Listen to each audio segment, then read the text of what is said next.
that are not only useful, but also affordable too. So before we kind of wrap up the interview, can you tell us a little bit about how you forecast and how you decide where you're going during your field studies?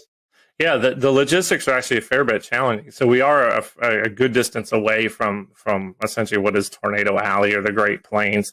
We like it out there, good road networks, good visibility, although we are going to try to explore some southeast hail. There's some environmental questions that we have that I think we're going to try to tackle that. So we basically have to rely on medium range forecasting. So we're looking for just general pattern support for severe weather. So is the Gulf of Mexico open? Is there good moisture transport northward? Maybe not necessarily if there's a trough, but is there just generally enough flow aloft to support supercells?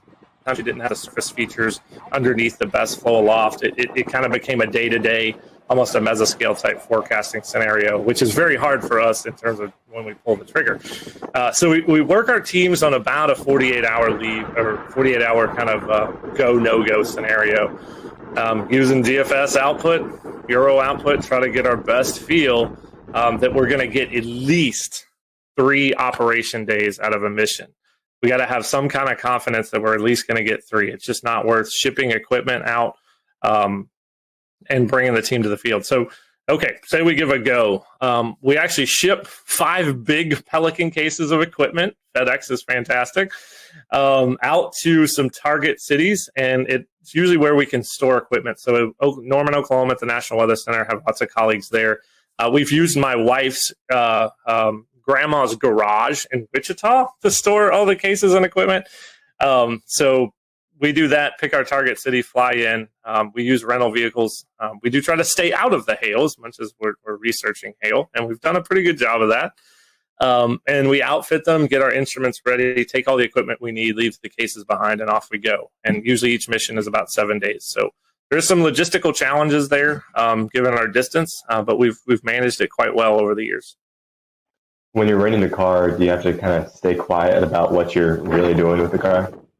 There's one hail. We were out in the field for a hail event in Cheyenne, and the rental car dealership at the Denver airport, they were dealing with a whole bunch of people who were bringing back hail damaged cars, and I kept thinking in my head, I'm like, we're running a hail research project, and we got perfectly fine vans here. But yeah, for us, it's a safety concern to stay out of the hail, and we do a good job of that. You're talking about these instruments. Can you kind of give us an idea of what's on these instruments? What it's like?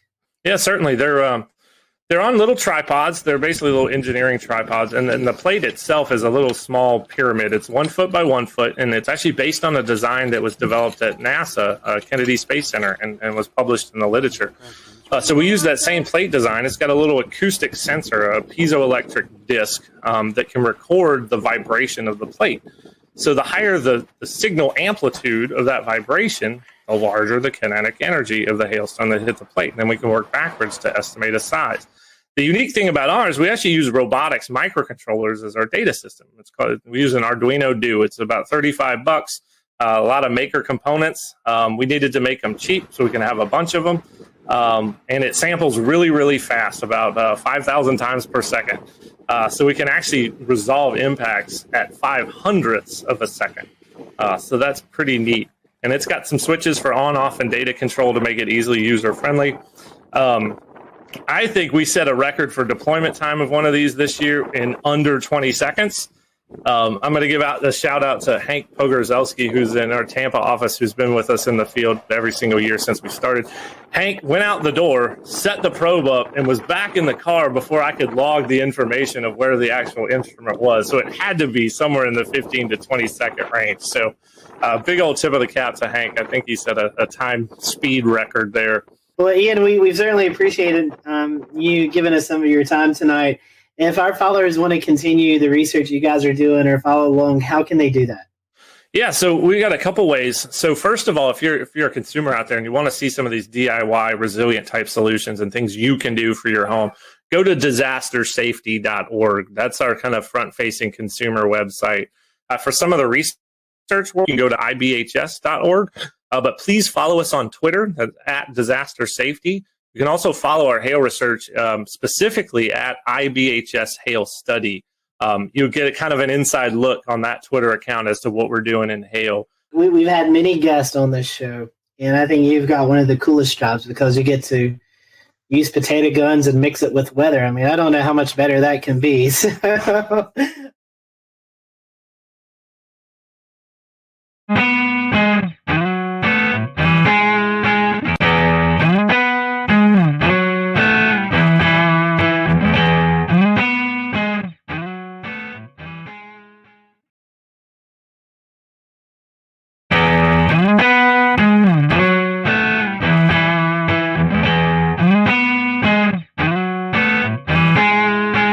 hello, everyone. Welcome to the Carolina Weather Group. We're happy to have you, and we're going to continue our fun interview segment that we do with local meteorologists throughout the Carolinas. And today we have on Jason Boyer and Ryan Coulter from WLOS in Asheville, North Carolina.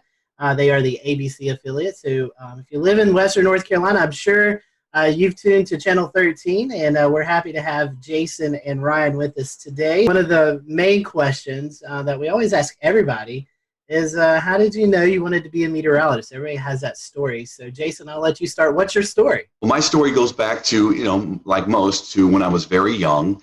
Always was inquisitive about the earth sciences and always wanted to understand how things worked around me. And I spent a lot of time outdoors as a child back in the 80s when I was growing up. And that was kind of the way to go growing up in the 80s. Most people just let their kids kind of run around in their backyards. I grew up in a small town, so that was where I grew up and explored.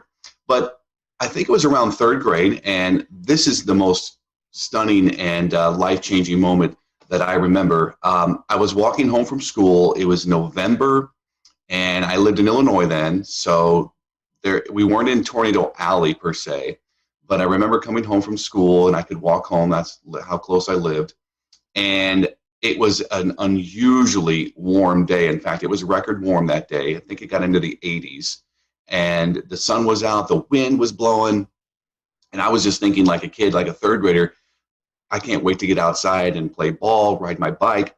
I got home, the sky went pitch black in about a matter of 30 minutes. The wind started picking up. My older sisters, thankfully, wiser and certainly more proactive, they knew something bad was going to happen, and we all rushed downstairs, and in a matter of moments, the tornado sirens in the neighborhood went off, and we had a weak tornado go through my backyard and hit my neighbor's house, and it happened in a matter of a couple of minutes, and that was it.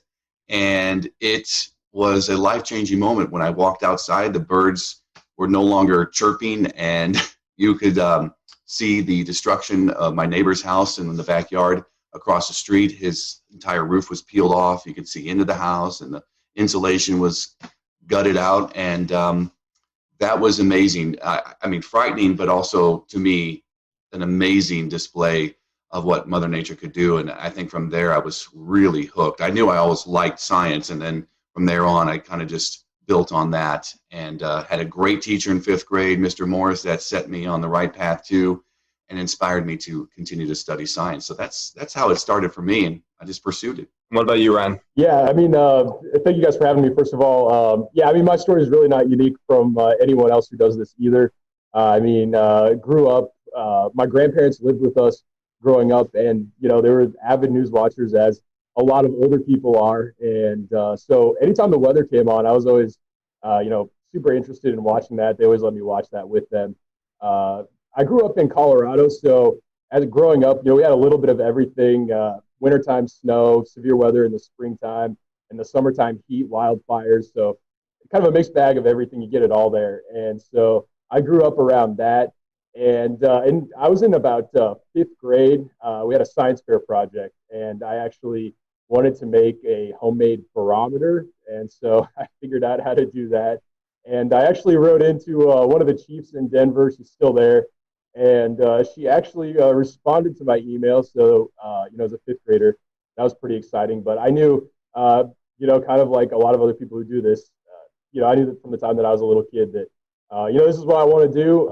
It's a fun job, and get to study science, the weather, all of the above. And it's a great, it's ended up being exactly what I wanted it. Those are great and very classic weather stories, I feel like. Super interesting. So keeping on kind of the same track of weather before we deviate off to some more unique conversations. Did you guys ever have a meteorologist that you looked up to as a kid or as you were coming up through school? Ryan, I guess we can start with you. Yeah, interestingly enough, there was a meteorologist in Denver, and he was really cool. He ended up being on both the stations. I grew up watching him on TV, and when I got to school, he ended up actually being my advisor at school when I got into the university. So I learned so much from him, and it was really cool. Of course, I always told him, I grew up watching you, and that doesn't go over very well when you say that to him, but. No, it's true. He truly helped me along the way a lot, and then I got to learn from him, so even better. I did have a role model as well, and growing up, I would watch Channel 4, the CBS affiliate in my market, St. Louis, and yeah, I grew up watching a particular meteorologist there, and he was the chief, and kind of wanted to mirror him and grow up to be like him as well. So it was a unique situation, but I got to meet him actually in person. We had a old time power show in my rural town, and he flew in a helicopter. And I mean, it was the biggest thing that ever happened in my small town, seemingly at that point in my life. And got to get an autograph, talk to him briefly, and so that was a moving situation for me too. So Jason, I'll pose this question to you first, and then Ryan, I'll let you to finish up. So, Jason, you've been in Western North Carolina a while. We have all types of weather. So this question is, would you rather forecast for severe weather or the dreaded winter weather that we face here? Yeah, they have their unique qualities, obviously, and they're very different when you're trying to forecast those two situations. And the most challenging, I think, would be winter weather because it usually is much more of a large-scale system. So it affects many more people than just, say, localized severe thunderstorms. So you're dealing with everybody's topography, too, and it's very topographically driven by elevation and location in relation to the mountains. So that is the challenging forecast. I look forward to that. It's the most stressful one, but it's part of the job. You come into this situation here in Western North Carolina, and you quickly realize how big of a deal winter weather is. Most would categorize our severe weather as flash flooding, a big risk. I think flash flooding is certainly one of the bigger risks here living in the mountains. But when it comes to winter weather, that is usually the memorable severe weather for most when they think back to when they were younger, or maybe even the older folks. They'll say, look, I remember the big snow of certain years, certain month, and it sticks in their mind. So that would be the bigger challenge and also the more exciting, I guess, forecasting that. Ryan, I think your career was in Texas for a while, so you had to deal with forecasting winter weather and severe weather there. So tell us, which one do you prefer? Yeah, I guess it's kind of a similar answer. I mean, there's definitely a lot more challenges with winter weather than there is severe weather. Where I was at in Texas, we would get severe weather. We would be, wall-to-wall coverage for, sometimes 6 hours at a time, or even longer than that. I don't even remember what our longest stretch was on air.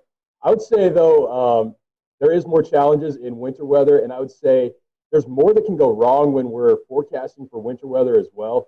So, we can say we think we might get 2 to 4 inches for Asheville, for example. The temperature comes in a degree or two warmer. We're not getting that.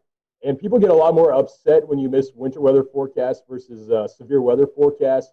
So I would say, I would rather, I guess from that standpoint, I would rather be forecasting for severe weather. It's usually, I want to say easier, but usually you can have a better idea of exactly the elements that could be coming at you. There's, people are, again, they're more mad when you tell them 2 to 4 inches of snow and we only get an inch of snow, or you get, on the other end, you get 3 to 6 inches of snow, and then they don't like that either. So, yeah, definitely severe weather would, I guess, be my preferred. Well, Jason, you mentioned topography a minute ago, and with this conversation of severe and snow, I feel like this kind of rolls into a question that we had on social media about lower precipitation totals and kind of the French Broad Valley. I know you have a map and some resources to talk about, so I'll kind of let you take over from there. Yeah, I think when people talk about Western North Carolina weather, the first thing that comes to mind is snow, but then rain is actually a very diverse topographical feature here as well.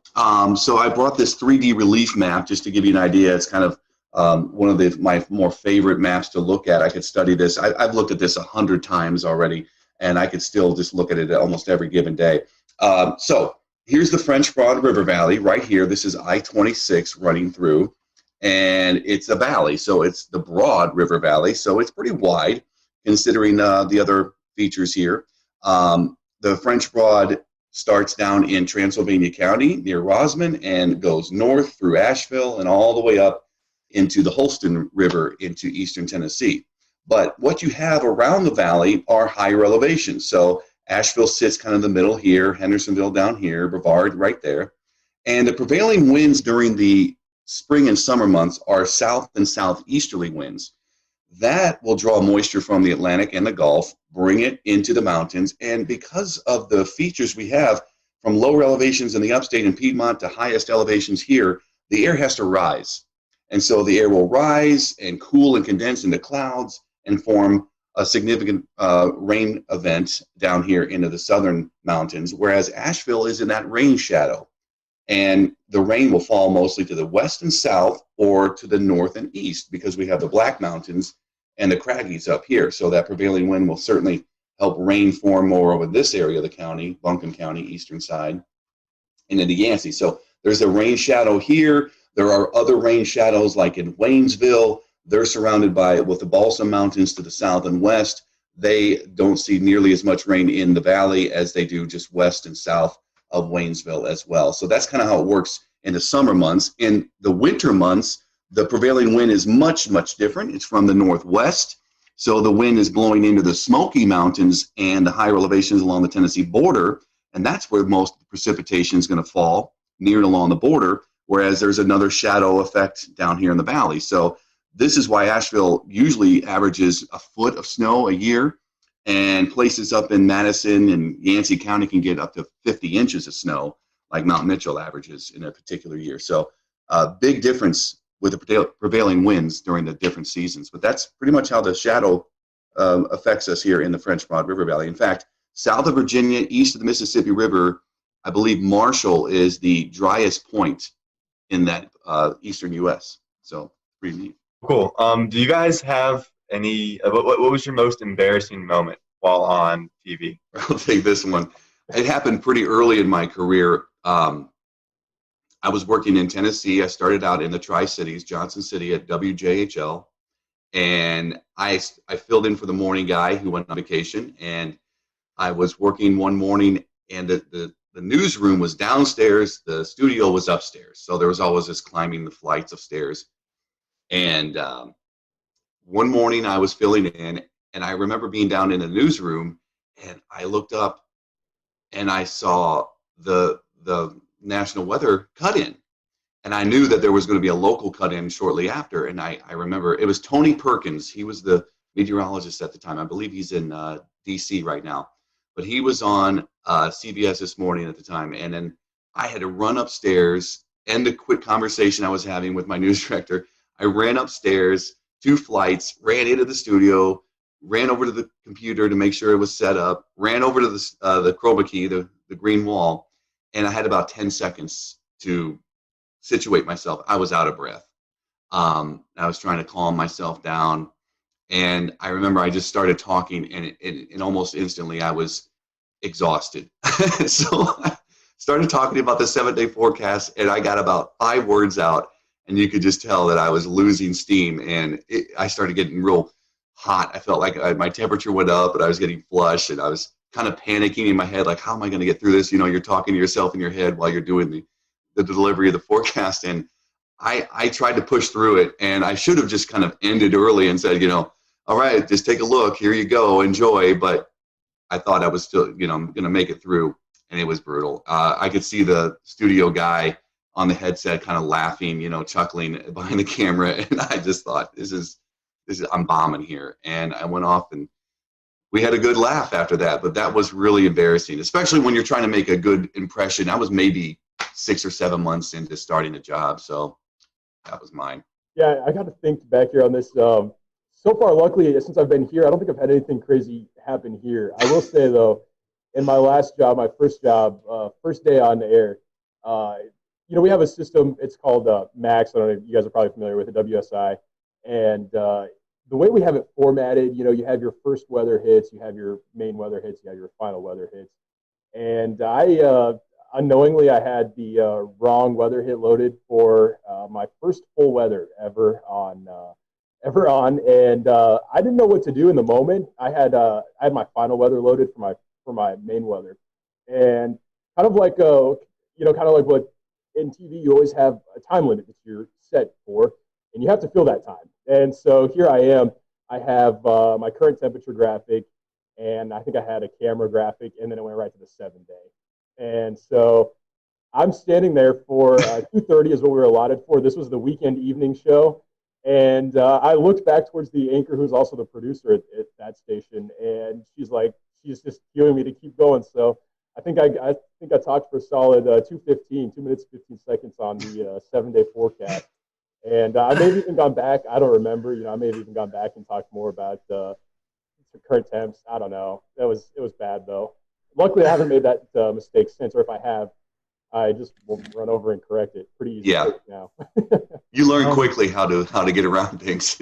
Yeah.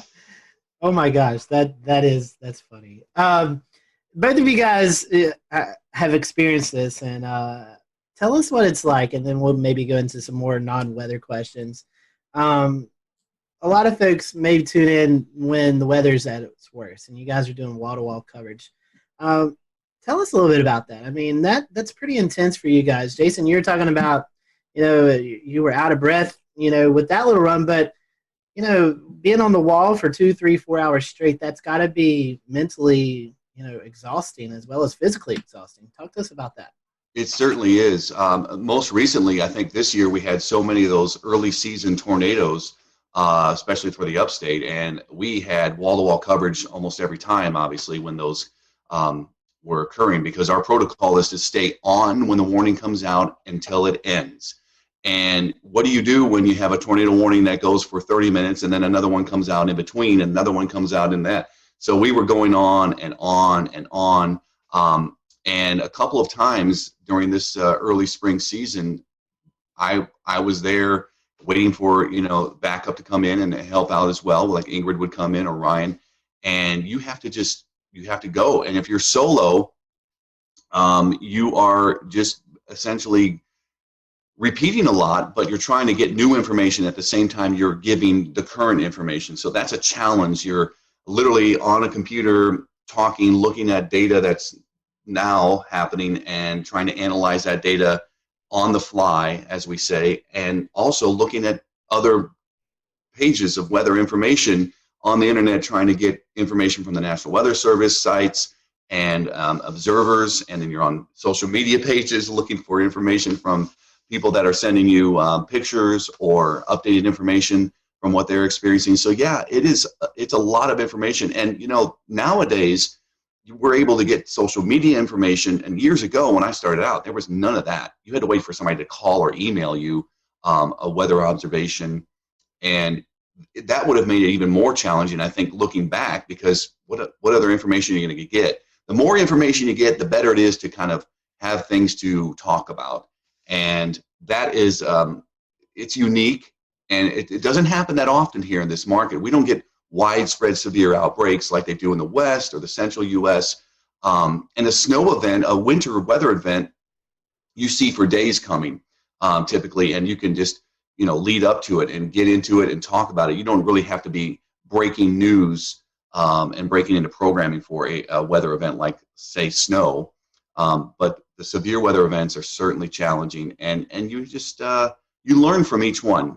Even somebody like me in the business for 22 years, you still learn from these experiences. Ryan, you dealt with that in Texas. I mean, that's these are what we face, or could be more rain-wrapped tornadoes. But you guys out there see these massive tornadoes, or you saw could see these massive tornadoes. So is there a little any different perspective of that, where you guys have storm chasers out in the field and you can kind of relate to those folks out in the field? Yeah. So when I was in Texas, that's a station that really drove the market for severe weather coverage, and so it was more built for that kind of thing. We'll return to Best of the Carolina Weather Group in a moment. Now your Carolina weather forecast. Here are today's forecast high temperatures for North Carolina. Here are the forecast lows for tonight for North Carolina. Here are tomorrow's forecast high temperatures. And here's forecast rainfall across North Carolina tomorrow. Here are the forecast highs for the day after tomorrow.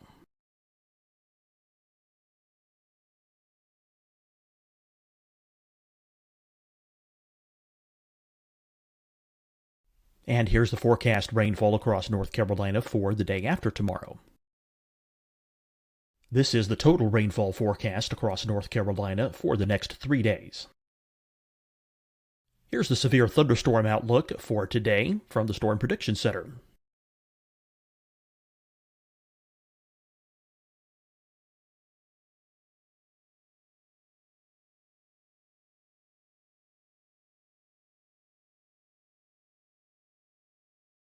Here are the forecast high temperatures for today for South Carolina. Here are the low temperatures for today for South Carolina. Here's the probability of precipitation forecast across South Carolina today. And here are the rain chances across South Carolina tonight. Here are tomorrow's forecast highs across South Carolina. Here are the forecast low temperatures for tomorrow for South Carolina. And here is the probability of precipitation across South Carolina tomorrow. Here's the precipitation chances across South Carolina tomorrow night. Here are the forecast highs for the day after tomorrow in South Carolina. Here are the forecast low temperatures across South Carolina for the day after tomorrow. And here are the rain chances across South Carolina for the day after tomorrow. And South Carolina's probability of precipitation for that night.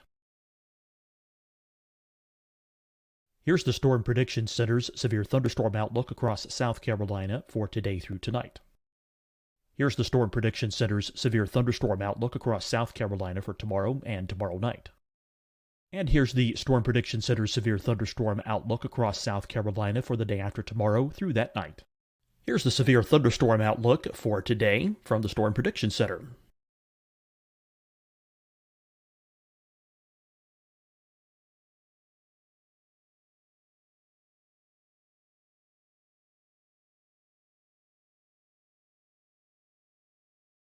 And now here's a live look at weather radar across the southeast. Deciding when to wear a mask isn't about who you know or how well you know them. Just ask yourself, will I be with anyone I don't live with? If the answer is yes, get behind the mask. Help slow the spread of COVID-19. Get behind the mask. Learn more at covid19.ncdhhs.gov. Hi, everyone. I'm Dr. Mandy Cohen, Secretary of the North Carolina Department of Health and Human Services. And when you follow the 3 W's, you protect your family and your neighbors from COVID-19. When you leave your home, practice your W's. Wear a cloth face covering, wait 6 feet apart, wash your hands often. Wear, wait, wash. We're in this together. Stay strong, North Carolina. Fight the spread and take a stand against coronavirus. Wear a mask in public. Stay at least 6 feet apart from others. And get tested. Join us and fight the spread. Visit scdhec.gov/COVID-19. Getting tested for COVID-19 helps you to take the steps needed to protect yourself, your loved ones, and your community. Find the testing location at scdhec.gov/COVID-19 testing. You'll see your Carolina weather forecast at 25 and 55 past. And now back to the best of the Carolina Weather Group on the all-new Carolina WeatherNet.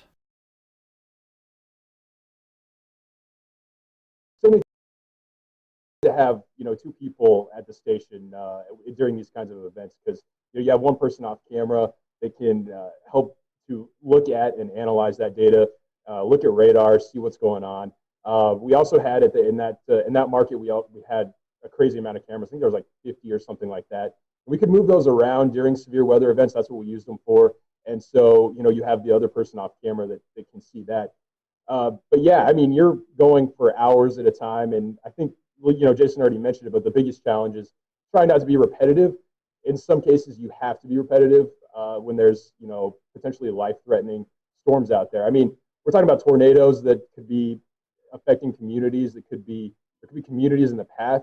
And I think one of the hardest things with these kinds of storms is people don't like it when we cut in, and they don't like it when we interrupt their show. And especially being an ABC affiliate, that's what I was at in Texas too.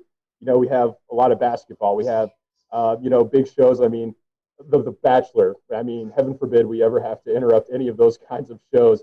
But we don't want to interrupt them. But at the same time, we have a job to do, and we have to. It's important that we get that information out, because you never know when that information could be helping someone who is in the path of that storm. And so I think when you're in the midst of all of that coverage, you don't realize all the time that's actually going by, especially when you get into that rhythm.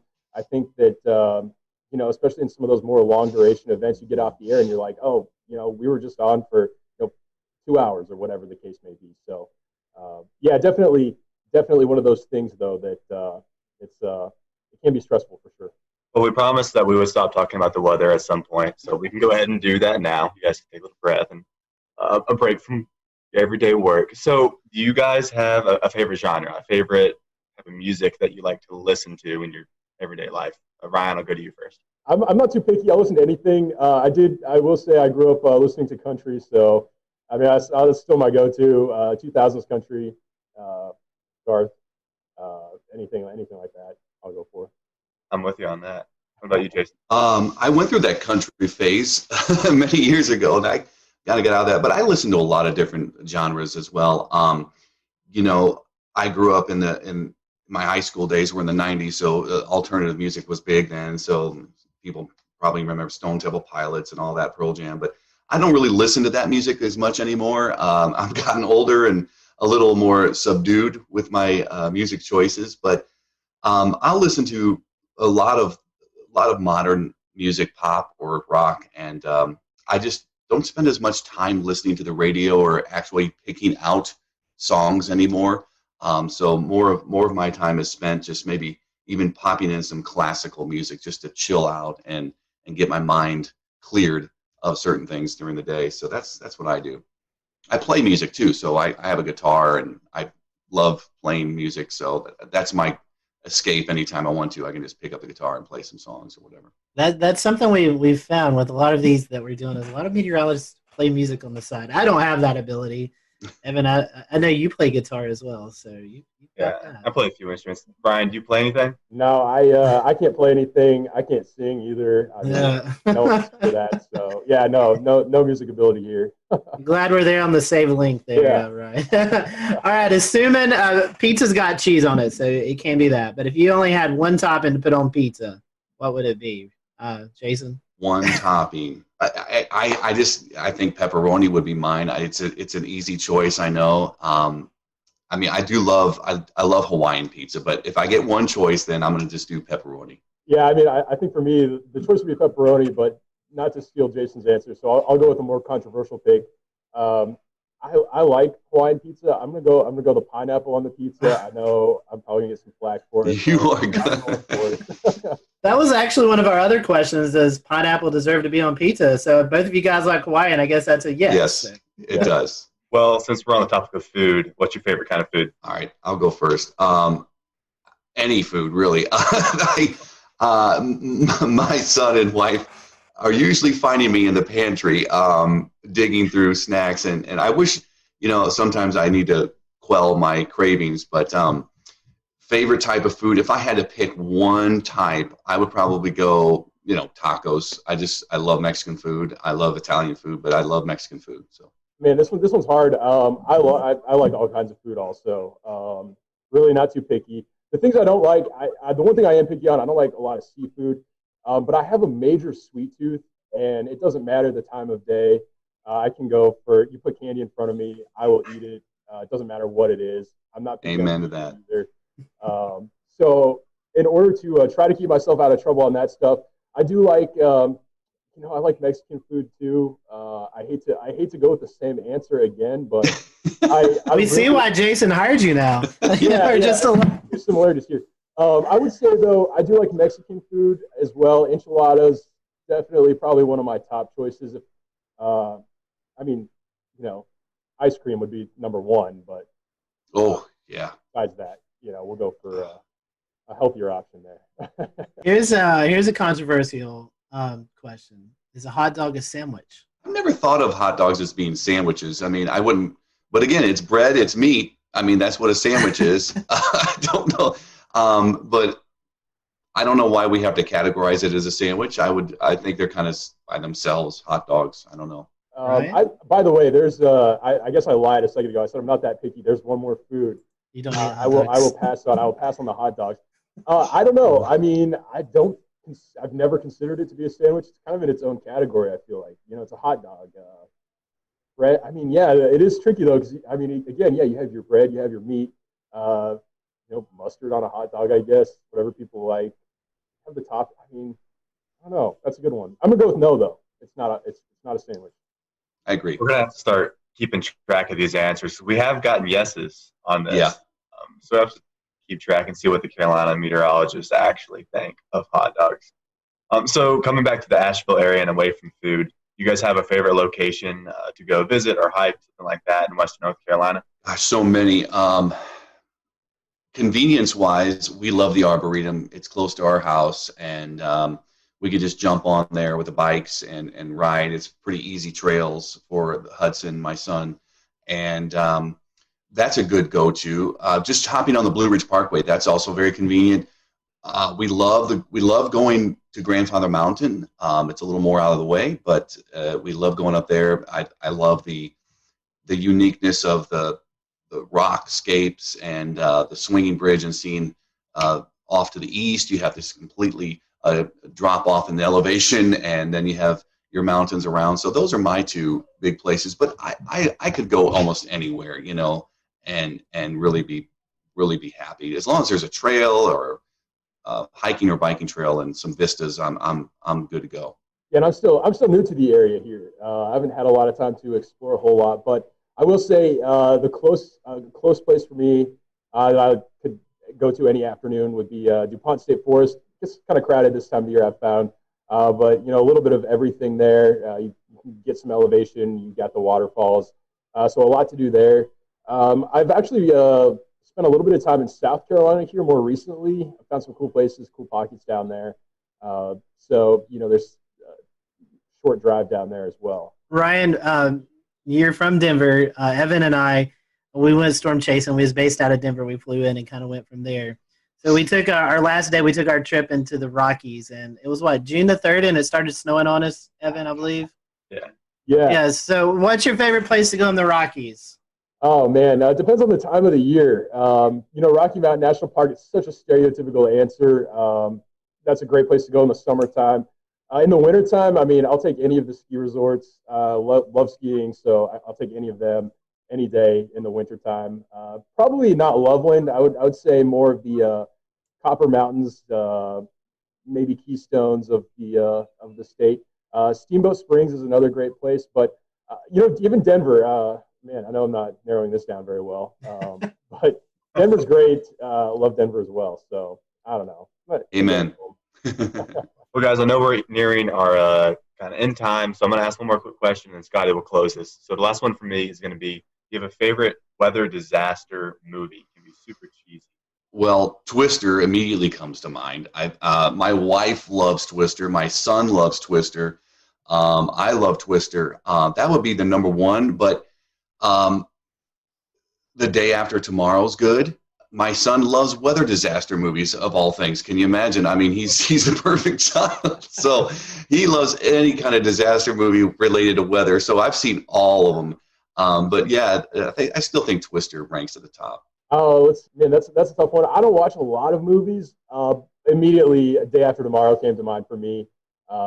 Great movie. That's one that, I mean, you can stay involved in the entire movie. Yeah. No chance of losing focus on that one. But yeah, I'm a short attention span, so not a lot of movies. Twister, of course, is great. It's the all-time classic answer. But yeah, I'll go with Day After Tomorrow for sure. I think those have been our most popular answers when we've asked this question. Well, gentlemen, final question here. For those folks maybe who are getting ready to leave high school or are in college and thinking about maybe changing their degree and they're interested in weather, what would be your advice to these folks? Why should they choose meteorology if it really interests them? And Jason, I'll let you go first. Well, that's a diverse question, but here it is in a nutshell. Meteorology offers so many opportunities. Besides what Ryan and I do every day, broadcast meteorology is a small sample of overall the meteorological profession and the meteorology field. You could go into research. You could work for NOAA. You could work for the private sector. You could start your own company. There are many climate-driven sectors to go into as well. That's becoming more and more important, and certainly more and more are leaning towards the environmental/climate side of things too. It's just such a diverse area of study. It's great for somebody that loves science, and you got to stick with it. It's challenging. I mean, many people don't understand how much math and physics goes into meteorology unless you've taken those courses. It is a very challenging profession and study, but I think it's wonderful. So yeah, just stick with it. If you love science, meteorology is one of the best fields to get into. I mean, I obviously haven't been at it for very long. I'm still, pretty young myself, but I would say the biggest thing is, there is a lot more work involved than I think that people realize.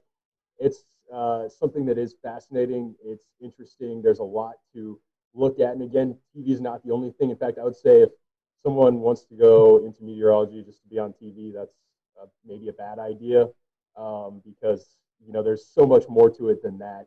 A lot of math, a lot of science, but it is fun. And, every day for us looks different. And I'm going to, I'll disagree and agree with the statement to a certain degree. Everyone always says you can be wrong and you still get paid. We're right most of the time. But you know what? Even if we miss a forecast, it is true. We still get paid. So that part's kind of cool too. It would be challenging if they did pay by the accuracy of the forecast. Some people, you never know, right? Goodness, great. I can imagine now dealing with the Carolina wedge and at least the temperature forecast. That would be horrible if that was true. It's challenging. minus $100 every degree you're out. Oh my goodness, yeah, that would be brutal some days. Well, guys, we're going to let you do your social info so folks can follow you if they're not already. Ryan, how can our followers follow you on social media? Yeah, I'm on Facebook and then Twitter. I should know what my handle is, but I don't. But you can find me on there as well. And I'm on Instagram, and same thing. I gotta figure this out. But I don't know what my handle is on there either. Not much help. Well, I'm Ryan, sure if you just your handle on Twitter, it's Ryan_WLOS. So if y'all want to follow him, you can find it there. I think it's the same on Instagram. So there we go. All right, Ryan, thank you. Jason, how can our folks follow you if they're not already? I believe, I'm on all three too, Insta, Twitter, and Facebook. I won't get into the uniqueness of each, demographic and socioeconomic thing, but the idea is that I'm pretty simple. I think it's just at Jason Boyer, WLOS. We appreciate you guys joining us. And for you guys who are watching, thank you for watching. Until next time, we hope you have a great evening.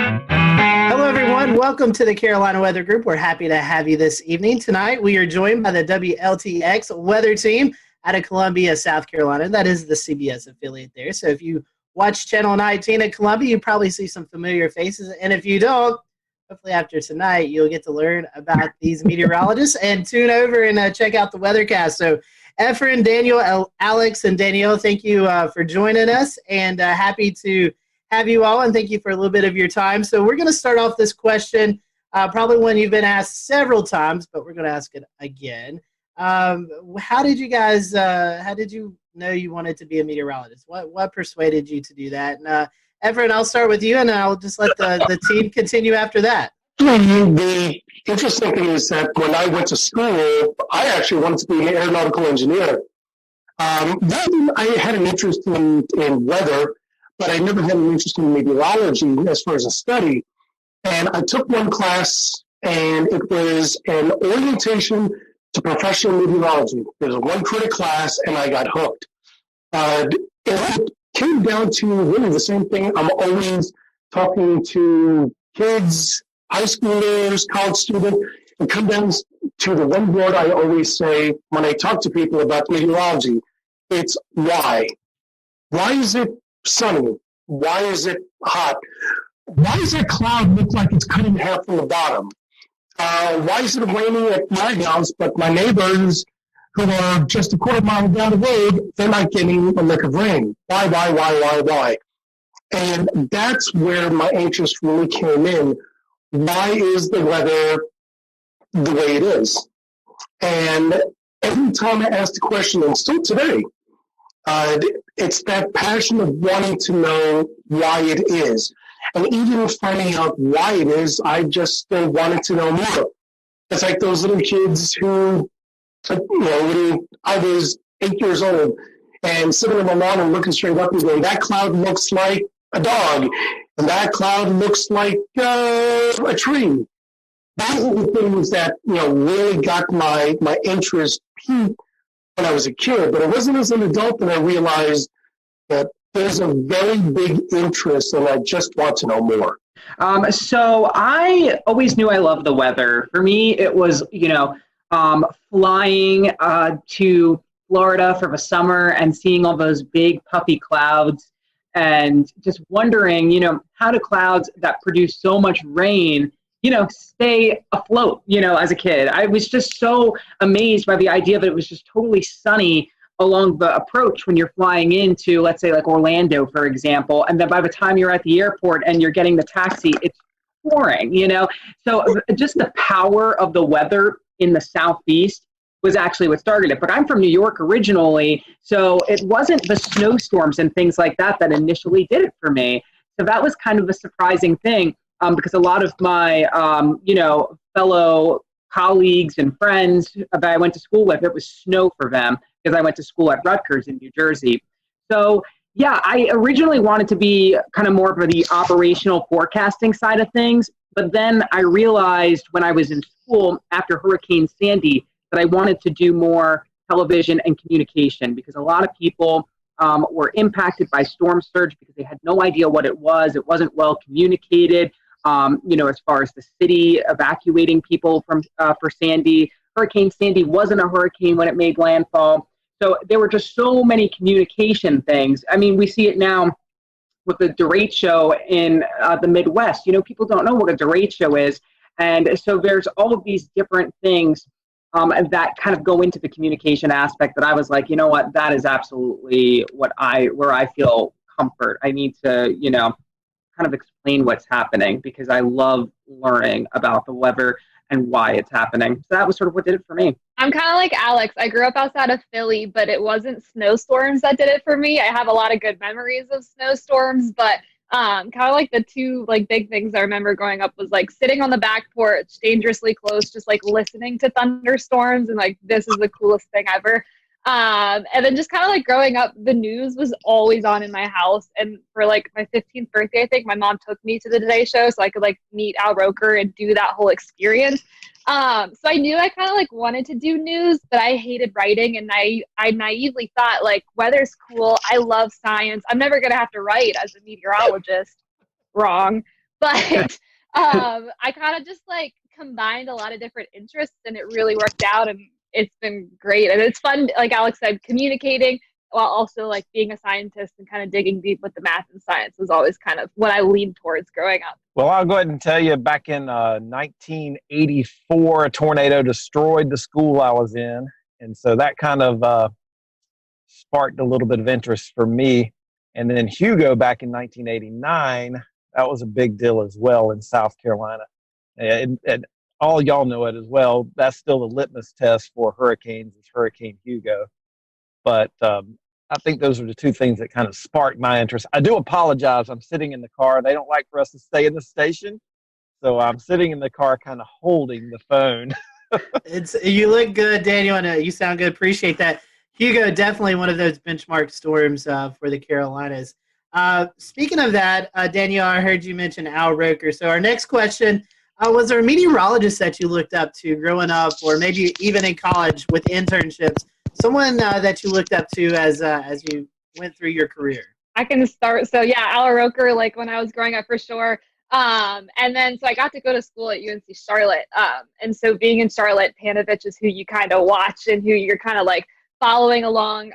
So on the more local scale, Panovich was definitely a really good mentor, and then ended up being a teacher at school. So he was one of the people that definitely helped solidify that for me. When Daniel?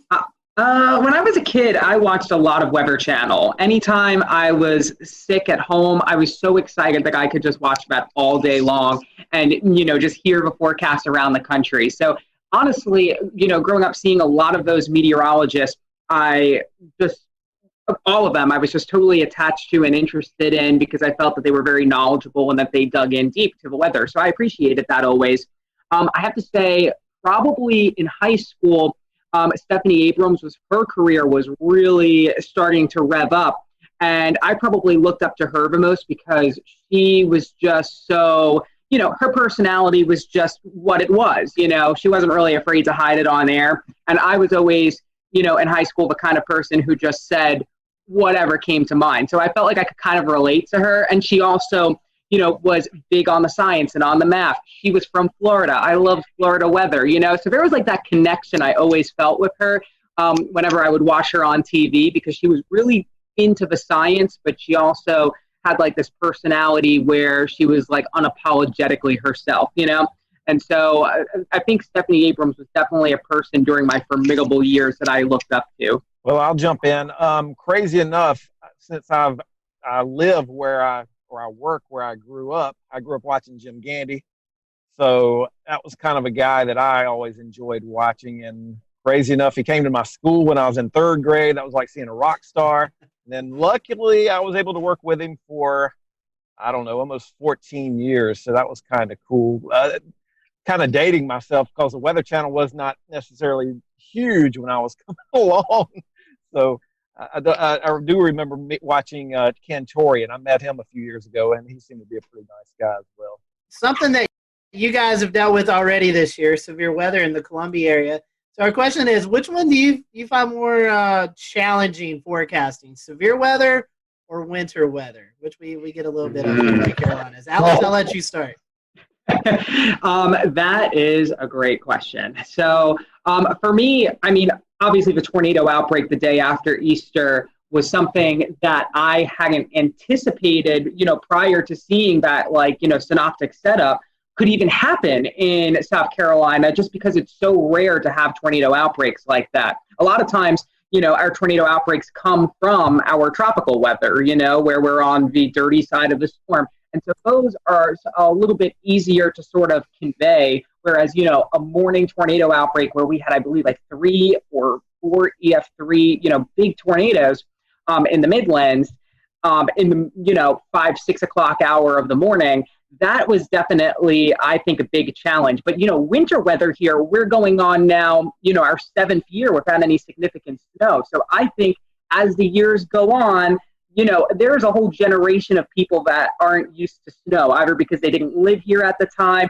or because, they weren't grown up yet at the time. So I really think now, and as the years continue to go on, that we go without snow, I really feel that winter weather is perhaps one of the trickiest, because severe weather, a lot of times it's isolated, the impacts, But if it snows, everybody's feeling that. I'll jump in. Winter weather. I've been around. We'll return to Best of the Carolina Weather Group in a moment. Now your Carolina weather forecast. Here are today's forecast high temperatures for North Carolina. Here are the forecast lows for tonight for North Carolina. Here are tomorrow's forecast high temperatures. And here's forecast rainfall across North Carolina tomorrow. Here are the forecast highs for the day after tomorrow.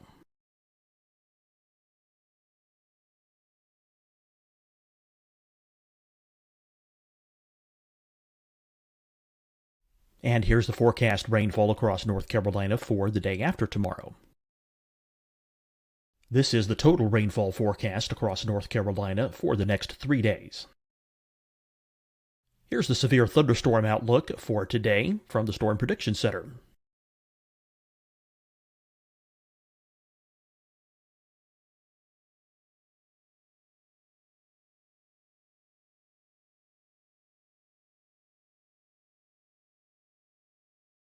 Here are the forecast high temperatures for today for South Carolina. Here are the low temperatures for today for South Carolina. Here's the probability of precipitation forecast across South Carolina today. And here are the rain chances across South Carolina tonight. Here are tomorrow's forecast highs across South Carolina. Here are the forecast low temperatures for tomorrow for South Carolina. And here is the probability of precipitation across South Carolina tomorrow. Here's the precipitation chances across South Carolina tomorrow night. Here are the forecast highs for the day after tomorrow in South Carolina. Here are the forecast low temperatures across South Carolina for the day after tomorrow. And here are the rain chances across South Carolina for the day after tomorrow. And South Carolina's probability of precipitation for that night. Here's the Storm Prediction Center's severe thunderstorm outlook across South Carolina for today through tonight. Here's the Storm Prediction Center's severe thunderstorm outlook across South Carolina for tomorrow and tomorrow night. And here's the Storm Prediction Center's severe thunderstorm outlook across South Carolina for the day after tomorrow through that night. Here's the severe thunderstorm outlook for today from the Storm Prediction Center.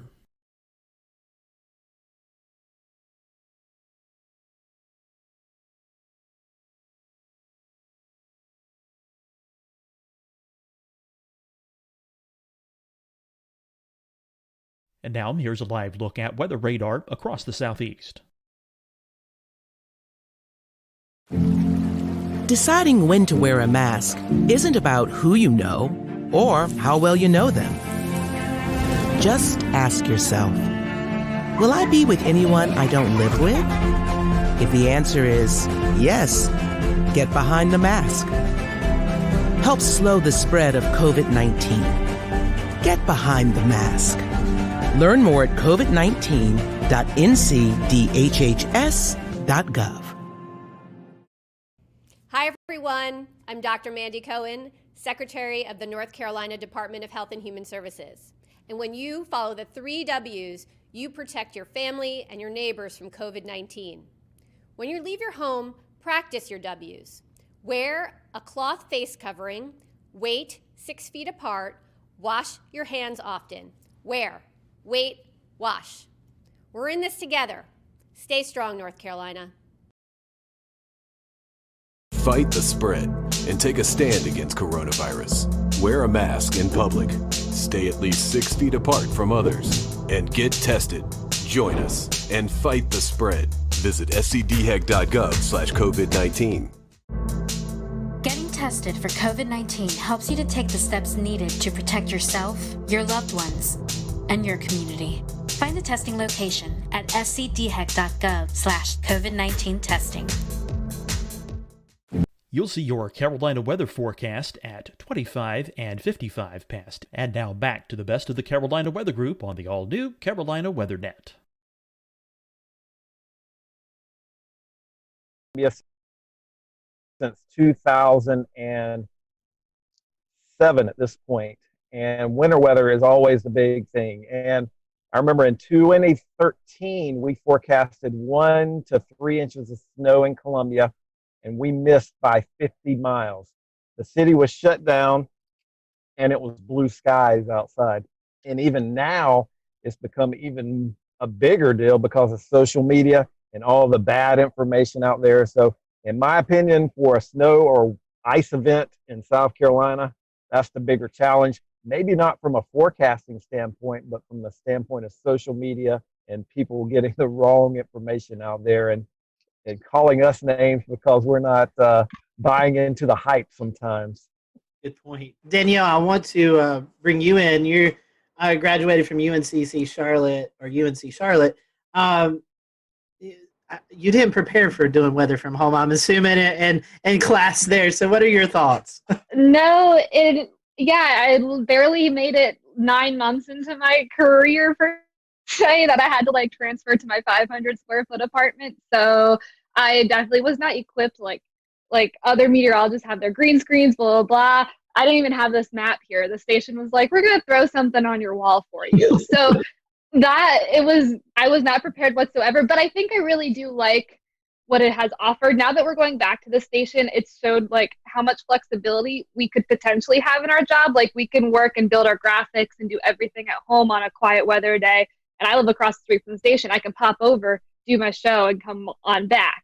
So that's kind of been nice. And with like Alex's setup, it has been so cool to see him like, just like, that'll be great if he could stay home on a nice weather day and say, check out my plants, check out the beautiful sunshine. It's fantastic. So I didn't really prepare. Thankfully, it had been kind of smooth. There hasn't been a ton of hiccups with it. My dog has only barked on air once. So like that has all been positives. But I don't think we're going to stay like this. But I think it does show that we could have more flexibility in our jobs that we didn't really think we had beforehand when it comes from like working from home. Yeah, just beyond this window is my porch, and I have hundreds of plants out there. So it's been really fun to show off, the different plants and how they're growing. Like my banana tree is growing a new leaf every single week because of how hot and humid it's been. And so there is this opportunity to tell the forecast in a different way. Sometimes during the morning show, the wind will actually shift from behind me, which is my south, to in front of me, which is my north. So I can talk about the reason why there is maybe some fog because, the temperature has now reached the dew point because of this northerly breeze that's coming in. It really has been a good opportunity. And a lot of people have come up to me and said that they really like that I'm out on my porch because I'm wearing a jacket when it's cold out and, I'm wearing my windbreaker when it's misting. Luckily, I have a roof over my porch, so I don't have to worry. And since it's the morning show, I don't have to worry about storms very frequently getting in the way either, because if there was lightning, then I would not be outside. And that's only happened once during the morning show. So yeah, it's been a good opportunity to sort of change things up a bit. I still have my forecast graphics. I'm still doing, still showing the same things, but now I get to like bring the weather outside where it's happening. And I feel that it's kind of made me a little bit more intuitive, like to see the sunrise earlier in the morning. I see hummingbirds flying at 7 a.m. It's just made me so much more in tune with nature, which is really needed when you're not around people. You need something to hold on to. Let's switch it up a little bit. Let's get some fun questions here. These are just some questions to get to know you guys a little bit better. So beach or mountains? Which one do you guys prefer, beach or mountains? Beach. Beach, all right. Easy. I'm beach. I'm with Danielle. That's good. We're all beach. I love the beach too. Favorite food? Anything pasta for me, or with cheese.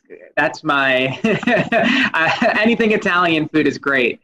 Pizza and everything pizza. I really like just a good like baguette and some nice cheeses, a little charcuterie spread. That's what I'm gonna say. Everyone's talking about pizza, so we had a few questions about pizza here. A, does pineapple deserve to be on pizza? And B, if you only had one topping besides cheese, what would it be on pizza? pineapple does not belong on pizza. I actually, surprisingly, do like pineapple on pizza. I didn't first have it until after I left New York because that's just not something you tend to see up there. But I love the sweet, salty. So, I'm like not afraid of, some odd and unusual kind of toppings. So on the topic of toppings, I think the one that I would really like to keep is basil. I know it's simple, but I just love that little herby kind of feel that it gives. I think pineapple can stay on pizza. I'm okay with that. We can leave it there. My topping would be black olives. Like growing up, my sisters and I would have like extra double black olive pizzas, and that was it. So I'll keep the black olives with the pineapple. Favorite type of music? What do you listen to while you're preparing your forecast, or just kind of out every day? What's your favorite type of music?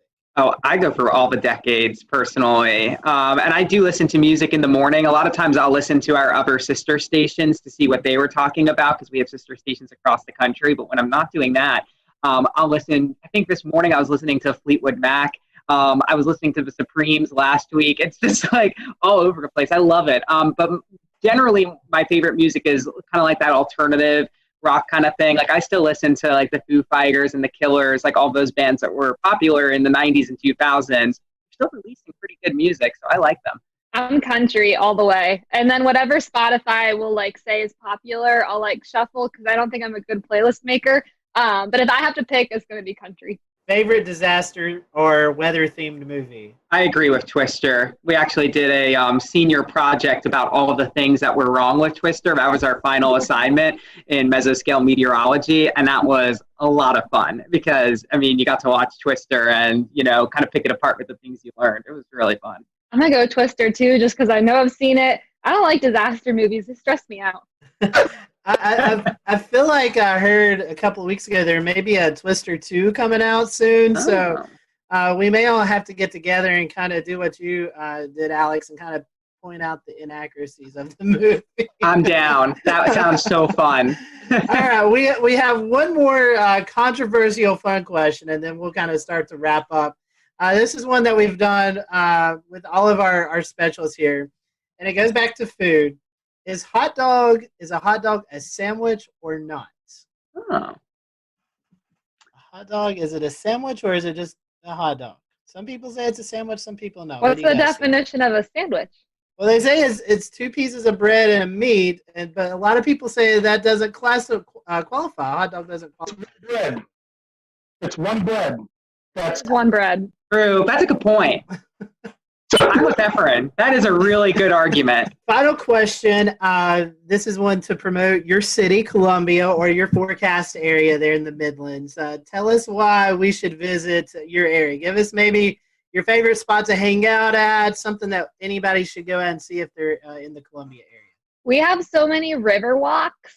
Those are like my favorite places to like take my dog and exercise or like go tubing down the river, and you're still like right next to downtown. So I feel like there's a really good mix of like you can do your downtown thing, but you could also like kind of get out in nature. I really like that aspect of the city. I was going to say the same thing, the rivers. And we have some great parks too. And so you have like awesome geography. Like I'm up towards the Sandhills, which is totally different than Riverwalk. And they're all like a 15, 20-minute drive. And sometimes I'll go to both of them in the same day. And in one of them, my feet are all sandy. And then in the other, you're, at the bottom. So it's a great place to sort of learn the fault line because we're right on it and sort of what the difference is. Plus, it's, literally the dead center of South Carolina. So you want to go to the mountains or to the beach, you're kind of like in a good territory to go to either. Truly say this to a lot of people. I live in North Carolina, but South Carolina is like a second home. It's a beautiful state. And it's definitely a place that you need to check out. So, y'all, we appreciate your time today. I'll let you be able to promote your social media, Facebook, Twitter, Instagram, if you guys want to do that. So if our followers aren't already following you, they can there on social media. Alex, I'll let you go first. Sure. It's Alex Calamia WX. That's my Twitter, and my Facebook is Alex Calamia as well. My Instagram is very plant-focused. We have Gandy's Garden here at WLTX, which is all about climate and the garden, and it's applicable to everyone in the Southeast. So Instagram is a big place for you to see all my plants. So that's Alex Tropical Pics. You'll also see it on my Twitter and Facebook. We're always talking weather and plants. fun. I am at WX_Danielle on Twitter and Instagram. Lots of forecasting on there. And on Facebook, I am meteorologist Danielle Miller. So come on over. Nice and simple for both my Twitter and my Facebook. It's Efren WLTX. EFREN WLTX. You can find it on both of them. It's easy. As long as you spell my first name correctly, you'll be able to find me. Daniel just emailed me and said his phone was overheating, so he wasn't able to stick around. But if you want to follow Daniel, it's Daniel_Bonds on Twitter, and then on Facebook, I think it's the same thing. You can follow his weather page, Daniel Bonds. Just search it up, WLTX. So we want to appreciate you guys watching us here at the Carolina Weather Group. Guys, thank you for spending some time with us, and we will see you all next time here on the Carolina Weather Group.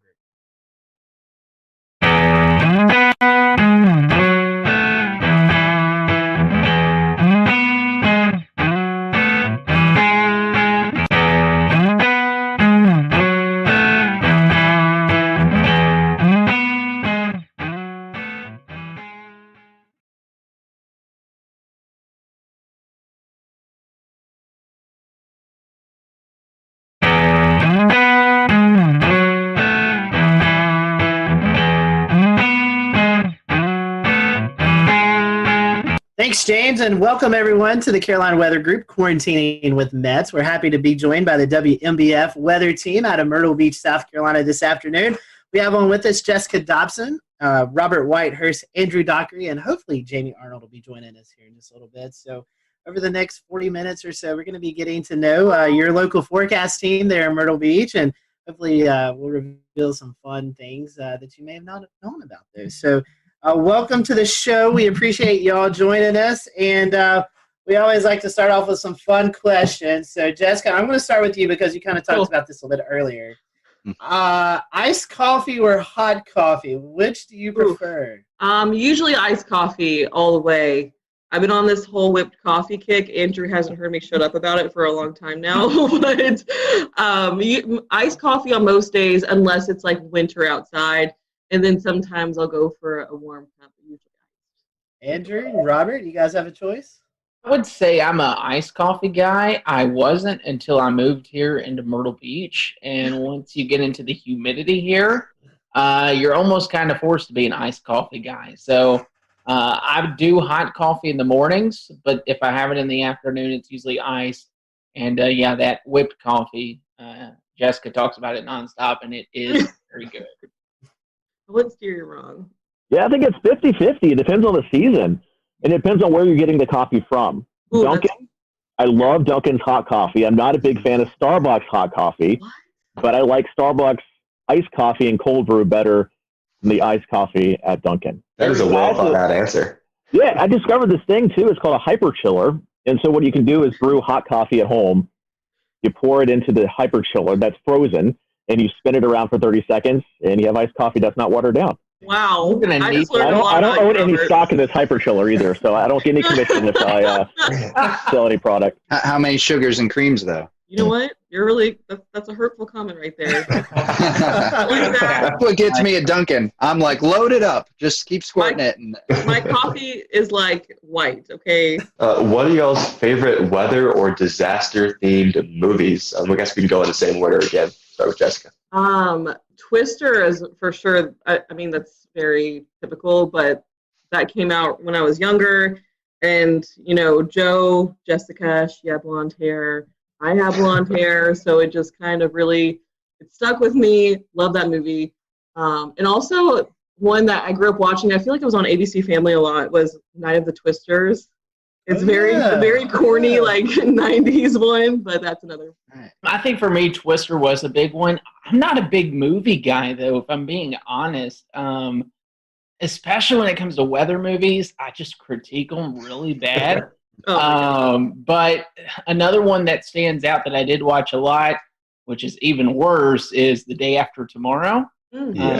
That's one that immediately pops in there with Twister. But as far as if I could quote a movie, the one I've watched the most, it's definitely Twister for me. Yeah, I think Twister is kind of the go-to answer, I think, for this one. I loved it growing up. I used to watch it all the time. I get a little more frustrated watching it now. Maybe that's not where we want to be during a tornado. I don't know. Maybe not in a shed tied to a water pipe coming out. I think it's funny that I love Jo so much, but I didn't really understand the whole backstory that she was like kind of crazy and was refusing to divorce her ex. Like that didn't really register with me until honestly I watched it like a couple of years ago, and I was like, man, this is kind of messy. So next question on our list here, and to kind of stick with the same kind of weather-related stuff, do you have like a favorite type of music just in general, or maybe it's something that helps you kind of get in the mood for doing live broadcasts or weather-related stuff when weather's happening? I'll let Andrew go first for this one because Andrew's our music buff, I feel like. I'll have opened a can of worms. We could be here. We could be here for 40 minutes on this topic, no doubt about it. Music is my passion. I'm probably behind weather, so I'm a big music junkie. With that being said, I love every type of music. Anything kind of gets me in the mood. I usually do something that's not super upbeat in the morning since we're on the morning show, but something that'll just like, all right, this is a good feel, kind of like a acoustic indie vibe maybe. But I can listen to anything from Fleetwood Mac to George Strait to Tom Petty, Bruce Springsteen, you name it. I love it. I am a big component, though, of playlists. And I think I told Jessica this yesterday. I made a hurricane playlist. I might have to make it public one day. And it's all these songs about hurricanes. And I'm a big runner, too. So, like, right before Dorian arrived, I was just, like, rocking out to all these songs that had hurricane references in there, from Jimmy Buffett to Luke Combs to all kinds of music. And it was fun. But yeah, music is a big passion of mine. So we might have to get your hurricane playlist there to put out when we put out the show, right? Oh, for sure. Heck yeah, I can gladly do that. I don't really, I listen to a little bit of everything, but I don't really listen to music much when I'm forecasting. I think it distracts me a little bit. Honestly, so on the weekends, I'll do mornings and evenings. And honestly, it really depends on the morning show or the evening show, which one I'm doing on my mood. Because if it's the evenings, like I'm already like mostly awake and I've probably had a lot of caffeine in my system, so I'm like ready to go. And I'll listen to, honestly, like I love throwback playlists, like whether that's like throwback R&B and hip hop from like the early 2000s or like the early 2000s hits or like late 90s hits. Like those always put me like in a really good mood. But when it comes to mornings, I kind of like, what is it? I have like a couple of different ones on Spotify. Like my Spotify is so disorganized, it's not even funny.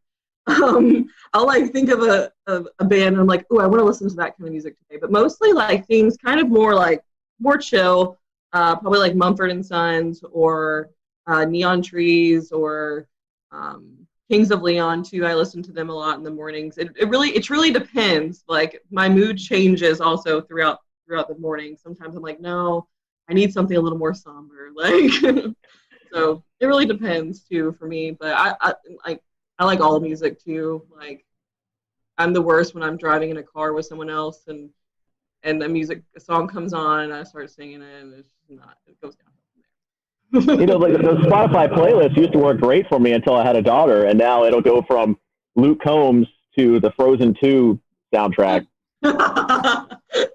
Moana. Then back to Aladdin and Moana, and then back to some sort of rock song. It really brings you all over the place. Thing. Yeah, that sounds honestly kind of great though. Like kind of throw in a Disney song every once in a while, just to kind of bring things back down. Yeah, I gotta humble you. All right, weather question, kind of a two-part question. When did you know you wanted to be a meteorologist? And was there someone that you looked up to when you were younger, going through high school, college, that kind of also pushed you into that direction? So for me, I don't think there was ever really a moment in time where I just knew. I honestly just kind of always knew.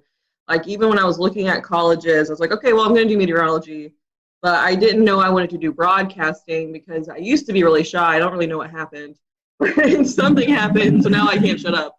But that kind of evolved throughout college. But in terms, I watched a lot of the local meteorologists. I think someone who pushed me a lot, though, who I met in high school, didn't realize how important it was to meet him, though, was John Gordon.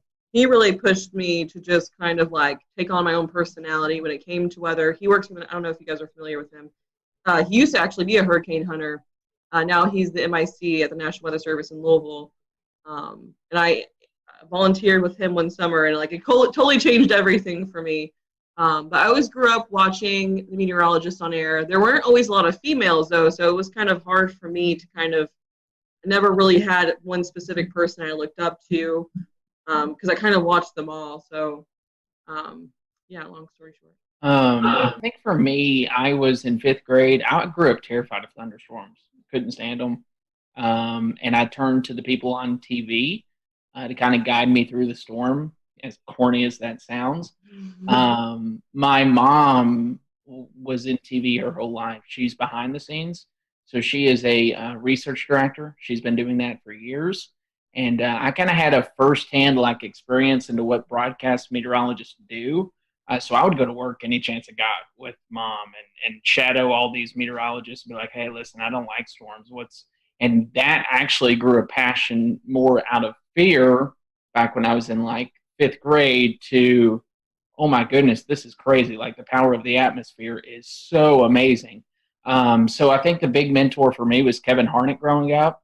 I met him in elementary school. I kind of went with him. He's in Louisville. Jessica and I are from the same town, same city, went to the same college. But I got to shadow him all the way from elementary school through middle school, through high school, through college. And it really paved a way for me to understand how this business works, but also to really just be amazed at, there's people that are out there that are afraid of this type of thing, but just to be amazed at the power and how the technology these days is almost like there shouldn't be a fear just because we've come so far for how we are in this industry. And I think that's a big focal point for me right now is to try to teach people, hey, if there's a warning issued, take precaution, but at the same time, there's no need to be afraid of these things. Yeah, I think my passion for weather started pretty young, and I think it was kind of a fear thing too. But my grandparents, my parents always told me that 5 or 6, I'd always watch the Weather Channel instead of the Cartoon Network or something, especially when a storm would come in. And then I would go into a closet and watch the Weather Channel because the storm scared me, but I was so interested in it. And especially my mom has kind of pushed me into weather because I was so passionate about it growing up. But we would go storm chasing in Florida. Whenever a hurricane would go by, we'd go down to the beach. I remember Flo going up the coast, and we were down at the beach looking at the wind gusts. And whenever a storm would come by, we would do that kind of stuff. So it's something I always wanted to do. And I don't know if I really had a favorite meteorologist growing up. I watched a lot of the Weather Channel and local. We had Tim Deegan in Jacksonville. I think he's still there. He's been there a long time. John Gahn there as well. So I think growing up in Florida, hurricanes was kind of my passion, and that's always been still my passion. That's why I'm still in the Southeast. So this is maybe a question that's been a little bit controversial in the past. We've had some interesting answers. But model websites, you see model output all over Twitter and Facebook and anywhere that social media exists. Do you have a favorite website? So in college, we always used Pivotal and COD, or College Up to Page. And so like in college, I got so used to those that like those kind of, I'll use other ones. Like I can never remember the one we use now. Like, I think Robert, you have it on our computer, or it's like your account. But that one's good too. But I always end up, I think, going back to COD and then or Pivotal because I don't know. I just always like Pivotal, the colors. And then when it comes to COD, I like their satellite data a lot. I always go to their satellite or their surface analysis. I am a weird one when it comes to models. Twister data, does anyone remember like that site back in the day? Yeah. Like how the color table was so great, but like the features were a little I'm a big fan of like ensemble forecast and having a ton of variety on a website. So simple is great.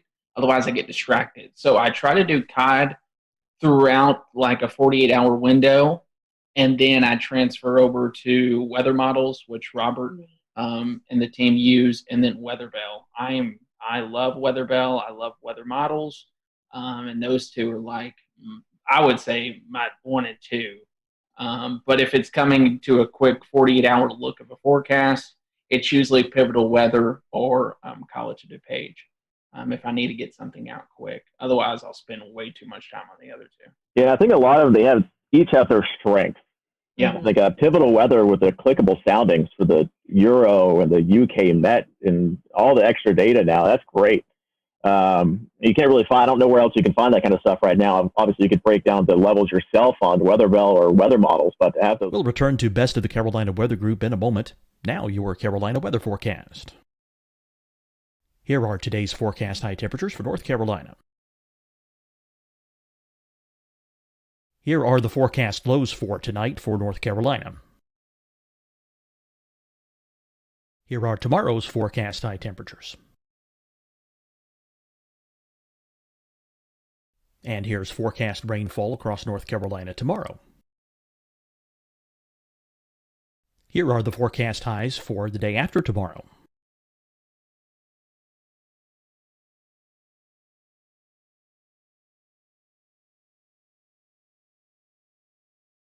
And here's the forecast rainfall across North Carolina for the day after tomorrow. This is the total rainfall forecast across North Carolina for the next 3 days. Here's the severe thunderstorm outlook for today from the Storm Prediction Center.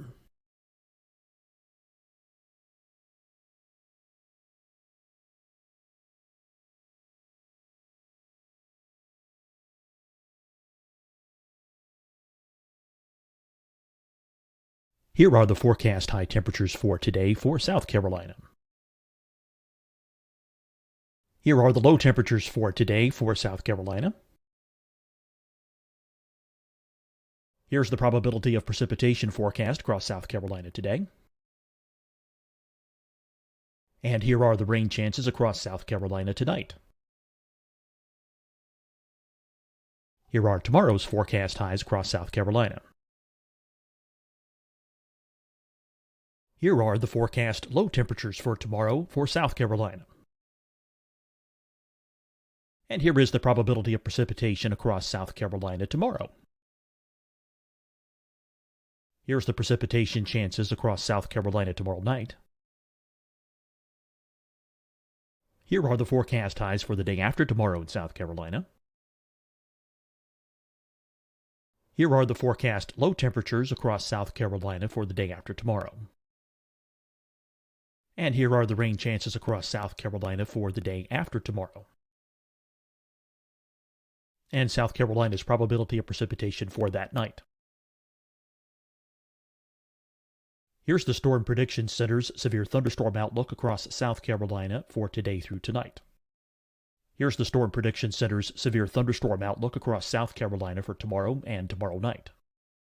And here's the Storm Prediction Center's severe thunderstorm outlook across South Carolina for the day after tomorrow through that night. Here's the severe thunderstorm outlook for today from the Storm Prediction Center.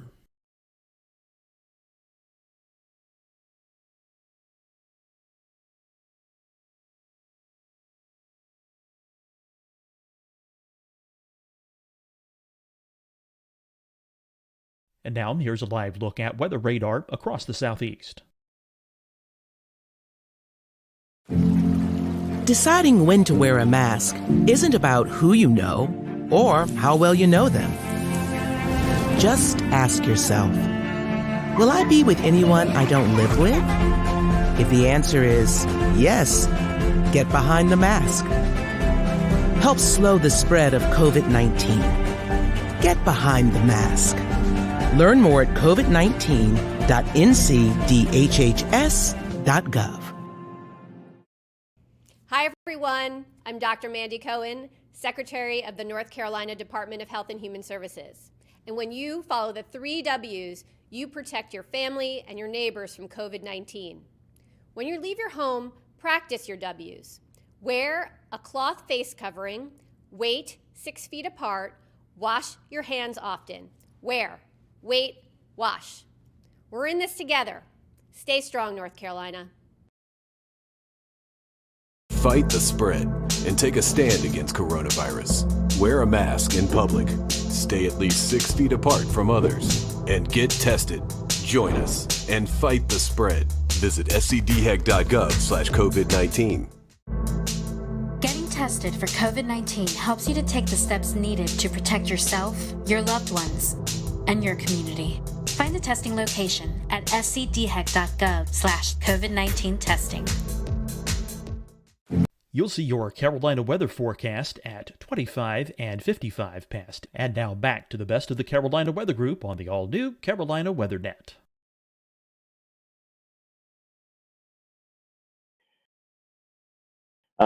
We were big into Weather Bell, and then when Ryan went over to Weather Models, we kind of gave that a try, and I think they're both great.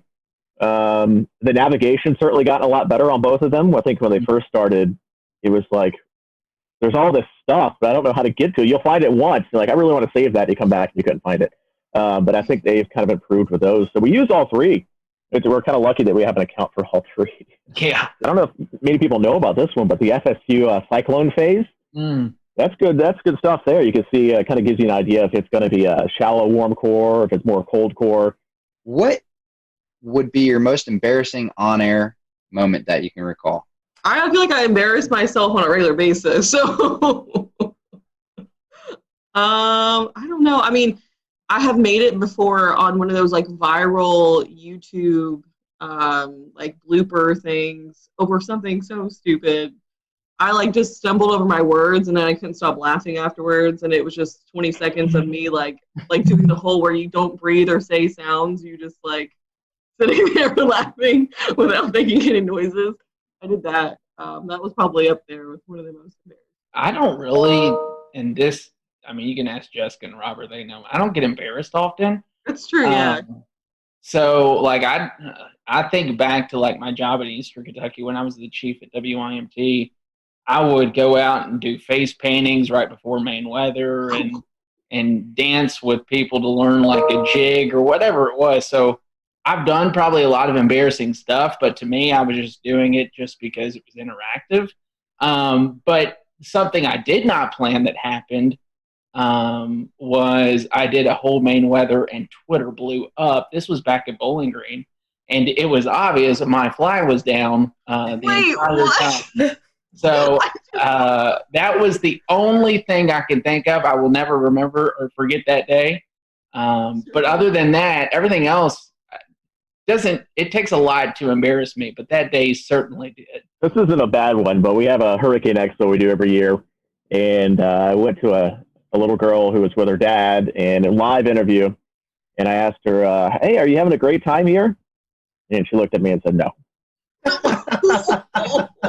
And I had no idea what to say. I was like, oh, well, there's some fun stuff over there. Back to you. You didn't respond with, I like turtles, right? And this is the thing with kids. They'll tell you the truth. They're not going to sugarcoat it.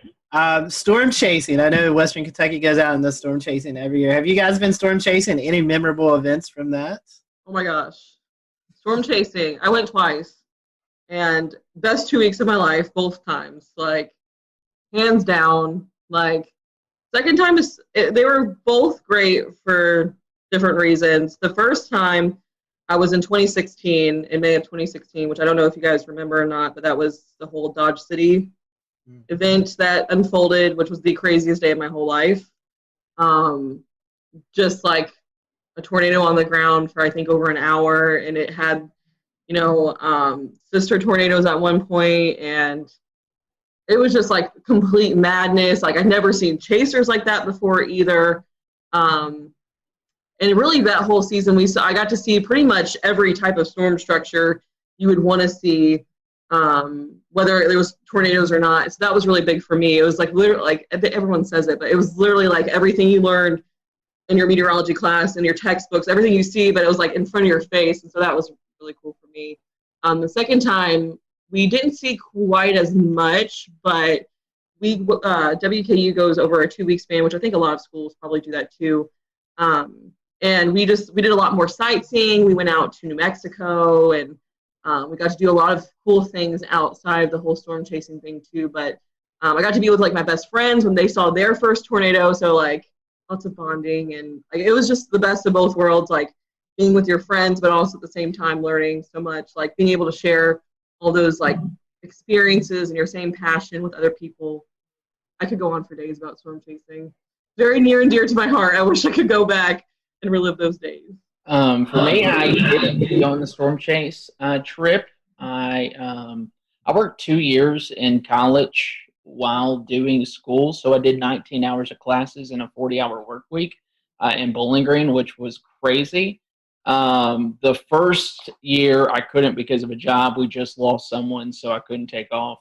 The second year I just accepted a job in Hazard, so I was already moving out when it was going up. I've storm chased on my own. I've never seen a tornado with my eyes. I've been around storms that produced a tornado at night and knew that, hey, this had a good chance of a tornado. I've seen damage firsthand from a tornado. I think the most powerful experience, though, would have been when we signed up for something that's not even storm chasing. We remember March 2nd, 2012 was a big time event in Kentucky. It was the one time I left Kentucky to go to and paid for this big conference in Oklahoma. I never attended the conference.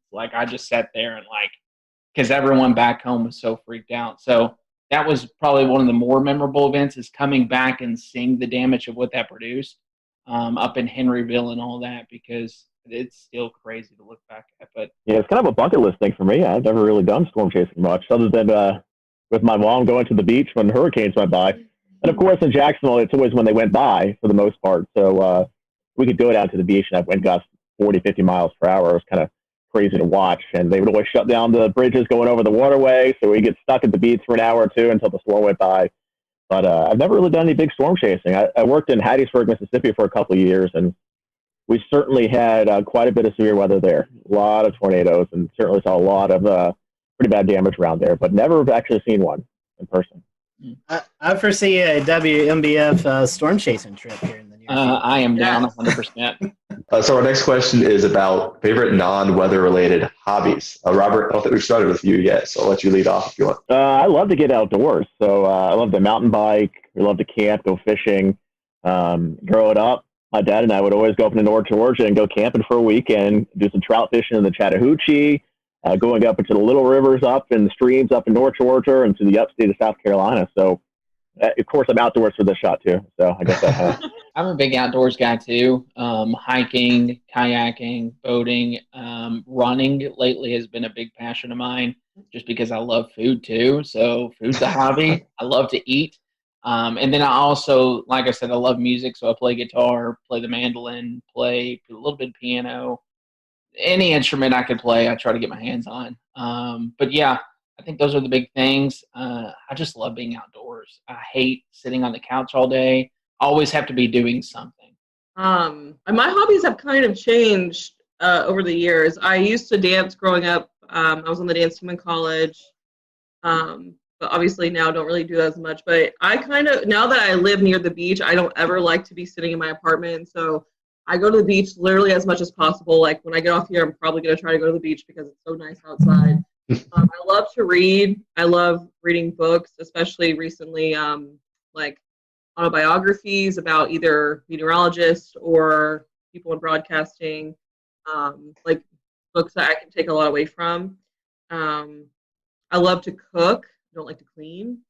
But I like to cook pretty much any chance I get. And I like to experiment and try to, like, if I can't, like, recreate, like, really good dishes from places I like, so I'm not as tempted to eat out as much. But it's really hard in Myrtle Beach. I plan on eating my way through this place. So, yeah, and then hanging out with my cats. Since all three of y'all like doing stuff kind of around the city and stuff, is there a shout out to some of the places or things that you like the most? What makes your city so great? Can you name a couple favorite spots? Beach. Any particular part of the beach? Yeah, I mean, there's a couple spots here. I mean, everybody kind of, when they come to visit, they go to downtown Myrtle Beach, and it gets a little busy, a little crazy. I think the locals go a little farther north or a little farther south, and it gets a little quieter, and you can actually relax a bit. So maybe that's if you're going to come to visit Myrtle Beach, try to branch out from just downtown Myrtle Beach. There's a lot to offer up and down the coast, and that's the thing with Myrtle Beach. they want to stay as close to the beach as possible, the buildings and the homes. So instead of going inland, everything here is built up and down the coast. You have to kind of go quite a bit to see everything.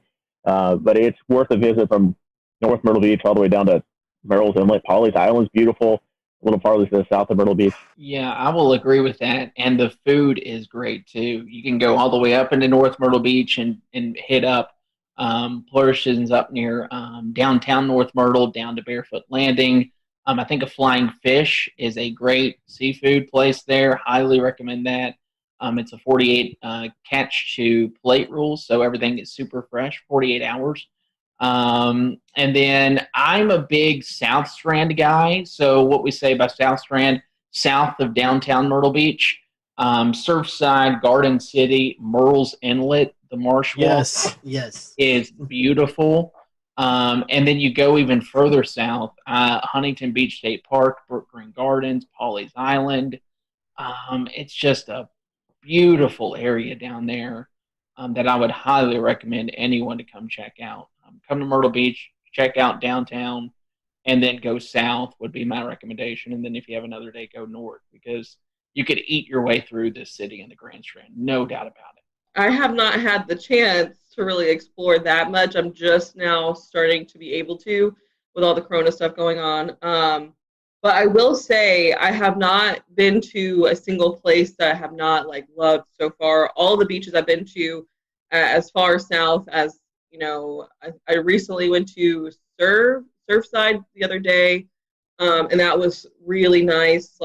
And there, every little spot I feel like has a different feel to it. It has different character to it. And so I really like that so far.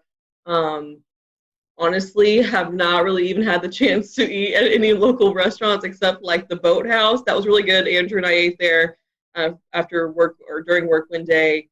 And then I went to a local Mexican restaurant the other day, Soli Luna, which was freaking amazing. Where do you see the future of meteorology being? We're seeing a lot more non-traditional wise media with social media, websites, blogs. You still have your TV, your National Weather Service stuff. Where do you think the future of meteorology takes us in the next 10, 15 years? I think that's kind of the magic question that everybody's looking to the answer for. I mean, you think back 15 years ago, how different it was, and then you look 15 years or 10 years in advance and just how different it's going to be again. Obviously, a lot of focus is on digital now. Everybody's on their phones. Most stations have a weather app at this point, but I think we invest a lot of time into our weather app, and we've seen quite a bit of growth of that here in the last few years. And even on social media, I think when I started in 2013, we had 3,000 or 4,000 likes on our weather page. I think we're up to almost 40,000 now. And you can see that kind of growth on our digital team as well. I did a presentation a couple of years ago about digital growth, website growth, and it was something like 200% growth since we launched the station. We're a relatively new station. We've only been around for a little over 10 years. But you start to see the TV side go down a bit, but the digital side is kind of taking over from there. And we started to put some work into OTT, things like Roku, so you can get your news kind of on demand. We're setting up a new system now at the station where basically an anchor or weather anchor can go on air or onto digital by themselves, has his own mixer board, audio board, cameras built in. They can punch up any sort of audio source, video source. And so we don't have to wait for that traditional 4 p.m., 5 p.m., 6 p.m. People don't want to wait until 4 p.m. to get the forecast or 4 p.m. to get some information. So it's tougher now to tease things. Like, hey, we got this really big story. Tune in at 4 p.m. for the details. And people don't, everybody wants the information now. So instead of doing that typical thing, if it's breaking news, we can get on air, we can get on the digital, get on the Facebook with it, onto the website, and people can go there and get the information right away. Otherwise, they're going to go somewhere else to find it. What's your favorite social media platform? Twitter, Facebook, TikTok, Snapchat? Where's your go-to? Well, I still have my MySpace active, I think, somewhere. So make sure you give me I'll put you in my top 6. But really, I think Facebook is still probably the king when it comes to weather information with the general public. I think it's probably starting to skew a little bit older with the population. I don't think the younger you go, I think you get the less people on Facebook now. And where we go from there, I'm not sure. We've kind of dabbled in Instagram a bit. And we have decent luck with it, but I don't think we've got a huge amount of traction on there yet. But it seems like most TV stations still use Facebook as the kind of big digital social metric, and then you just kind of have Twitter and Instagram and some other things on the side. All right, we're gonna end with a couple of fun questions. So I'll end with this one. You're ordered a pizza. You're only allowed one topping. What is that topping? Pepperoni? Sausage, but this puts out a Barstool Sports one bite, everybody knows the rules is what I thought of as soon as you said that. It's hard for me to pick one. My original thought was pepperoni, but I love banana pepper pizza. Interesting. Nobody said pineapple, so that's good. I was waiting for the pineapple. Yeah, I don't think pineapple's on a pizza. All right, then I will close this out tonight. This is a question that we briefly talked about before the show and had you all stow away your answer. So this could be controversial. There's only one right answer. Toilet paper, over or under? I had to think. It's over. No. It's over. Okay, one for over. I saw a terrifying image once, and I'll explain it after Jessica answers. It's over. Okay. And it's because of the image. Okay, yeah, I would say over, and I think of a meme, and I hope it's not what Andrew's thinking. It's like, I don't know, I can't even remember the meme. Something about a mullet, like, it had to do with a mullet. I've seen that. You know what I'm talking about? I know what you're talking about. The one I saw had a spider underneath, and like you reached underneath the toilet paper to get it on the underside, and when you do that, you're like touching the spot. Ever since then, it's over. No. All right, we have definitely enjoyed having you for this. We appreciate it. I would hate to give up this opportunity, or would love to give you this opportunity to promote your social media accounts. So if anyone who's watching or listening, head down to Myrtle Beach. They know where to get the weather information at, and maybe some of the best places to hang out. So I'll let you guys give out some social media information before we close off. Robert, I'll start with you. No, you could. I'm big on Facebook, so if you just search for meteorologist Robert Whitehurst, it should pop up on there. And of course, our main Facebook page is kind of the one where we put a lot of our time into more forecasting, and that's going to be the WMBF First Alert Weather Facebook page. Yeah, I think we're all pretty generic in our handles. I'm meteorologist Andrew Dockery on Facebook. And then you can find me on Twitter at AndrewWMBF. We have a great team that loves social media. We would love to just even chat with you all about weather sometime. Yeah, mine's the same pretty much. It's meteorologist Jessica Dobson on Facebook, and then at Jessica Dobson WX on Twitter. You can also follow me on Instagram. I can't even think of my handle right now, so whatever. You can also follow me on Pinterest. You can also find Jamie Arnold at Jamie Arnold WMBF on Twitter. So look up Jamie. We hate that he wasn't able to join today, but certainly appreciate having you all around. And if you're in Myrtle Beach, be sure to check out the WMBF First Alert Weather Team. For everyone here at the Carolina Weather Group, thanks for watching, and we'll see you next time.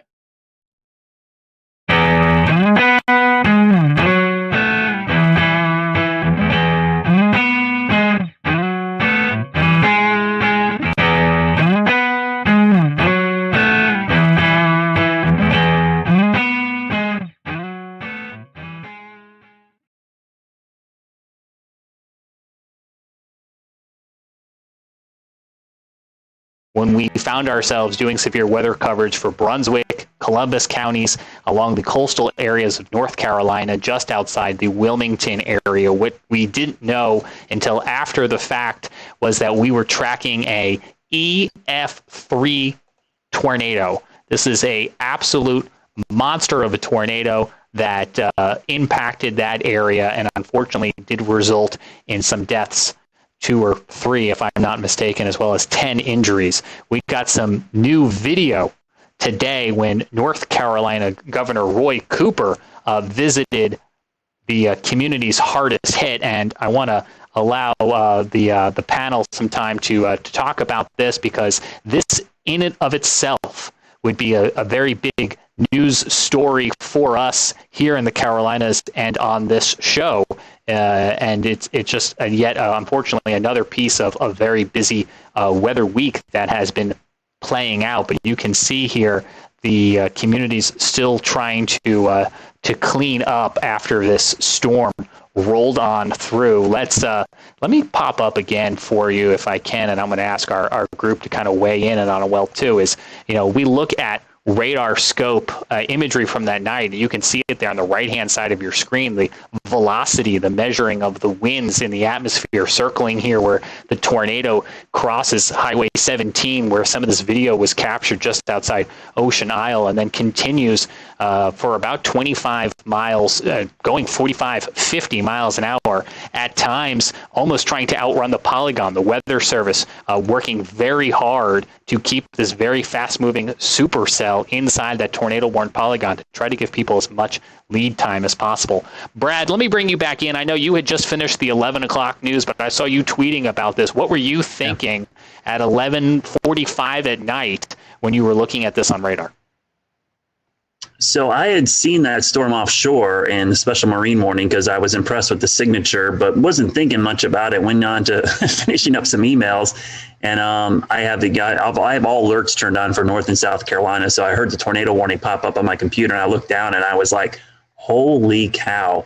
Right away, I was like, I could see the debris signature, and I knew it was bad.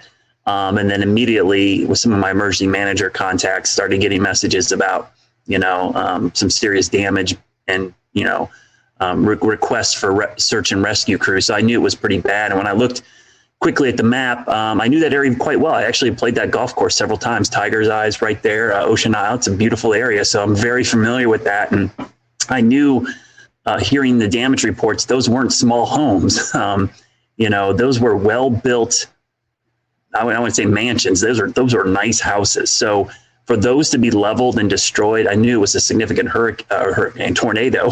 I'm thinking of hurricane because that area was hurt by Isaias as well, almost the exact same location. But what was interesting is, it was EF3. That's the only second EF3 I could find in the database in the month of February in North Carolina's history. The other one was in 1971. So EF3 tornado in the month of February is incredibly rare for North Carolina, and in that area, period, any time of the year. Brad, I have to echo. I was going to say I was asleep when this happened. When I woke up in the morning, I saw your text in our internal chat. But along with Brad, I've played golf at this golf course that actually got hit, and vacation, there a lot. And like Brad said, it's a well-built community. I mean, these homes are well-built, and to see the video of just some of these just being completely demolished just shows you the sheer size and strength of this tornado. And, it was a nocturnal tornado again, at 11:45 on a February evening, something you just don't really anticipate. So the loss of life is never good, and just our thoughts and prayers go out to those folks. But just seeing some of the damage out there, you could tell it was a pretty massive tornado. Yeah, I'm like you, Scotty. I slept through this too, and the very next morning I woke up and saw that there had been a big tornado from browsing through Twitter. And so I went and downloaded the radar scans from the archive and went to look at what the radar looked like. And when I saw that debris signature, I thought, oh my God, that had to have been a really bad tornado. Debris was lofted up to something like 22,000 feet. Is that right? 22, 25. It was up there. It got sucked right up into the updraft. It was pretty impressive. Right. Yeah. When you see debris lofted that high, you're dealing with a pretty substantial tornado, and in this case, at EF3, and that's what it looked like. It could have been just looking at the radar. Yeah, that's a tough warning scenario. The Weather Service, did the best job they could, but nocturnal February, I think that these coastal communities have it tough because I was talking to another group about this today. The special marine warnings, we're talking about water spouts and rotation. But who on the coast is looking at special marine warnings off the coast? If that was a polygon for a severe thunderstorm warning or a tornado warning to a county to your south and east, you're probably a little bit more aware. But when they're special marine warnings, you're probably not even thinking twice about it. Right. And even if there is a water spout, you think, oh, well, it's going to last 100 yards inland at most. But this is a little different. This was, I think this was supercellular in nature. And when you get that kind of situation, you get a water spout from that. It's going to keep going inland and a long way sometimes. I remember when we were streaming this, just looking at it going, this is textbook. You could see the hook echo. You could see it on velocity. 160 mile per hour winds. Christian Morgan, WFMY in Greensboro. I want to ask you for your advice for folks who hopefully never find themselves in this situation. But if you find yourself in any tornado polygon, what do you do, especially if it's midnight?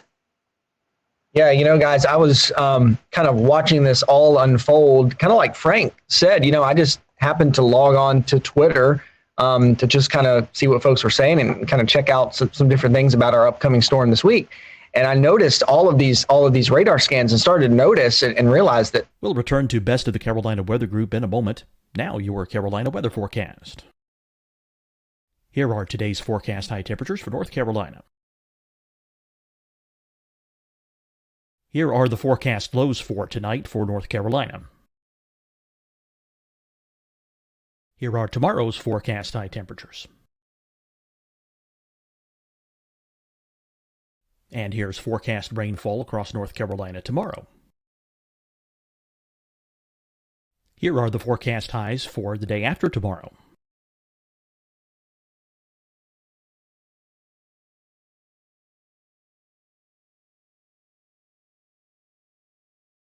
And here's the forecast rainfall across North Carolina for the day after tomorrow. This is the total rainfall forecast across North Carolina for the next 3 days. Here's the severe thunderstorm outlook for today from the Storm Prediction Center.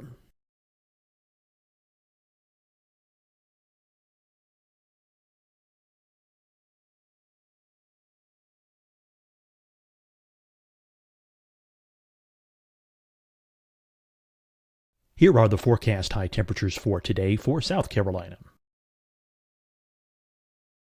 Here are the low temperatures for today for South Carolina.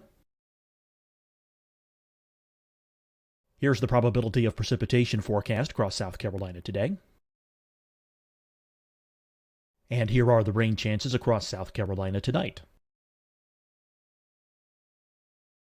Here are tomorrow's forecast highs across South Carolina. Here are the forecast low temperatures for tomorrow for South Carolina. And here is the probability of precipitation across South Carolina tomorrow. Here's the precipitation chances across South Carolina tomorrow night. Here are the forecast highs for the day after tomorrow in South Carolina. Here are the forecast low temperatures across South Carolina for the day after tomorrow. And here are the rain chances across South Carolina for the day after tomorrow. And South Carolina's probability of precipitation for that night. Here's the Storm Prediction Center's severe thunderstorm outlook across South Carolina for today through tonight. Here's the Storm Prediction Center's severe thunderstorm outlook across South Carolina for tomorrow and tomorrow night. And here's the Storm Prediction Center's severe thunderstorm outlook across South Carolina for the day after tomorrow through that night. Here's the severe thunderstorm outlook for today from the Storm Prediction Center.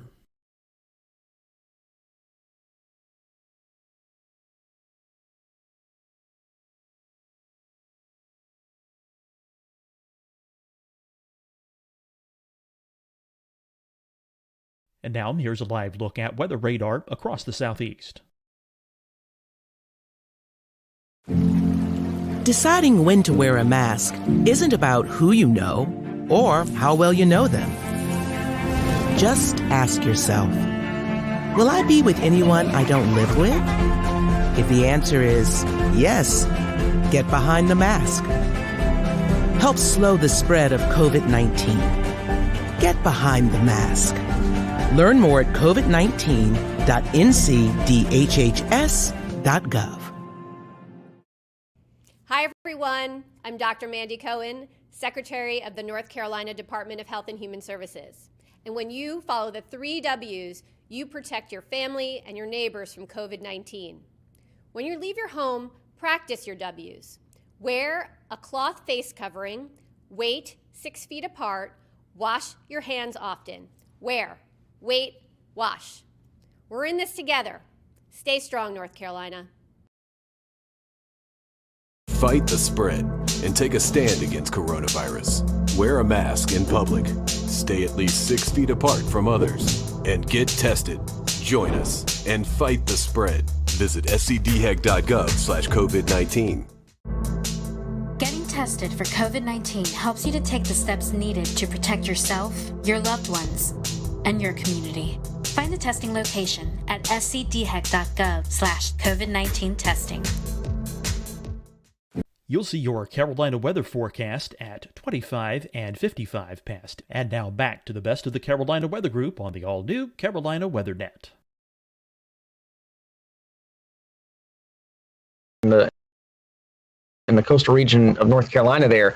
And what I was saying on Twitter, you know, I wasn't an active meteorologist following along in those areas, but I was saying, you know, if you have family and you have friends that you know in this area, who cares if you got to wake them up? Call them until they wake up and let them know what is going on, you know, that they have to find somewhere safe to get.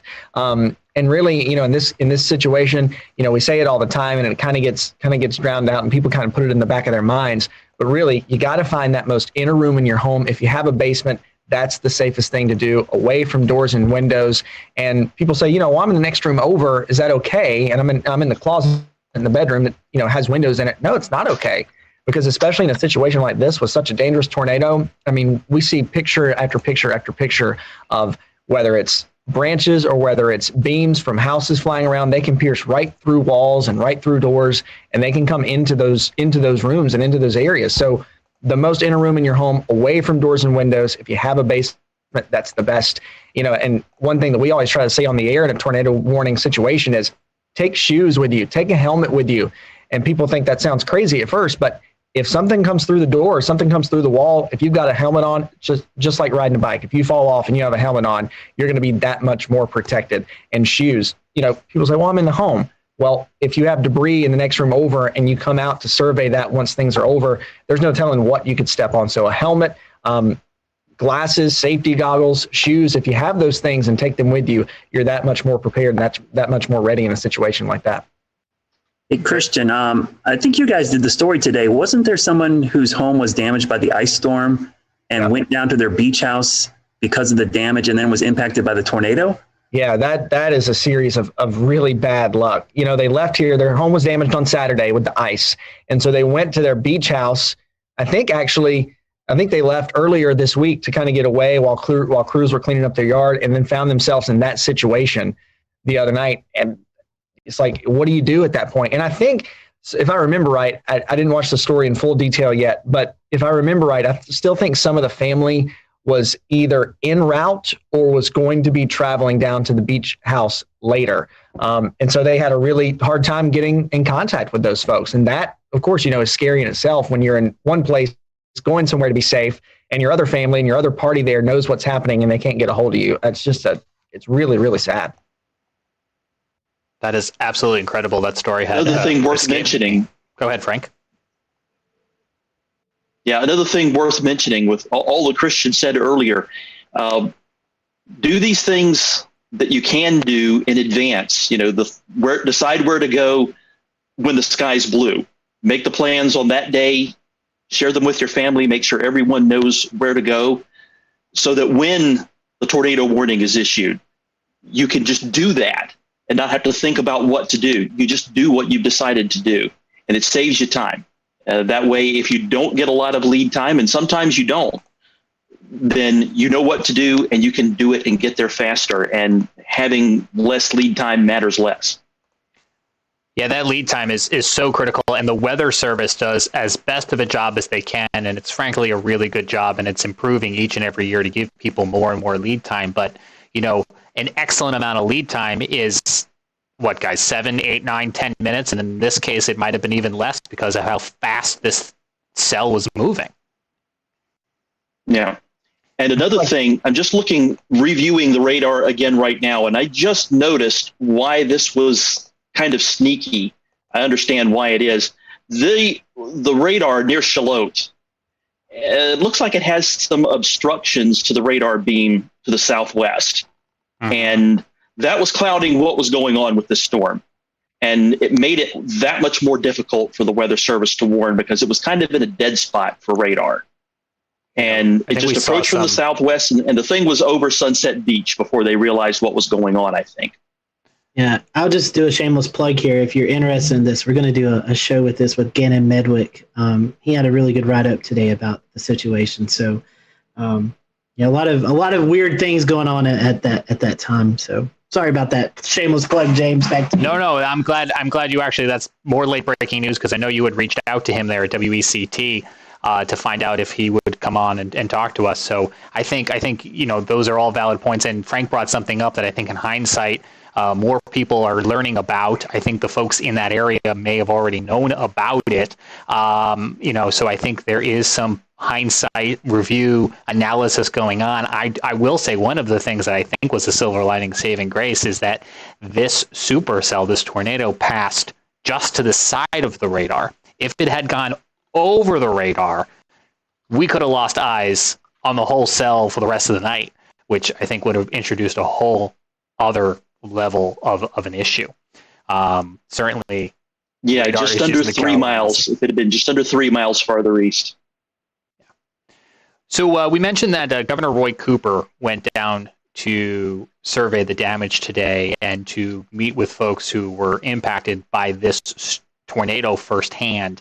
And amongst some of the video that was fed back, we have about 2 or 3 minutes here where the governor is talking to 2 homeowners who were inside of their home when this tornado approached. You're going to hear them talk about the amount of lead time they had, or what frankly was a very small amount of awareness and lead time for them by the time they realized something was wrong, and what position that left them in, and how they ultimately rode this storm out inside of their home.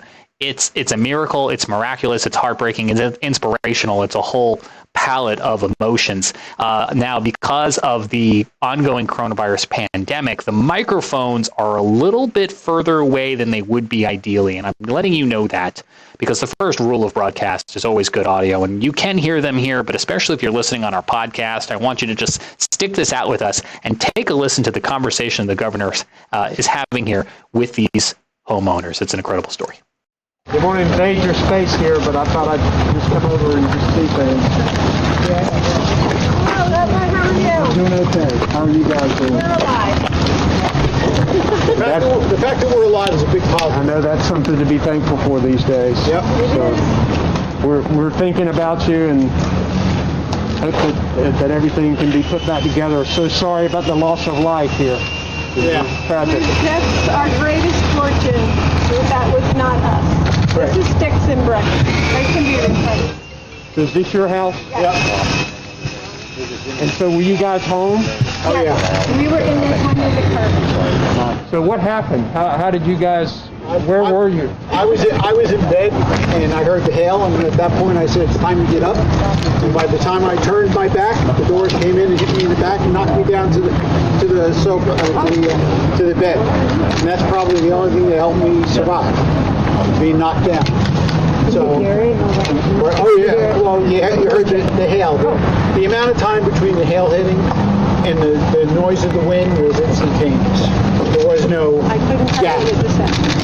I was on the living room sofa, and as soon as the hail cracked the first piece of glass, I ducked, and the whole back of the house flew in. And I went for a ride. Fortunately. So how far were you carried? Where were you? I was in the great room. The entire back of the house flew in. This wall here, I'm on the other side of it. Buried under everything else. And I'm sure the only thing that saved my life is our porch furniture is teak. And then one chair blew in on me like a TP tent. So everything falling and throwing landed on that and not directly on me. And I swear that's the only reason I'm here. That is amazing. Were either of you injured? Minor scratches. I had to get a couple of stitches. But considering, no is the answer. Bumps and bruises by comparison. Well, you have an amazing attitude about all of this. It's got to be devastating to lose your home like this. It's devastating, but you got to maintain a positive attitude. So we're here. We have something to deal with. There are others across the street and across the golf course that don't have that good fortune. Do you have a place to stay? We do. Yes, the neighbors here are families. The generous, phenomenal offers have been endless. So Yeah, we have a place to stay. There are several people that had empty homes because they're not full-time residents. They offered the homes to us. I've had offers from New Jersey to Florida to help. So we've been fortunate. Absolutely an incredible story. Those folks, as they expressed, lucky to be alive. Again, 2 fatalities, 10 injuries, and as you can see, multiple homes damaged by this EF3 tornado there in Brunswick County, North Carolina. We will have more, as Scotty mentioned, on future shows here on the Carolina Weather Group, talking more about an event that is clearly going to be now marked on our calendars and our history books. 160 mile-per-hour winds. That is practically unheard of in this part of the country.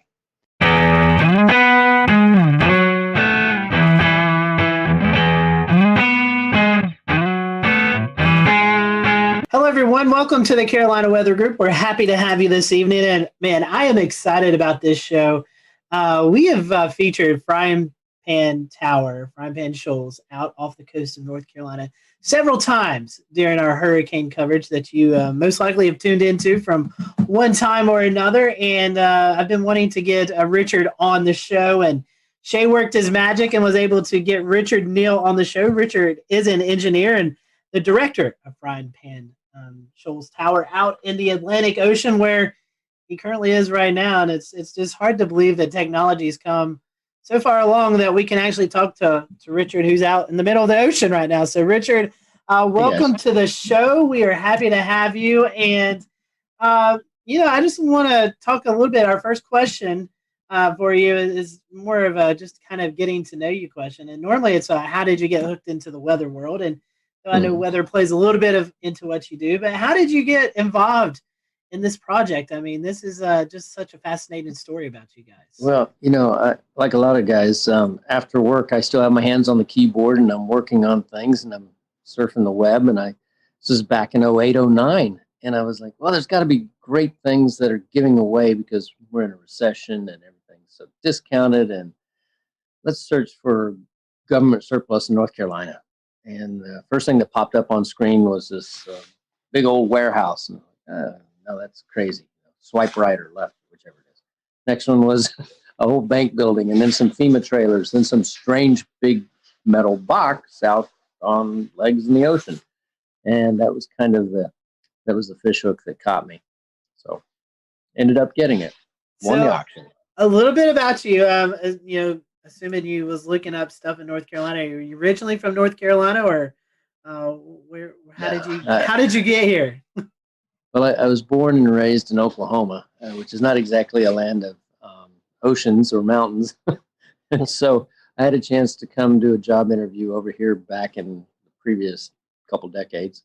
And I was like, the trees are tall, the ocean's beautiful, so it hooked me. I moved into the Charlotte area where I've been since 99. I've got to ask you, I personally love Oklahoma. I go out as much as I can to storm chase. So did you have any close encounters with tornadoes in your time out there? In Oklahoma, it was pretty normal to just, there's the tornado and it's only yay big. And so you drive a little slower so it can stay ahead of you, or you drive a little faster because it's behind you. The one time riding in my dad's pickup truck, banged on the rooftop because back then we could ride in the back. And we were following one about 2 miles ahead of us. And I asked him to hurry up because there was another one behind us, about 3 miles behind us. So we just stayed right between the two as we went home that day. Just a normal day. Did not understand the magnitude of the difference between a tornado and hurricanes. Hurricanes are a whole different ball of wax, aren't they? Yes, they are. They are. We'll talk a little bit about that. So engineering, I know you got some engineering out there. Tell us a little bit about that and what all engineering-wise you do out there right now at the tower. Well, when I got the tower, when we first came out here, we opened the doors and all the windows were sealed up and there was thick junk all over the floor. It was incredibly filthy. And of course, nothing worked. There was no electricity. There was no running water, you name it. Obviously, no internet.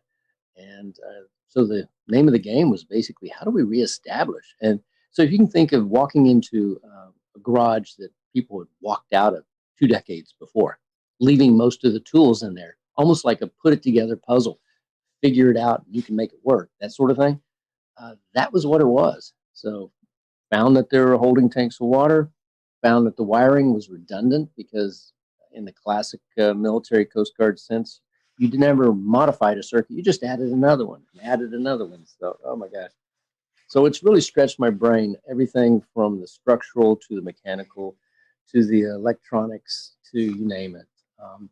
Again, you don't just hire a plumber out here. You are the plumber. So. Very interesting. And, you know, the first question that pops into my mind here, Richard, is how do you get out there? Good question. After I bought it, it took me 4 months to get here because I couldn't get a captain willing to bring me out in a boat. He said, there's no ladder on it and you can't get up on it. And I said, well, I was actually a really good climber, so just get me close. But I think what really made him laugh was when I showed up at the dock carrying an extension ladder with hooks on the top. So climbed on it that way, and we do come out by boat when we're carrying things, but more commonly we just fly out by a Robinson R-44 and land on the helipad, which is our entire rooftop.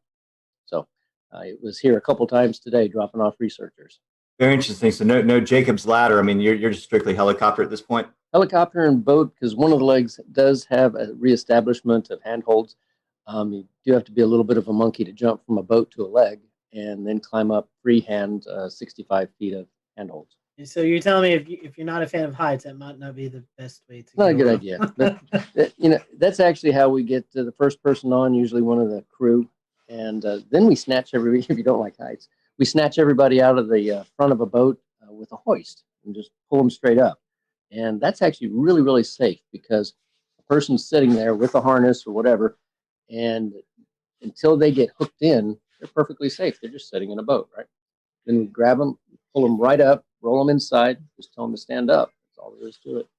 And haven't dropped anybody yet. It's probably a good record, 10 years. So why was the tower built in the first place? I'm the old one out of probably all of us. And I remember when we didn't have cell phones and we rolled this little circle on the phone to make it work. So back in the 1960s, there was still the frying pan shoals, and the shoals were shallow and then deep, and then who knows. Boats were going aground and wrecking. So because we didn't have GPS and we didn't have LORAN, and you could use a sextant or whatever to look at the stars, but it was out here to be the lighthouse. So it's still got the light up in the corner that we don't use anymore because GPS, obviously. But it was purely to keep people from running aground. There's literally hundreds of shipwrecks from here to shore. We're about 32 miles from the closest point. Technically, we're outside of America by about 6 miles. And speaking of that closest point, for those who may not know, what is that closest point off reference of North Carolina? A lot of people would be aware of Wilmington, and Wilmington has a bunch of smaller cities flanking it, Southport and Carolina Beach, and coming out to the tip of it of Bald Head Island. And that's from where the shoals actually continue on outward. So Bald Head Island, which is right over that way. We can see the light of a lighthouse on shore occasionally, just a little faint glimmer, but we don't see light of anything else because we're just too far away. Sometimes people just like to go out in the ocean, fishing and stuff. Do people ever come by and just yell up and say hey to you and whatever? Yeah, it is interesting. I don't know if it's good or bad, but I've got, I guess people are like, hey, Richard, and my phone number's out there, so I'll get text messages, emails. I think I'm down to, 5,000 or more emails in the last couple of weeks again. So it's a little tough. I'm amazed you guys could track me down. I'm glad you did. But they'll holler up, Richard, hey, this is so-and-so. And I was out there 2 years ago, 5 years ago, 6 years ago. Sometimes I remember who they are and sometimes I don't. But on a good, flat, calm weekend, we can have 30 boats around here all getting bait fish or catching fish or just hanging out. It's really quite the party.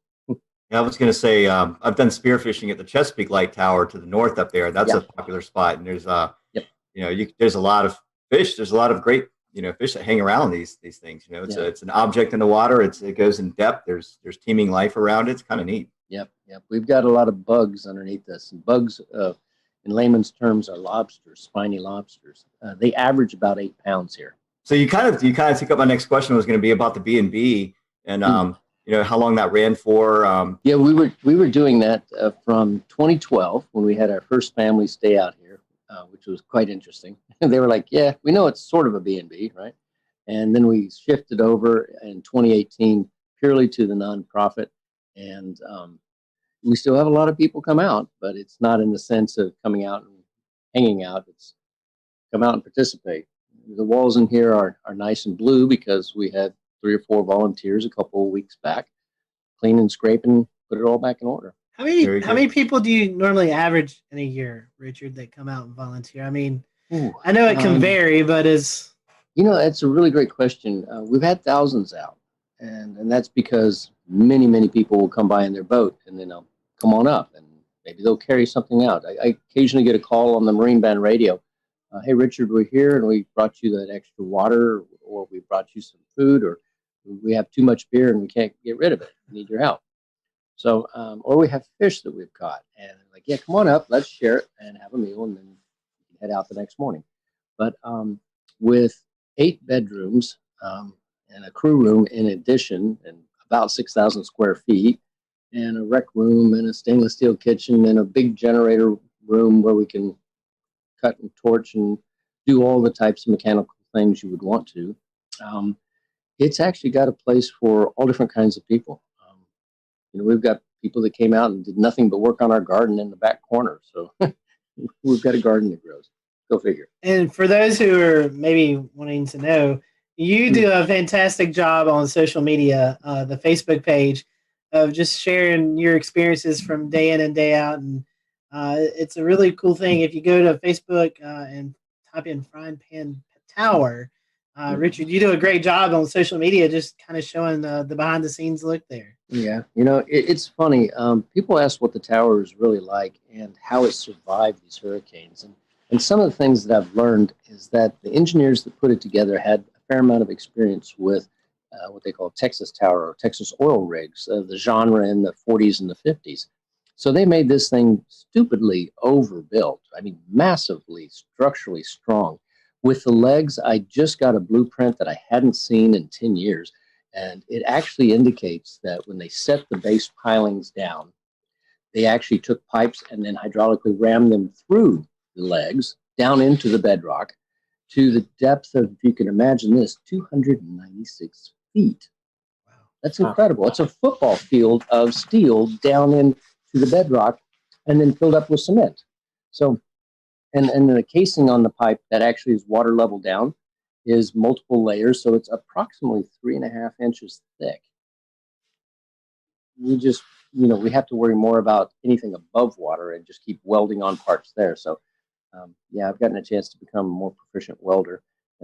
Since I don't have OSHA looking over my shoulder, it's like, yep, I'll do it. I'll do it right, but I don't have to get it inspected. So, again, being outside the country does have some perks, right? Next question is, it's kind of like just everyday life that we have here, the luxuries of plumbing and power, internet. Mm-hmm. I've seen you were watching the football game a couple of nights ago. You cook up these really nice looking dinners. So how do you get all of that 32 miles out in the Atlantic Ocean? This is truly a working environment along the lines of, we don't just say, hey, stick a solar panel up there, it'll be great, you'll love it for 25 years. No, we actually know that they will hold on during a hurricane. We've had solar panels up for 3 or 4 hurricanes now. We know the flags don't last quite as well, but that's another story. And with those solar panels, we still are on conventional solar batteries. So we don't have lithium yet because we work off of a very tight donated budget, obviously. And then if we need to augment it, like tonight when everyone's using all kinds of things, I will run a small little 3K generator by Honda or something like that. But the good news is that we did also resurrect life back into the 40 kilowatt Detroit diesel that has been sitting here ever since the 1960s. And when we took it apart and looked inside at the pistons, everything was put back in almost perfect order. And then they closed the doors and walked away. So all we had to do was get it up and running again. Now we need to get the electrical part out of it, which is the diodes and the rectifiers. And guess what? I'm getting to learn something else. But once I do that, then we'll reach out to our audience and say, be nice to have some resistance heaters bolted back on the wall, and then we'll run that and be warm while we're out here working. So 99% of the time, we're just solar and wind. So we have a couple turbines, and we've got a couple dozen panels and a battery room full of batteries that we watch very closely and monitor. And everything that we do out here, we can also look at and monitor from shore. So, and that was a 5.2 gigahertz microwave dish that we set up, shot to shore, 56 miles, talked to TV station into letting us put a dish up on their tower at 1,300 feet. And, it's one of those, I can't believe they let us do this sort of stuff, but, we get really smart people, and then they're excited about it, and then they tell other people, and then we get a phone call. And a gentleman just got on a helicopter today that left that made a donation. We'll return to Best of the Carolina Weather Group in a moment. Now your Carolina weather forecast. Here are today's forecast high temperatures for North Carolina. Here are the forecast lows for tonight for North Carolina. Here are tomorrow's forecast high temperatures. And here's forecast rainfall across North Carolina tomorrow. Here are the forecast highs for the day after tomorrow.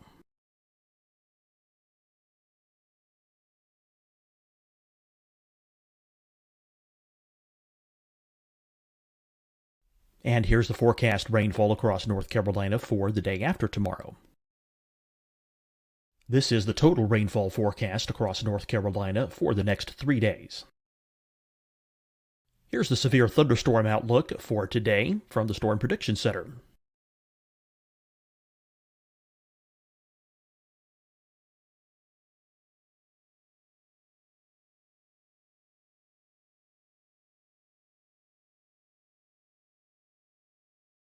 Here are the forecast high temperatures for today for South Carolina.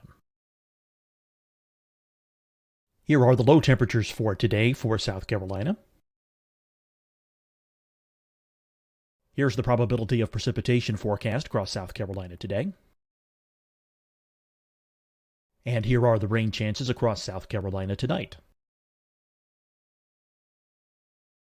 Here are tomorrow's forecast highs across South Carolina. Here are the forecast low temperatures for tomorrow for South Carolina. And here is the probability of precipitation across South Carolina tomorrow. Here's the precipitation chances across South Carolina tomorrow night. Here are the forecast highs for the day after tomorrow in South Carolina. Here are the forecast low temperatures across South Carolina for the day after tomorrow. And here are the rain chances across South Carolina for the day after tomorrow. And South Carolina's probability of precipitation for that night. Here's the Storm Prediction Center's severe thunderstorm outlook across South Carolina for today through tonight. Here's the Storm Prediction Center's severe thunderstorm outlook across South Carolina for tomorrow and tomorrow night. And here's the Storm Prediction Center's severe thunderstorm outlook across South Carolina for the day after tomorrow through that night. Here's the severe thunderstorm outlook for today from the Storm Prediction Center.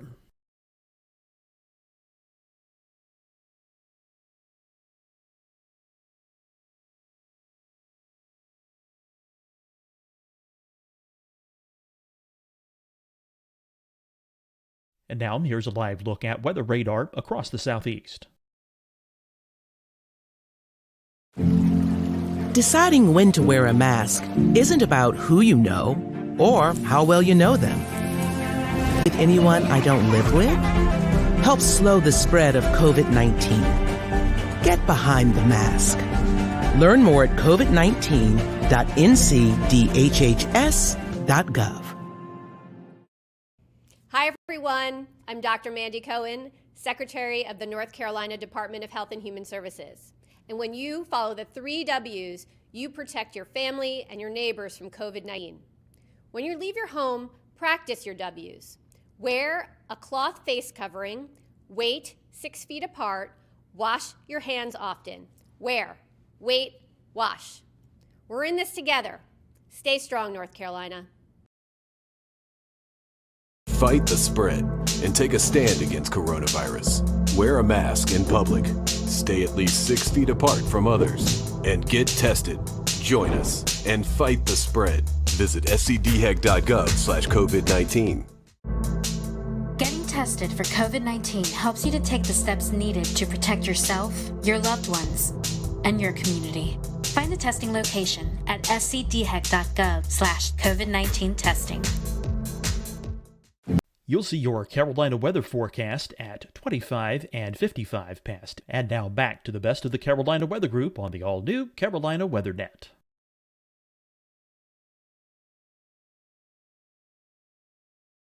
But he worked anyway. Couldn't stop him. Jordan, I know you've got the big fun question for us meteorological nerds. Yeah, so as the Carolina Weather Group, I'd be remiss if we didn't talk a little bit of meteorology while we're here. So what are some of the more memorable storms that have come by in recent times? I mean, I know I'm thinking about Florence and Matthew are probably the obvious ones, but maybe you have one that's maybe not quite so obvious. Well, Arthur was an amazing thing. I actually was out here with 3 of my kids and 1 volunteer, and we planned on flying back by helicopter on a Tuesday with an upper limit of the wind speed of being around 45 miles an hour or so for the helicopter. I think it was a Bell Jet Ranger. And we woke up that next morning to 55 miles an hour constant. So we weren't going anywhere. Surprise, surprise. Had not been out here for a hurricane. And my kids were like, are we going to be all right? Of course we are. It's going to be great. So everything was great. The winds were averaging around 75. They got up to 100 and something during that. And we were all in here, and it's very noisy. My daughter points out the window because there's a huge mooring light that's about 2/3 of a mile that way. And it has a 12,000-pound dumbbell weight at the end of a huge chain. And it's the marker for the very end of the shoals. Well, the waves were so big. They were about 30 feet tall. They don't even look like waves. They just look like hills that it was picking it up and slogging it along. And she says, Dad, is the buoy supposed to be traveling? So it marched off towards Wilmington. And then as the hurricane spun around, we got to the backside of it and the winds were blowing from the other side. We just finished dinner and it blew in one of the back windows, just shattered it. And wind is going everywhere. And the rain's pouring in, and we're back there trying to hold a piece of metal against it and get it all put back together. And my daughter's a little upset about this. And I said, it's okay. We were fine. She goes, I'm not worried about the tower, Dad. It made my cake in the oven fall. Unbelievable. So, we've been out, and I've since found that hurricanes can be really pleasant to watch when there's nothing in the air to hit you but rain. When you're on shore, you have to worry about all kinds of things. You have to worry about trees falling on your houses, and that sort of thing. Out here, it's just rain. You wear safety goggles so that it doesn't sting your face too bad.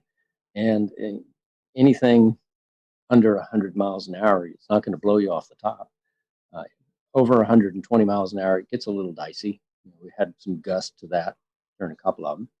And the water kind of comes in everywhere. So it gets a good rinsing, but that's all right. Does the tower sway at all? Do you get a little bit of that rocking factor? I'll show you. During the worst hurricane, this is it. That's it. Just enough to make the water wiggle around in the Culligan jug. That's it. Puts you to sleep really good. And they are really loud. They are quite noisy. But, you asked the question really that I should answer more directly is about the weather and how and what do we watch and how do we know when we can go out here? It's only 30 miles out, but the weather here is very different than the weather on shore. On shore, we can have 30-degree days, and out here, because they have this enormous mass of water underneath us, we could be in, T-shirt and shorts, or like today, we had a 25-degree temperature drop out here. It was beautiful. It was 75, and then it went down to 55 for a while, and I'm wearing a jacket because it's cool. So you kind of have to be aware that the ocean is what they would call an ever-changing, never-changing environment. So it's always going to be a little different, and you can only tell about 3 or 4 days in advance as to the true conditions in this one location. Being on top of a hill at the end of the shoals creates a Venturi effect. So the water goes much faster underneath us than it would maybe just a half a mile away. It's quite an interesting place to try and go scuba diving, that's for sure. I would imagine the waves, Yeah. We see storm surge on the coast with landfall and hurricanes, and we see these models that are predicting 20, 30-foot waves out in the ocean, but the normal everyday person doesn't get to see that, but you do. I mean, you were just talking about the experience with Arthur. I mean, I'm sure the first time you saw it was like, oh my gosh, but have you kind of got used to the fact of seeing these huge waves now after being out there so long? It's funny, the smaller waves, just the 12-footers or so, those actually impact harder than the big ones. We have these legs that are 42 inches in diameter, so relatively speaking, they're very narrow. But if you catch completely square to the cross pipes at the 12-foot level, a 12-foot wave, you know the weight of water, it's quite a bit per cubic yard. You feel it, just a shudder like that. That was a good one. That hit well. The huge waves, they look strange because they really do look like hills rolling past. And then occasionally one of them will break over like you would see on a small wave on the surf. But then you look across it and you realize that it's breaking over hundreds of feet wide and 7 or 8 feet, the top of it's cresting over. And you're just thinking to yourself, if I had a jet ski, I bet I could ride that all the way to shore. But I don't know. From what you've told us, it sounds like there's not many things that would cause such a concern that you'd have to evacuate. But I am curious what your emergency procedures are like. What things might it take to get you to have to bug out of the tower, and if so, what's the process? That's great one. We have about 4 different forms of communication. We have, and that's for knowing what's going on. Of course, we benefit other people out here by having that available for them too. So we shoot our signal around here. So we kind of know what's going to happen weather-wise to some degree. It's really about a decision of, do I need to get back to shore because there's people on shore I might need to help? So when Matthew came through, we left a day after it happened just simply so we could get back to shore and help reestablish power for several houses that were out, elderly people. But it's funny. I guess it's kind of the reverse. We got plenty of food, plenty of water. If you have a string and a hook, you can't starve. It's really more a matter of we stay away from things like COVID virus and monitor the people that come out, that sort of thing out here. People have said that this is probably the best place to survive a end of times or a zombie apocalypse. I don't know. As long as we have our connection to shore with the Marine Band radio, with the internet that we have here, with emergency locator beacons, things like that, probably could sit out here and ignore the world for about a year if you had to.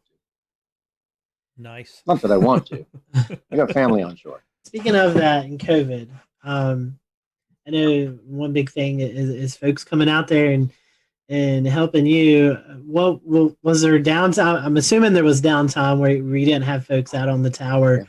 What was it like when the world was going crazy and you're already out on this island? I'm sure for you personally it wasn't much of a change, but what was it like? A few years ago, I had finished a job of 11 years and I needed a break. So I came out here and was just here for 6 months straight. Went to shore one time. And I noticed that you don't know what day of the week it is anymore. You don't really know what month it is after a period of time. And you start just living, I'm in this season. Oh, gee, I'm getting into fall now. Okay. But during the time that everyone was really locking down on COVID, I was here for a few weeks by myself and isolating. And it was odd because, I turn on the TV, I get it over the air, I get it over the net, I can see everything that's going on. So, you do always have the ability to communicate, same as we all do while we're still locked down. But I think it just made me really appreciate the fact that out here, I have a mask. I've got one in my pocket right now. And anybody that comes out here is going through a questionnaire. Have you been around anyone? Do you have the temperature taking? All that good stuff. They could still be carrying it, but we're trying our best to be just safe about it. So. Right. Well, speaking of that, we talked about the weather aspect. One thing I also want to mention is I was looking through some of the Twitter mentions for Frying Pan Tower. Water spouts also, I'm sure you get to see your fair share of water spouts out there. Oh, that's amazing, yeah. But any other memorable moments? I know you were talking about the meteors a little bit earlier. I mean, you are out in the middle of nowhere, dark skies, so I'm sure you can see all the meteor showers and International Space Station travel across the. I mean, any other memorable moments out there? Any sunsets, sunrises? We did a time lapse of what was it, the Neowise comet that was off, and we could see it pretty clearly. And what we didn't realize in our time lapse was that the ISS, International Space Station, came cruising right past. So it's all on the time lapse. With there's the comet, there goes the space station, and there's the meteor. It's just you don't know what you don't know if you're not in a dark enough area to see it. On the same type of thing, you might look down at the water, and I didn't know this, but there's a shrimp variety that when they snap their tail, they make a blue flash. And I'd never heard about that, but I was looking down in the water one evening and all these little blue dots of light, all these shrimp just pop, pop, pop, pop, pop. And it was like incredible. How would you have known? So, the wildlife that you don't see when you just look across the ocean is all abundant underneath there. And it's just increased my desire to help educate people. So we have the above camera, the water level camera, and then the shark camera down on the very bottom that we do for explore.org. And that's in classrooms all around the world with kids watching it. Just kind of fun. So hopefully they'll learn about the ocean and, keep the straws out of the turtles' noses and understand the power that is in our oceans. I mean, the weather is by virtue of this enormous body of water that gets heated up and moves around. I mean, the things that our world does, I just think there's so much for us still to learn.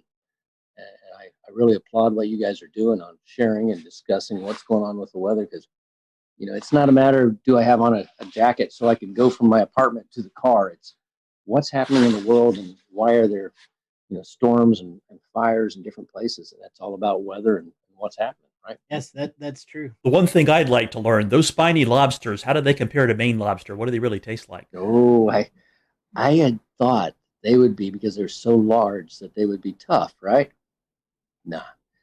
They have no claws, but they can have very long legs, almost like, what is it, a snow crab, those giant ones. And their tails are usually about that big around, about that long, and they're deliciously fresh and soft. We have divers that come out here and they'll grab them. We have a lot of rock ledges. So if you grab the one or two out of there, next day another one will move in because they're always looking. So they're migrating at night, running around. And they brought up 4 enormous ones. We filled up a stainless steel bowl that was about this big, full of lobster meat. We all ate. There was 6 of us, and we ate so much lobster we couldn't stand it anymore. So the next day when we wanted to go fishing, we were fishing with lobster meat, which is just ridiculous. So it's really, really good. For those folks who are listening tonight and they may feel like, this is a worthy cause that I want to give to, I know looking at your website, I mean, you've got a shop with apparel that you can do. You have a list on Amazon that folks can purchase and send to you, all sorts of way to help out the cause. So tell us about that. And I even see a signature coffee blend. So tell us about all the different ways that we can help you guys out there doing the research you're doing. It's really funny. A few times I would have a conversation and talk, people that would be watching about, having this cup of coffee or that cup of coffee. And I finally came across one. And mind you, if you're stuck out here, I'm not going to go and grab a Starbucks or a Pete's or a Dunkin' Donuts. And so I found a blend that was incredible. And the company that makes it, Black Powder, said, well, I'll tell you what, we'll make you that particular variety and we'll give you a percentage of the proceeds for the nonprofit. I thought, oh, win-win. And then they gave me free samples. So I'm going to drink that coffee because it's really, really good. The whole goal is it's not just a YouTube clip that makes you a few pennies, or an Instagram or whatever, or a few shirts that you make $1 or $2 off of. It's whether or not we can get enough people to pay attention to this, to restore this. And that really is my goal, is how do we restore something? So it's restore, obviously, protect, which is not only the sea life down there, but also the mariners around here. We've been really lucky. We've actually helped save 3 different divers' lives out here and over the last few years. And then preserve. How do we get it so it's self-maintaining? And I think the only way to do that is basically what we're doing right now. Sharing the message, educating people, and helping them understand that it's not me. Again, I joke, it's like I'm the chief custodian and janitor. But I'm also the one that really wants to get the world to understand that this is a rare thing that was done back a long time ago. And we typically don't do things like this anymore. We don't build big steel structures because we simply don't need to. And it's really worthwhile to save it. That's all we're trying to do. Interesting that you say that. I was looking, you're on the wish list, you have like an AED, and I never would have put that together with, folks who may be out there and, 30 some miles off the coast and they need immediate medical attention. That's a great thing. Had a heart attack. We had to, get him out of here. We had the helicopter flew out here and grabbed him. So a big Coast Guard helicopter snatched him off. And he was okay. Next day, he was fine. Wow. Amazing story. Well, Richard, I personally want to thank you for what you're doing. And you were talking about, Dan, about getting some storm chasers out there. We may have to pitch in on a helicopter ride and come out and at least have a meal with you or something. I'd love to get you guys out for a weekend. And you know what? If you give us enough notice, we'll find a volunteer with a boat and just have you guys come out on that. How's that? Hey, I am down for that. we are up for that. And again, Richard, how can we follow you? I told about your the Facebook page, but do you have Twitter or anything else that they can follow the work you're doing? We've got we're either Frying Pan Tower, I forget what is original or something. So we have an Instagram. It's easy to find us. You search for Frying Pan Tower. Clearly, there is also a in the middle of the woods a frying pan light tower, not a light tower, but a tree tower for observing for other things. You'll know it when it's us because we have water around us. So we have Twitter, we have YouTube, we have Instagram, we have Facebook, and I don't know what else. Well, you're talking about and our website. Yeah, at the explore.com, which we got permission to air some of the footage during hurricanes. Oh, good. It's explore.org. They're good folks. Explore.org, yes. Yeah, they're doing good things. Definitely check that out. That's awesome.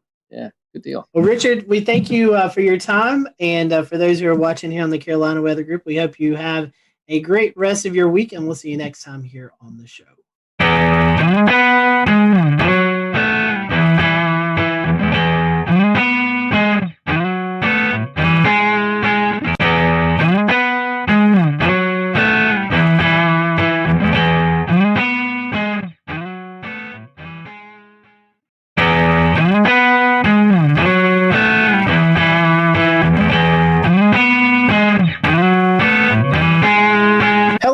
Welcome to the Carolina Weather Group. We're happy to have you this evening. An exciting show to talk about emergency management and weather and how the two kind of atmospheres come together. Pardon my pun there, but how they work together. The weather community and the emergency management community work together to make sure you all, either if you live in a big city or a small city, are prepared for severe weather, winter weather, whatever the case may be.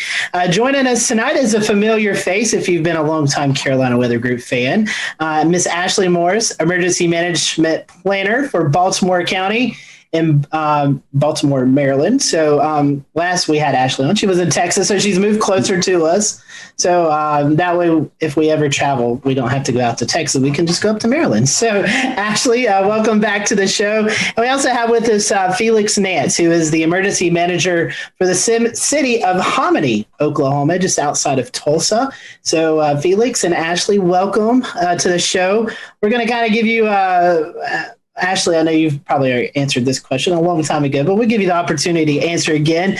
It's a question we always start off our shows with. How did you get hooked up into this weather community, emergency management community? What kind of hooked you into wanting to choose this profession? So Ashley, I'll let you start and then we'll let Felix follow up. Sure. So I grew up being infatuated with weather, and really I got stuck in a thunderstorm when I was 6 or 7 years old and really scared. And my dad's friend who was with me, because we were outside, actually taught me how to count the seconds between the lightning and the thunder to kind of try to calm me down because I was just sitting there crying. And so after that, I remember just doing that during every single New Mexico thunderstorm that came around. And I would buy storm books, and I was just fascinated by weather. And so originally I wanted to do meteorology and do National Weather Service forecasting. And I went to Texas Tech University with that intent.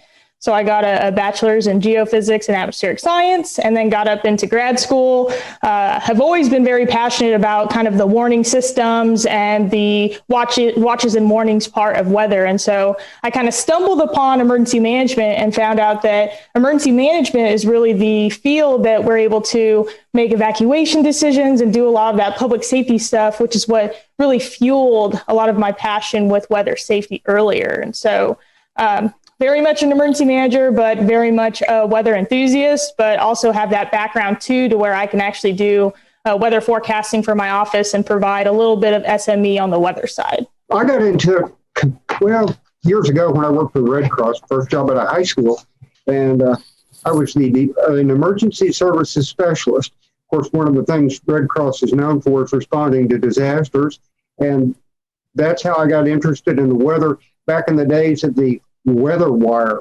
back when weather information came in on a teletype at something like 40 words a minute. So that was back very old school stuff, and it's just stuck. I've stayed with it, been a Skywarn spotter.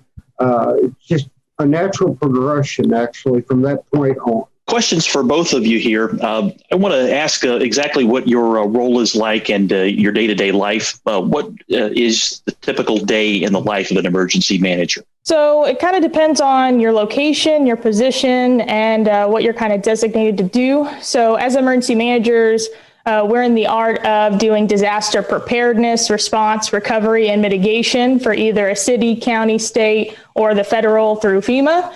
So from a local emergency management perspective, I've done 4 years in city and county emergency management. And so ours is very localized and hyper-focused on neighborhoods, communities, and things like that. And so a part of my role has been a majority of my career participating in writing emergency response plans, creating a lot of partnerships with like public safety, police, fire, EMS, dispatch, public works, and all of the other agencies in our government who would help us respond to disaster, getting everyone in a room to do disaster scenarios, exercises, things like that, and then doing a lot of community engagement, outreach, messaging, trying to get people to be aware of what our risks are and what we kind of expect of them during disaster. And then a very small amount of our time is usually doing response. Obviously, if we had severe weather coming into the area, if we had a big impactful storm, or like the past entire year where we've been responding to a pandemic or some other kind of thing, that's kind of what that looks like. So we kind of have a blue sky day and a gray sky day where we're either doing a lot of planning and just preparations, or we're actually responding, working with partners, making decisions, and providing resources to the public during the incident. That's very well put. It depends on the size of your community and your staff. In my case, I'm a one-man shop, so I'm doing a little bit of all of it. I'm kind of a generalist, and so it tends to keep one very busy. And as Ashley said, we've been dealt with the pandemic situation since March the 6th of last year in my shop on a daily basis, as well as all the other the disasters within the disaster within the disaster. It's been nonstop, and tends to keep one busy. Unfortunately, that does tend to limit some of your planning time. So you have to limit your planning to a lot of the special events that go on. And in a small community like ours, a special event may be something as simple, if you will, as a Christmas parade or a festival at the lake, or it may be something much more involved. But ours are generally pretty small, but they also involve a lot of our community, so it does keep us busy. Kind of staying on the topic of, I guess at this point, the differences between, being in a more rural area versus being in a bigger city. So you explained you kind of wear a lot of different hats there, Felix, and you're kind of generalist. When a disaster response or emergency response actually happens, can you kind of tell us a little bit more about how that works in those scenarios, who you turn to, and the process there? When you're a small community like ours, and let me give you a little quick lay of the land. Osage County is the largest county in the state of Oklahoma, larger than the state of Delaware, 2,400 square miles. We have the County Emergency Management Office that has a staff of 2. We have the Osage Nation, an Indian tribe, which has a staff of 2, and myself. So basically, there's 5 of us in the county, and we kind of work together to make things happen because we can't be everywhere all the time. So it's not terribly uncommon for me to go to another city to assist or to assist the county because of the lay of the land and the lack of personnel. You're dealing with mutual aid situations on a regular basis where you have multiple, the county has 57 volunteer fire departments. So you start, you get a wildfire, you're making notes of not necessarily just how many trucks, but where they're from.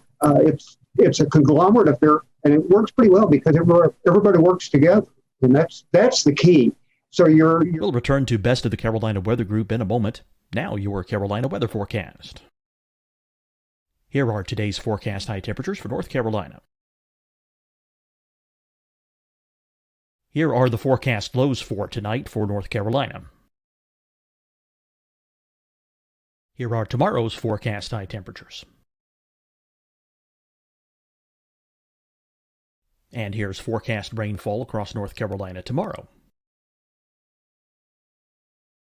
Here are the forecast highs for the day after tomorrow.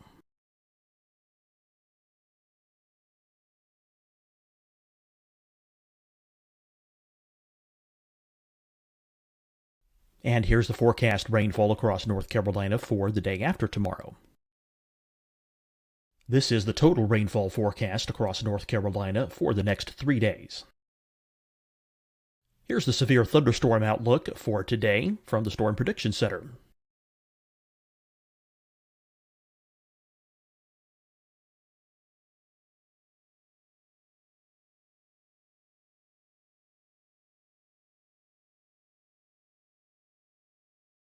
Here are the forecast high temperatures for today for South Carolina.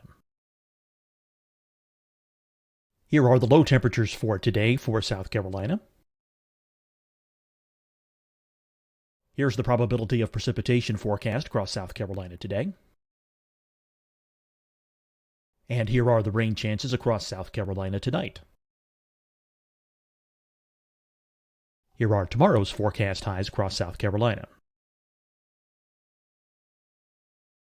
Here are the forecast low temperatures for tomorrow for South Carolina. And here is the probability of precipitation across South Carolina tomorrow.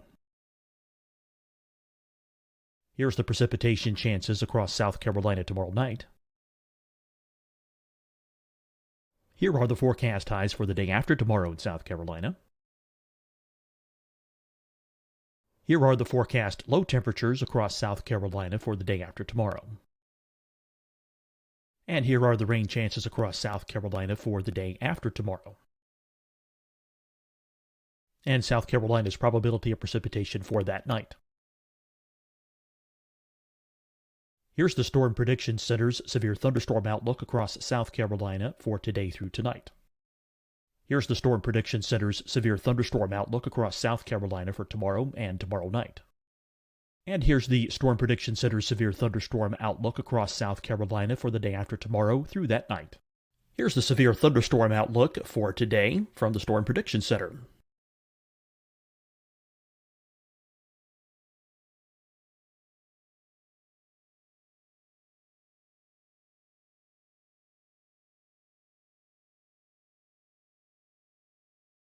And now here's a live look at weather radar across the southeast. Deciding when to wear a mask isn't about who you know or how well you know them. Just ask yourself, will I be with anyone I don't live with? If the answer is yes, get behind the mask. Help slow the spread of COVID-19. Get behind the mask. Learn more at covid19.ncdhhs.gov. Hi, everyone. I'm Dr. Mandy Cohen, Secretary of the North Carolina Department of Health and Human Services. And when you follow the 3 W's, you protect your family and your neighbors from COVID-19. When you leave your home, practice your W's. Wear a cloth face covering, wait 6 feet apart, wash your hands often. Wear, wait, wash. We're in this together. Stay strong, North Carolina. Fight the spread and take a stand against coronavirus. Wear a mask in public. Stay at least 6 feet apart from others. And get tested. Join us and fight the spread. Visit scdhec.gov/COVID-19. Getting tested for COVID-19 helps you to take the steps needed to protect yourself, your loved ones, and your community. Find the testing location at scdhec.gov/COVID-19 testing. You'll see your Carolina weather forecast at 25 and 55 past. And now back to the best of the Carolina Weather Group on the all-new Carolina WeatherNet.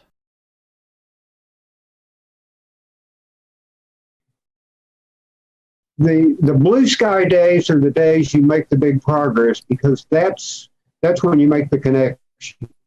Ashley, can you talk to us a little bit about how that works out kind of in a bigger city scenario? When an actual disaster or emergency happens, how is that delegated? And what's the response like? Yeah, so I'm lucky I have the background of both. So I came out of a tiny place out in Texas, and then I came over and did 9 months with Fairfax County before I just took this position. And so one of the biggest differences in kind of that would be your resources. So it was exactly what Felix was saying. Resources. Big cities, we have usually a bigger tax base. We usually have better funding, better things like that. And so when you have that, your capacity to respond is a lot bigger.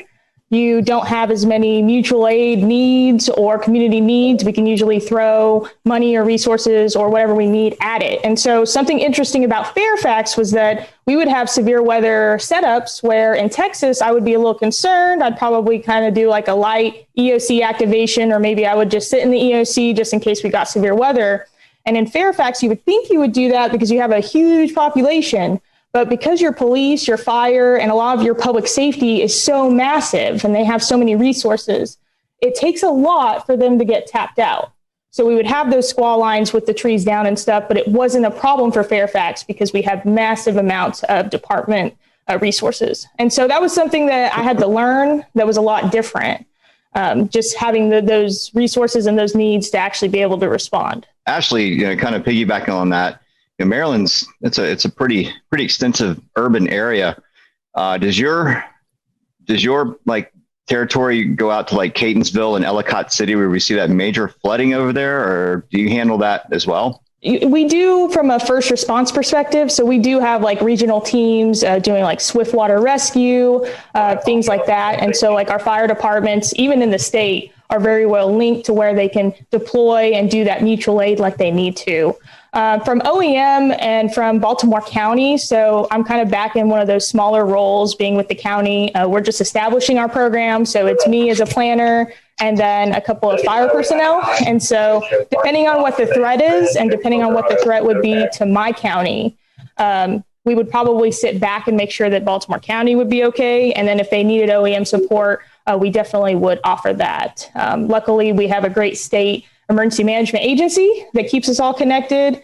We have EMAC, which is the emergency management agency compact where they send out a mutual aid and things like that. And so we have an ability in the state to help each other when we need to. Now enter the COVID-19, right? So we're getting the next topic here. Obviously, we're going to have to, ask about, the challenges, right? So 2020, you had a whole nother set of challenges every EMS entity across the country had to deal with. Now you've got social distancing and all kinds of things that you have to deal with. So I'll let you go first, Ashley, on what your efforts are, what in Baltimore, how you handle COVID-19, how you handle disasters with that layer of complexity. Yeah, so I'll speak again kind of on Fairfax County.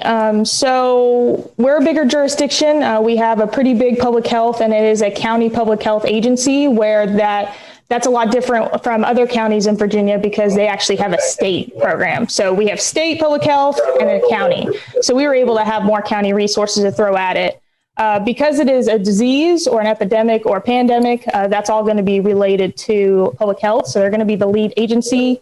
As OEM, we're just offering our support. So, we run logistics, maybe ordering PPE, maybe doing any other kind of needs. They needed a lot of testing site materials like tents, tables, and that stuff. So OEM played a really big role in setting up logistics for the EOC and actually ordering and deploying the stuff based on their needs. We would help them with planning efforts. Obviously, they are the subject matter experts, though, so they would lead a lot of what the plan would look like, but we would help kind of support that and offer them staff, offer them really whatever they needed. It was very interesting with Fairfax because, like I said, we were very big. Even our OEM was 20 people. And so we had a huge capability and a huge amount of people to where we could spread people out. We had a ton of different NGOs or nonprofits that would actually plug in and help us with food donations, mass donations, and doing a lot of the other needs that we might have for our residents. And so it really has been an all community effort from everybody responding to this. And it's really important, too, because Fairfax is 1.2 million people. And so it's a massive county. Well, it's pretty much the same as Ashley, but some of the interesting things, we had a lot of PPE come in for the schools. We've got 12 school districts in those separate school districts in Osage County.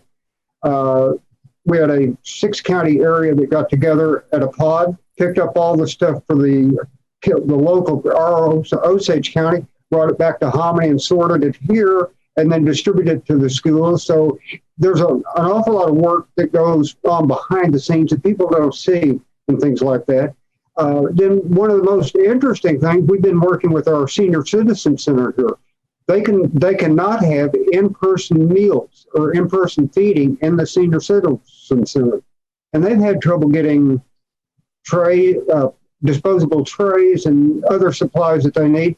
They turn to emergency management, and we pull rabbits out of hats and get them the things they need to help feed our senior citizens. So there's a lot of unusual things that small towns do that the big cities may or may not do, or the people may or may not see, or they may or may not be unusual for them.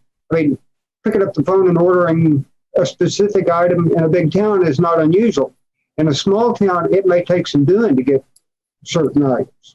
Well, it certainly is not always the best scenario in every single severe weather setup or whatever weather setup you guys may be anticipating. Sometimes the worst happens. Between Oklahoma and Maryland, you guys certainly see the full gamut of every type of severe weather and threat you need to be prepared for, short of perhaps volcanoes as a kind of geologic threat.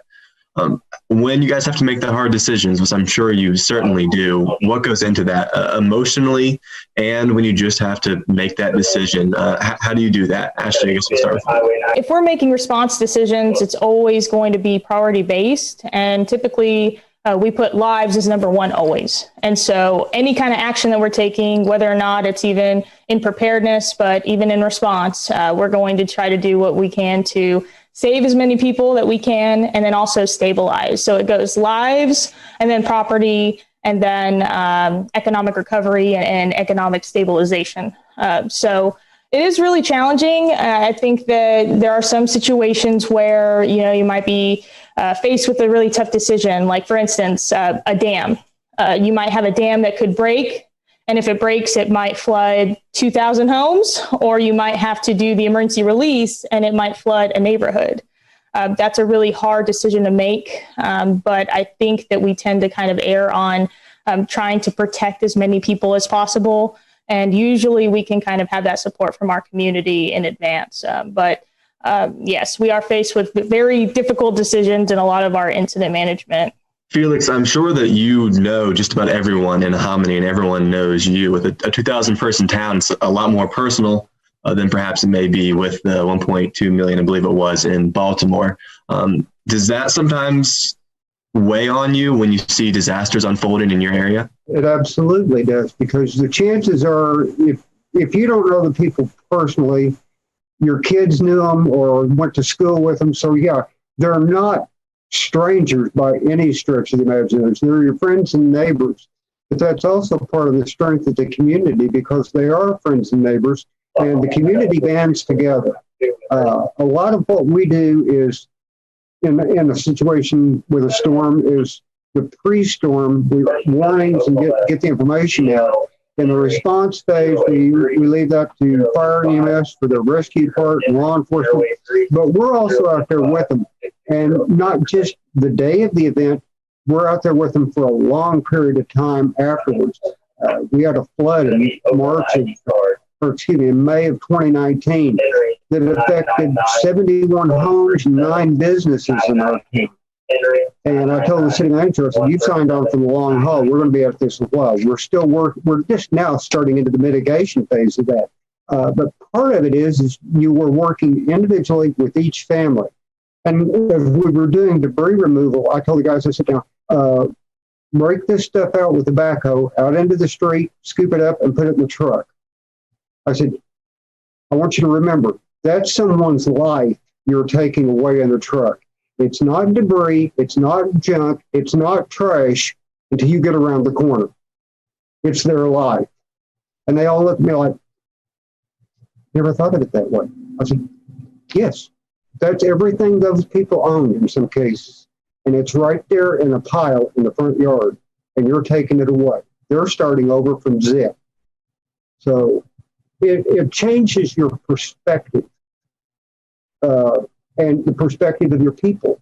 So it's important to remember that, one, when the debris is gone and the rebuilding's done, now you've got to go back to those community areas of the community and visit with those people and ascertain long-term needs, make sure that their needs are met both physically and psychologically. So it's a huge, huge job. And it doesn't end. You'll see them in church months later, and they're still the same people. You're still the same people, and it still tends to evoke the same emotions. In January of every year, in January 2021, we just had NOAA release the $1 billion disaster map that they come out with every year. This year, I believe there was $23 billion, or 2020 had $23 billion disasters. Felix, I'm going to direct this question to you. And Ashley, living in Texas, you've experienced this as well. A lot of those $1 billion disasters were severe weather events. And Felix, it's known you're in Oklahoma, prime severe weather territory, tornado season. So my question to you, and Ashley, feel free to jump in with your experience in Texas. When you're setting in your office or the EOC or the situation room or whatever the case may be, and that moderate or enhanced or high SPC outlook has been issued for your area, and you're waiting for the storms to develop, and then they do develop, and then they're producing the severe weather. What's it like? Take people into like the situation room. What are those high intense weather days like? And it could be flooding or Felix, there's fires that occur out in Oklahoma a lot. You have your wildfire season. So what are those days like? Take the public into what it's like to be in your office on those intense days. It starts off with a very relaxed atmosphere. They give me a hard time because they'll see me come in and my arms will be behind my head and my feet will be propped up, and I'll be watching radars and chat and different social media sites. And as the storms develop and approach what we call the I-35 corridor, which if you've been to Oklahoma, you're familiar with that. That means they're coming towards us. We're watching the WFO in Norman, which is our adjacent counties to the west, but that's only 20 miles. So I'm picking their brain by reading chat to see what they're seeing in the storms, plus the weather forecast office in Wichita, which borders their county's border is on the north, plus what my WFO in Tulsa is saying. So we're stirring all that together. The intensity level just starts to ramp up. The closer the storms get, the more information you get, the worse they get. The intensity kind of tends to ramp up to a point. Right now, all the fluorescent lighting's on and everything. As the situation gets worse, the radios kind of get turned down. The lights actually get turned down. We have a different lighting setup that we use when that happens to not have bright fluorescent lights. They're toned down on a dimmer, and the noise level goes down. The inversely, as the intensity level goes up, the light level goes down. It's kind of a marked change, and it's like hard to describe, but the quieter it gets, the higher the intensity level, and it kind of just peaks at that point. And it's one of those things where you're sitting there watching and waiting, expecting the absolute worst and praying that, this is one forecast you could bust, and I wouldn't mind. But you mentioned the high levels. That's kind of one of the keys. You're watching the SPC forecast days out to see what they're thinking. You're watching the local WFO stuff and their decision support page. It's a team effort. No one's sitting there making a decision on their own without a lot of base knowledge coming into them. Yeah, and I kind of agree with that too. So doing a ton of different severe weather events in Texas, but also a couple of hurricanes, Hurricane Harvey activation, though we got lucky with it. And then had some activation up here for one of the storms from last year. And so really it all kind of starts with a lot of briefings and a lot of meetings and a lot of conference calls. We're really trying to talk to our partners, our first responders and the entire county, getting people prepared and ready. Trying to get us all on the same page. So in the event that we actually do have to spring forward on a decision, we're all there on the same page. We will open up the EOC. The Emergency Operations Center is basically a giant conference room. We've got screens all over the walls.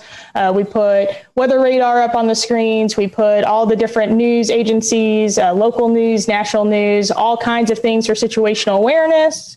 And then it's really just a waiting game, just like he said. So kind of staying in touch with National Weather Service through chat, looking at the latest SPC products, also watches that come out, making sure that we're pushing that to the public because we're trying to get the public to take action on their own before the storms come in.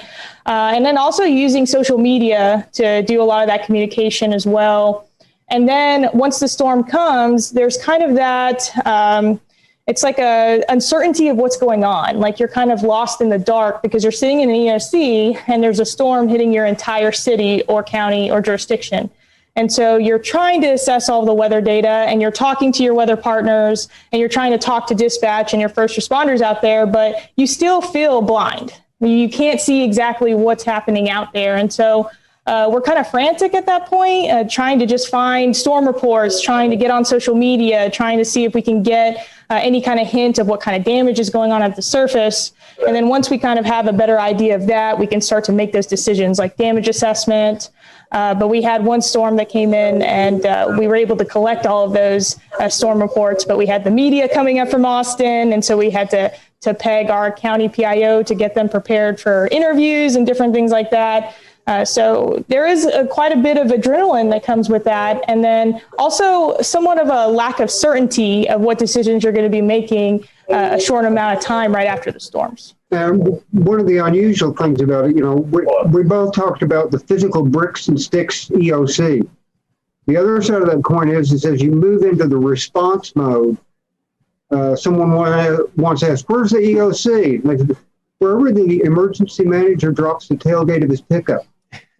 Because in fact, the EOC may, as a sticks and bricks facility, may turn out to be the tailgate of your pickup next to the incident command post. When you have limited resources and your supervisors are working supervisors dealing with the issue, it may be more beneficial to have the event run from the field for a period of time than off-site.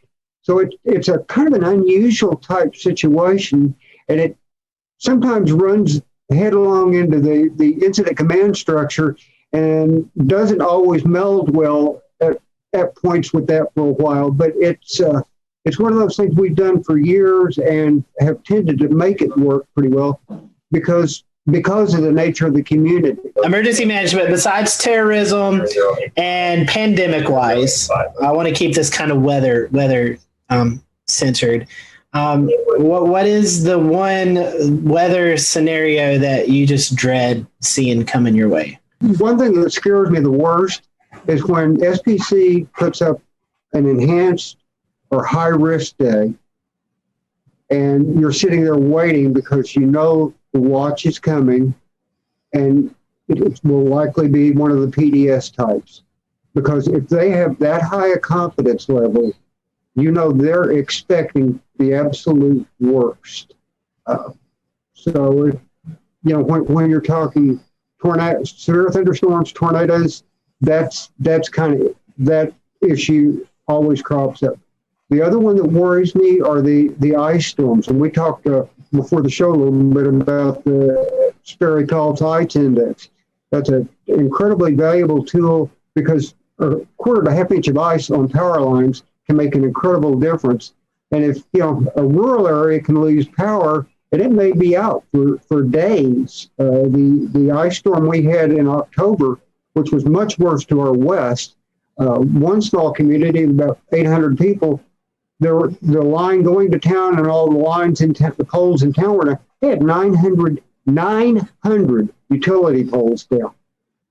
Now, I don't know if you know how long it takes to set a utility pole, but if you can get 4 of them set in a day, you've done real well. Wow. So you can imagine what it would take to get power restored to that town. I think they were out 32 or 33 days just in town. Now, there is a whole planning process to hold food for thought. What are you going to do if you have no water or no electricity for 33 days? Does your power plant have a backup generator? Do you have plans, your sewer? Can you keep your infrastructure working? Yeah, so mine's kind of along the same lines as that. I was going to say derecho because we've had them here in the DC area. We had one that was pretty bad, and it did that. It caused power outages for over a week. And then on top of that, we had a heat wave come in behind that. And so we had heat-related fatalities because people did not have power to cool off. And so you see those collapsing incidents that follow. And so that's always kind of a concern. But I would say a derecho, again, with widespread outages, just like he was saying, losing communications, because a lot of us are really used to using social media to communicate to the public, even warning systems and cell phones. If we lost that stuff, I'm not quite sure how we would get messaging out about shelters and other things. And then on top of that, I don't think that our general public is very prepared for power outages, especially for long-lasting ones. And I think that we would be very challenged with getting them the right resources and making sure that they were able to get the help that they needed, because I just don't think that we're accustomed to really thinking that way. So that would be my number one. Number two is that I did some research on Baltimore County, and I've noticed that we've had several federally declared disasters that were snowstorms, either blizzards or something of that nature. And while I'm from New Mexico up in the mountains and I've seen snow, I've never seen enough snow to cause a federally declared disaster. So I'm very concerned about what that's going to look like. And what's even worse is they're always in January and February. And so I'm sitting here looking at the upcoming month and some of the winter storms, hoping that I can avoid that. So some great information. Felix and Ashley, we certainly appreciate your time. I think our audience will really enjoy seeing the behind the scenes of what all you all are doing to keep us safe on good weather days and bad weather days. So would hate to not give you the opportunity to promote any social media accounts that you all would like to. So Ashley, I'll let you go first. If there's anything you'd like to share or our followers would like to follow you, how can they do that? Sure. I am addicted to Twitter, so you can find me on Twitter as Ashley Morris or at Miss Ashes 92. And I'm also on Twitter at Felix A. Nance. Very cool. Well, it's certainly been a great conversation. Felix, Ashley, thank you for joining us. And thank you all for who are watching tonight. We appreciate it. We will see you next time here on the Carolina Weather Group.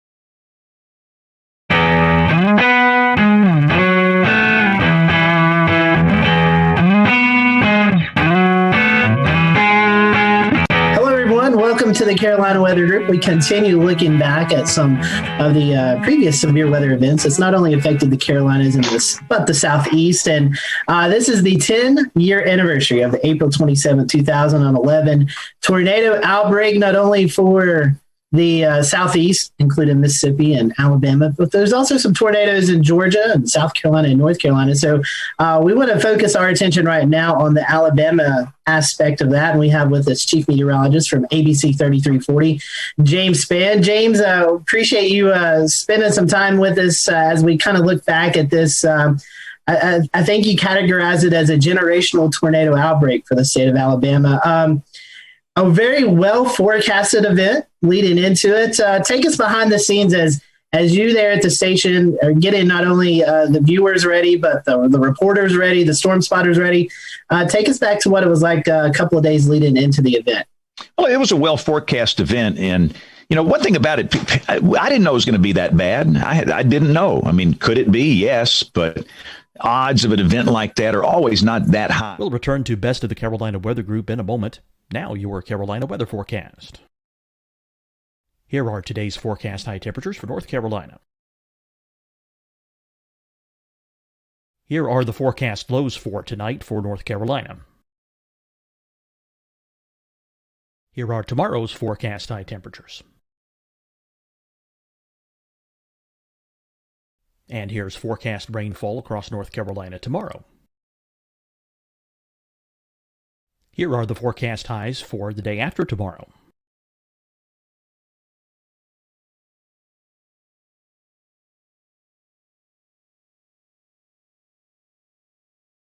And here's the forecast rainfall across North Carolina for the day after tomorrow.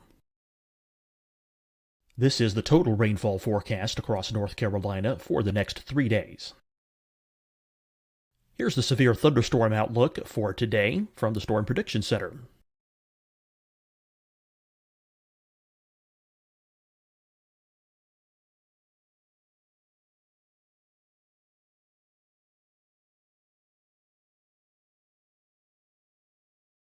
Here are the forecast high temperatures for today for South Carolina. Here are the low temperatures for today for South Carolina. Here's the probability of precipitation forecast across South Carolina today. And here are the rain chances across South Carolina tonight. Here are tomorrow's forecast highs across South Carolina. Here are the forecast low temperatures for tomorrow for South Carolina. And here is the probability of precipitation across South Carolina tomorrow. Here's the precipitation chances across South Carolina tomorrow night. Here are the forecast highs for the day after tomorrow in South Carolina. Here are the forecast low temperatures across South Carolina for the day after tomorrow. And here are the rain chances across South Carolina for the day after tomorrow. And South Carolina's probability of precipitation for that night. Here's the Storm Prediction Center's severe thunderstorm outlook across South Carolina for today through tonight.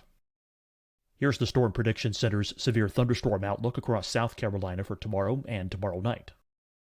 And here's the Storm Prediction Center's severe thunderstorm outlook across South Carolina for the day after tomorrow through that night. Here's the severe thunderstorm outlook for today from the Storm Prediction Center.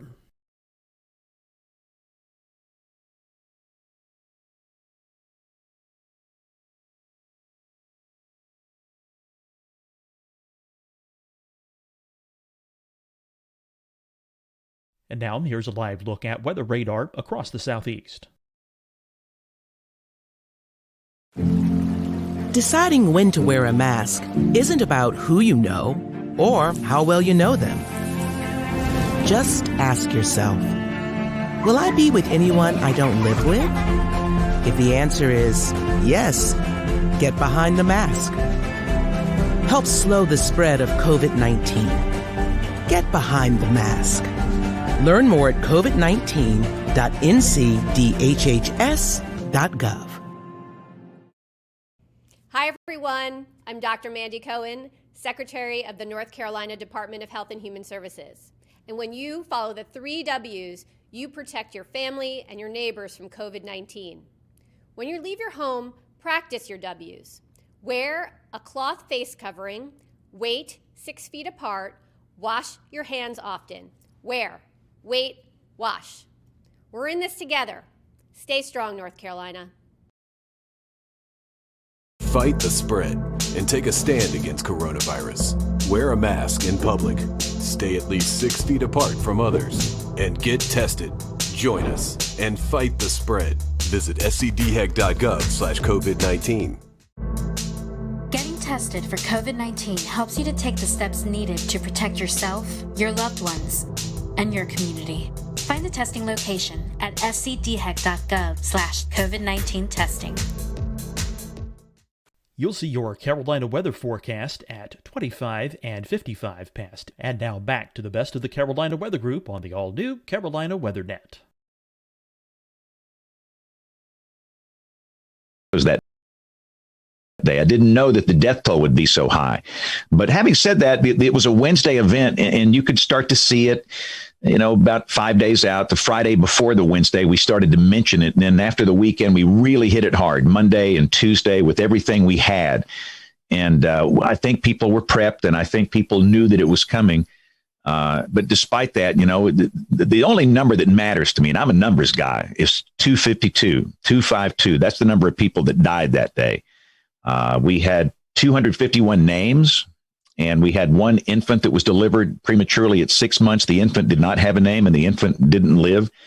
So 252, and that's just a reminder, guys, we got some work to do. I think what we learned that day is that, what we do is not enough. We need some help, and we've been trying to get help for the last 10 years to make the process better. It was an interesting time, too, I believe, because that's when social media started coming into effect. And looking back through some of the coverage, you had the storm chasers out in the field. You were getting some reports via social media.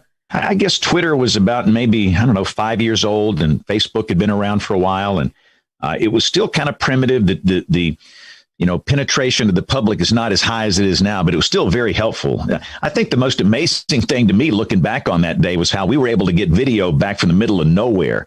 I mean, we had some pretty remarkable video of these big wedge tornadoes. Literally in the middle of nowhere. And cell service in 2011 is not as good as it is now in terms of coverage. But with social media, I pushed out stuff on Twitter and Facebook when I was on the wall over there. But still, like even today, the most important thing I do is television. But it was great getting reports and pictures and video, not as much as we get today, but that always helps. It's just crucial. You can't beat showing a live video of a tornado. In fact, that's one thing we learned from social science is that when you show radar on television, and we were standing out there April 27th, 2011, I don't know, in the morning we were there for 5 or 6 hours, and in the second round we were up there for 8, 9 hours. You show radar, it doesn't mean much to people. All you weather dweebs on here, you show a hook echo and a debris ball, the eyes roll in the back of your head and your underwear starts flapping up and down your legs. Everybody knows, man, this is awesome. But to most people in the street, they don't know what that is. And even if you communicate that clearly, they still might not believe you. But by golly, if you show them a live video stream of this big tornado, they're going to dig a hole and they're going to get into a safe place. So we have to do a better job of getting cameras on these tornadoes. And it's problematic for us. You guys know this where you are. Most of our tornadoes are rain wrapped. Most of them happen at night. We have hills, we have trees, but we do the best we can. But I thought on that day, it was pretty amazing how many tornadoes we did get on camera. You had multiple tornadoes at one time. How was that? I know you and I had some meteorologists out in the field, another meteorologist in the studio helping you. What was it like covering multiple tornadoes, strong tornadoes at the same time? There's no book or manual on how to do that. You don't learn that in college. You kind of learn it on the fly on that day, which is what we had to do. And You know, that's one of the things I look back on. And then everybody's probably seen, you know, whether people that listen to the show here, they've probably seen some of that. History's going to judge us for what we did that day. And I tell Jason Simpson, Jason was the meteorologist with me in the studio. We bonded that day. If you go through a generational tornado event with another meteorologist in the same room, you will be bonded for life. And I've known Jason since he was a kid. He interned with me. He's a really close friend. He's chief meteorologist at the station in Huntsville now. But, you know, history's going to judge us, the two of us, for what we did that day. And I don't even know if what we did was right or wrong. Obviously, we did something wrong because 252 people died. That's inexcusable for anybody in the weather enterprise, inexcusable for the public. These were precious people that died. You know, and I look back on it, I wonder, like the Tuscaloosa tornado. Everybody talks about the Tuscaloosa tornado. Well, what about the Cordova tornado? You know, Tuscaloosa is a population center here. There's a big college there, University of Alabama, and everybody knows about that, and everybody knows what happened. It was a horrible tragedy. I'm not trying to lessen the magnitude of that, but what about the same EF4 that was down at the same time in Cordova in Walker County, where 2,000 people live at that many? Nobody talks about that. And did we focus too much on the Tuscaloosa tornado because we had that thing on camera and not focus enough on the Cordova tornado? I think about that a lot. And even in that case, we had two others down at the same time. And you just try and bounce back and forth between these things as best you can. And I try and give equal time. And I firmly believe that television meteorologists discriminate against people that live in rural areas. And that really makes me mad because I am from the guys. I'm from rural South Alabama. I'm from Greenville, Alabama. You guys ever seen Forrest Gump? Where's Forrest Gump from? Greenbow, Alabama.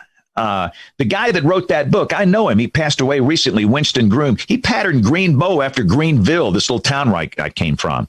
And, you know, if it's in a big market, part of the city, the metro, will be on television, live, local, late breaking, saving lives, the Weather Authority. But the minute it goes out into a rural area where maybe there's 1 meter in the whole county in the television ratings world, you go back to Freak of the Week or whatever it is on television, which is absolute insanity. What you're saying, people that live out in the country, their lives don't matter. And I'm not going to play that game. And the day they ever tell me to stop, I'll just go somewhere else where I can do that. But they've always supported me here. But I wonder if I didn't serve the people in rural areas enough with that. And I regret that. I can't go back and change it. I can't go back and fix it. But it was horrible dealing with multiple strong, violent tornadoes down at the same stinking time. The easiest tornado of the day was the Coleman tornado. That was the first one of the afternoon. It was an EF4. We had no other tornado at the time. We had it on camera. I didn't have to bounce back and forth between multiple storms, and we stayed with it. And it worked. Nobody died in that tornado. 20,000 people live in Coleman. So, but yeah, I don't know. I don't think I did it right, but I did the best I could do under the circumstances. I was actually in Coleman filming the Coleman tornado when that occurred. And I was live streaming it as well at that time to Chaser TV, which was the big Storm Chaser streaming platform back in the day. One of the things that was crazy is the communications actually kind of went down, cell communications and pretty much everything else. And people were kind of distraught and didn't know where to turn to get their information from. That was one of the biggest things that stuck out to me that day was how communications failed at the very end of everything and kind of in the middle of the outbreak. So can you talk to us a little bit about in a position of trying to communicate to the public how that was affected? You know, I think one thing people forgot about too that day, we had a morning round of storms. It was basically a QLCS, and you know, some pinhead named a squall line a QLCS a long time. I call them a squall line, you know, quasi-linear convective system, whatever. It was linear. And we had a few embedded tornadoes and there was widespread wind damage. And that morning we had 250,000 people with no power before the big events started. And 5 people died in the morning storms. That in itself was a tragedy. And so we had a problem going into the afternoon with so many people without power. You had a lot of cell sites down. You had a lot of infrastructure damage. And our TV station, we had a lot of damage. We had cameras down. We had microwave paths that were down. We were crippled. I mean, all these engineers, we had a little break between the morning round and the afternoon round. And we got off the air for a little bit after the morning round. All these engineers, they came in there telling me everything that wasn't working. This doesn't work, and this is down. This is not working right now. And I finally said, guys, stop. I need to know what is working because we've got to get through the afternoon and prioritize how we're going to repair what we can in the next 2 hours. And they did a great job of getting things back, including that Coleman camera. That's one of the ones that went down. But yeah, there was clearly infrastructure problems with communication that afternoon. I think the one thing we learned is that some people have forgotten that good old radio and television is free. It is over the air. It has nothing to do with a cell network, and it's pretty darn reliable. And we often just blow past that these days. I'm going to watch it on my phone on YouTube TV, or I'm going to watch it on, whatever on a streaming platform. But what happens when all the cell sites go down? We're still on the air. These big 5 million watt blowtorch transmitters we have, not that many people watch them over the air now, but I think we have to remind people that with a, crappy $5 antenna from Walmart, you can pick up 60 channels. And you need to have that in your toolkit at your home in terms of severe weather. So I think that's the one thing we need to do. And goodness, local radio, people have forgotten about it. Everybody streams, their music on their phone, but they forget that we've got these local radio stations that are 100,000 watt blowtorch FMs and AMs, and they will simulcast our coverage. And they provided a lifeline that day. And I got to give a shout out to all those radio stations that just simulcast our coverage. If you listen to all those videos, those YouTube videos about like Tuscaloosa and these places, you could hear my voice. That was over the radio. So I think that's a thing we need to remind people of today, is that TV is still free. It is still over the air, and you don't need a cell network to watch it. James, the thing I wanted to ask you is what has changed over the years since April 27th of 2011, and how do you do things differently today when you're on and involved in a situation like what happened back on March 17th of this year compared to the way you handled April of 2011? Well, here's the deal. After the event, I didn't talk about it for 6 months. I had nothing to say. And people that know me, that's an anomaly. I mean, I'm a bag of hot air, and I've always got something to say. In fact, the National Weather Association annual meeting was here in Birmingham that year. Usually, James, they get me up there just to wave my hands and I talk loud and I say something, that's outrageous. And I didn't speak. I had nothing to say, nothing. And everybody just couldn't believe it. But I needed to go through the phases of grief.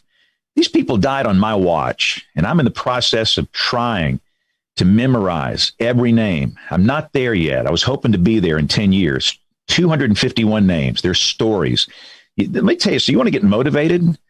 You do that when there's a tornado in your market. Learn their names, talk with their families, get to know them. It will be so motivating for you in future events. But what after 6 months, I said, all right, let's roll up our sleeves and let's fix it. Something went wrong.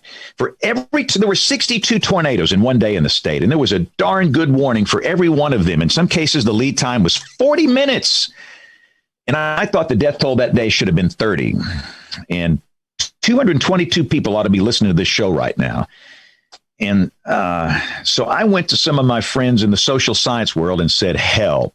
And the first one that really reached out to me was Dr. Cloco McLean, Kim, and so many others I've befriended. And I'm not going to start mentioning names because I'll leave somebody out, but they have been such a great help. But this is the bottom line. What we do is not enough. My background is physical science. My first major in college was electrical engineering, and I changed majors and finished in meteorology. I don't know anything about being some TV guy or radio guy, or I don't know anything about it, really. I've just tried to watch people that I think are good and learn from them. I don't know anything about human behavior. And here we are trying to get people to do something, to take action. So they have so helped us. But here are the quickies on what we've learned, how things have changed. There's no doubt in my mind the number one reason people died that day, the siren mentality. I don't know what it is about Americans, especially in tornado-prone areas, and these stinking sirens. It's like there's a love affair. They think they're sexy or something. I'll admit they sound cool. I mean, you get a video, some guy with a tornado down and that thing's wailing in the background, but you can't hear that thing in your house during a raging severe storm at 3 a.m.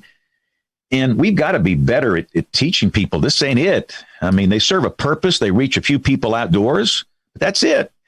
And weather radio penetration is embarrassingly low in tornado-prone areas, Oklahoma, Alabama.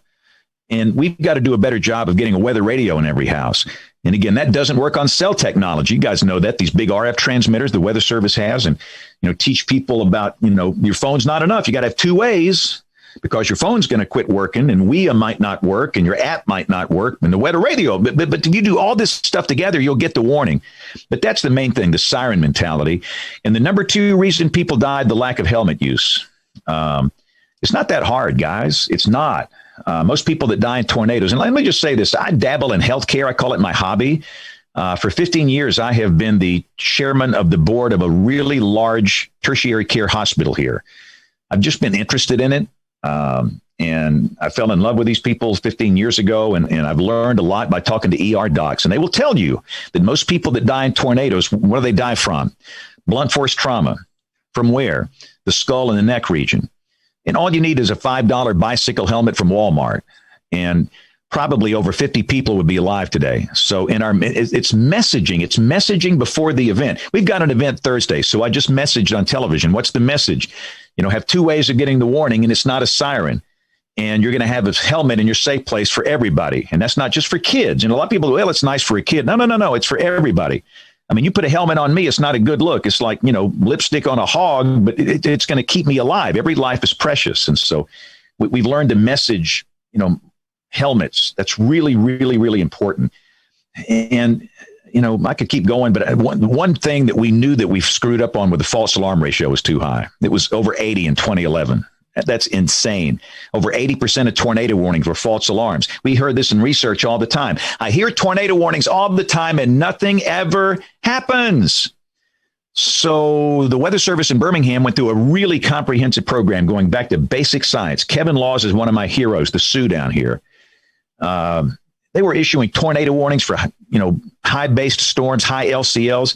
Never produced a tornado here, never. And they went back to the basic science and cut out all these bogus warnings, and the FAR is down in the 30s now. And all these things have added up to where it's a lot better now.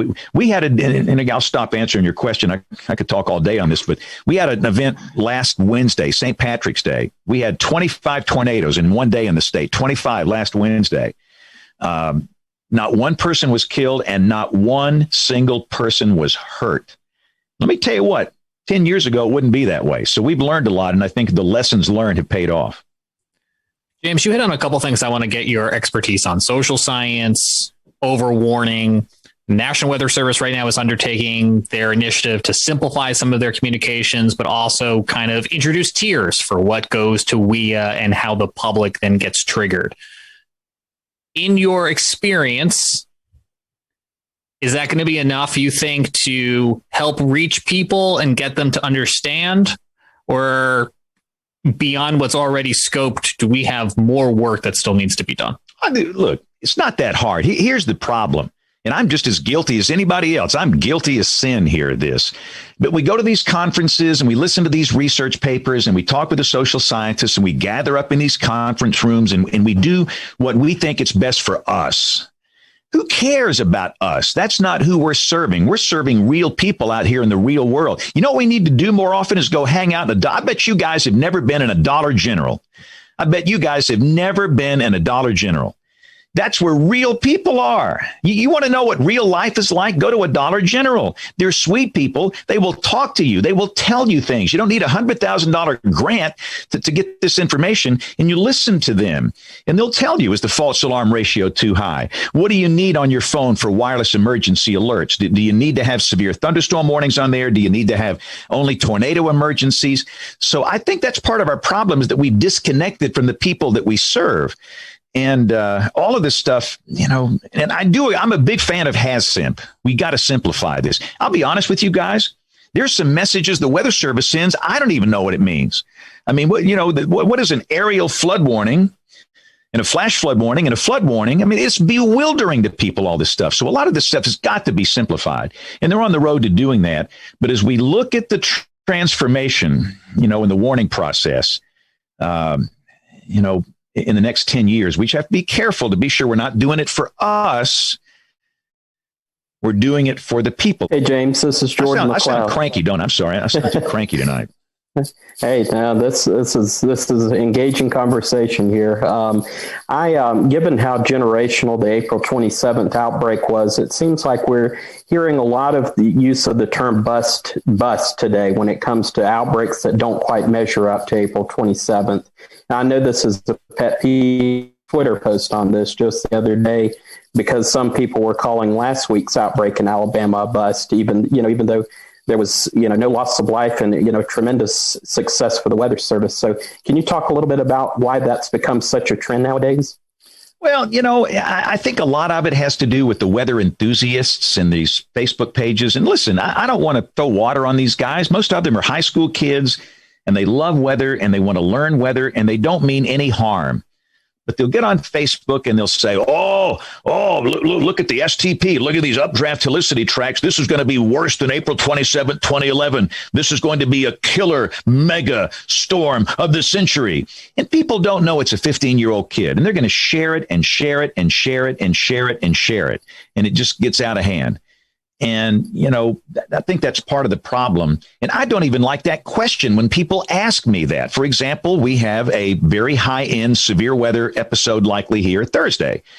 It's pretty common for episodes like this in March and April. This is the core of the spring segment of the tornado season. And the question is, will this be like April 27, 2011? I don't even like to answer that. That's a bad question. And of course, the answer is no. Let's do a study of climatology. I love numbers. I love looking at history. I really do think if you study history and climatology, it's a valid way of looking at what might happen in the future. And where we are down here, our generational events prior to 2011, what's the one before that? You guys were not even alive when the other one happened. April 3rd and 4th, 1974. Okay, I was a senior in high school. That changed my life. That's a topic for another show. But prior to that, it was March 21st, 1932. Prior to that, it was February, 19th of 1884, the Enigma outbreak. So they happen every 40 years. And that's a generational, really a definition of a generational type storm to me. So the next time we have a day like April 27, 2011, I will be at the cemetery. But, so what? I mean, we had 25 tornadoes the other day. That's a big deal. And we didn't have all these, strong, violent tornadoes. It didn't produce that. And in a way, maybe you can, that's part of the criteria that I think was not met. But other than that, that was a big deal that day. And, we got to quit getting hung up in these comparisons and all this hype and everything. I mean, and here's the other thing, too. If we hype everything that comes along, nobody's going to listen to us. Nobody. I mean, goodness. And what we don't even recognize is the fact that there are a lot of people that are scared to death of this thing. There are people right now that are scared to death of what's going to happen Thursday because of something that's happened in their life. They've had a close encounter with a tornado, hurricane, severe thunderstorm, flood. Something's happened and it triggers this PTSD or some reaction, and they have a real phobia. And goodness, if I go on and say, the odds, somebody chewed me out last week because I said the odds of your house being hit on one of the biggest severe weather days in history, like April 27, 2011, are tiny. Most everybody in Alabama was not affected April 27, 2011. And some guy just reamed me out. He said, most of the state was affected. No, you're lying. So we've got to do something to calm these folks down and give them some comfort level and quit hyping everything up and do it in a calm way. And we'll get through it together. We'll be okay. So I don't like these comps every time we have a moderate risk or a high risk, and immediately it's going to be another April 27th. Every event is different. And again, the next time we have a day like that, be 2038, 2048, 2050, you guys will still be doing this show here, but I won't be around. Hey, James, quick question here. You bring up the risk. Have we overcomplicated that, the SPC? Well, come on. You guys, I'm sure you guys have talked about it like we have. The category names just are horrible. Yeah, we know trust me. I'll go down to the Target down here in Alabaster and say, what's the highest level risk? Is it moderate or enhanced? Everybody says enhanced. Everybody says enhanced is a higher level risk than a moderate, where in reality it's flipped. And, it's just not working. I mean, it works for people in the weather business. And when you talk with people in the weather service, they say, well, all the emergency managers have been used to those names and those criteria, and they're used to it. Well, so what? Are we here just to serve emergency managers or people that work for the weather service or broadcast meteorologists? We don't know. And so I really think we have to revisit that. And some TV meteorologists just don't even use it. Some good friends of mine don't use their words. They have different colors and different names, and I'm not so sure I'm a big fan of that because consistency is important to me. If one guy says one thing and some guy says something else, and who knows who you believe? I think we should be messaging the same thing, but I think we have to work together to fix that. And we need to bring in some of the SPC guys and have a long talk. And really, Rich Thompson, John Hart, these are my heroes. They got nothing to do with this. It's up there at NOAA headquarters where this kind of stuff is made. But the 5 levels don't bother me. And I mostly use numbers now. That's what I use. 1 out of 5, 2 out of 5, 3 out of 5. I'm kind of getting away from even using those words because it's just not working. Thank you, James. We appreciate your time tonight. Go follow James on social media. I'm sure you probably already are if you're watching our show. And just great to get around and hang out with James. And I promise you, we'll have him back. We've got a whole list of questions we didn't even get to tonight. So stick around. We'll make sure that James repays us another visit here real soon. So for the rest of everyone here on the panel, we hope you enjoyed the show. And we will see you back here next Wednesday night for another episode of the Carolina Weather Group.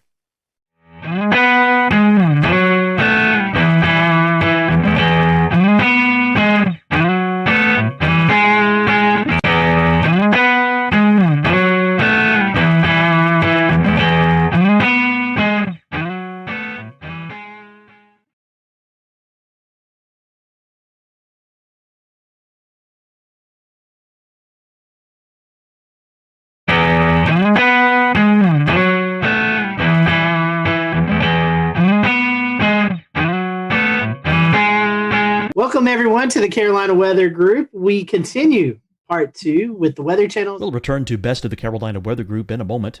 Now, your Carolina weather forecast. Here are today's forecast high temperatures for North Carolina. Here are the forecast lows for tonight for North Carolina. Here are tomorrow's forecast high temperatures.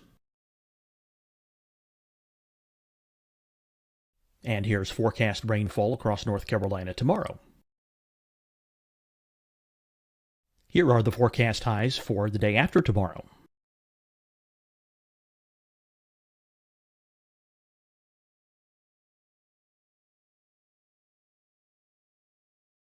And here's the forecast rainfall across North Carolina for the day after tomorrow.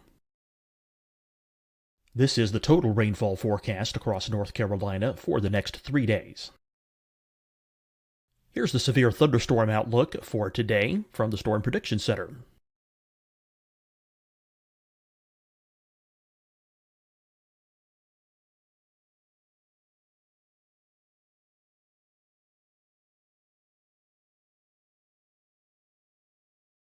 Here are the forecast high temperatures for today for South Carolina.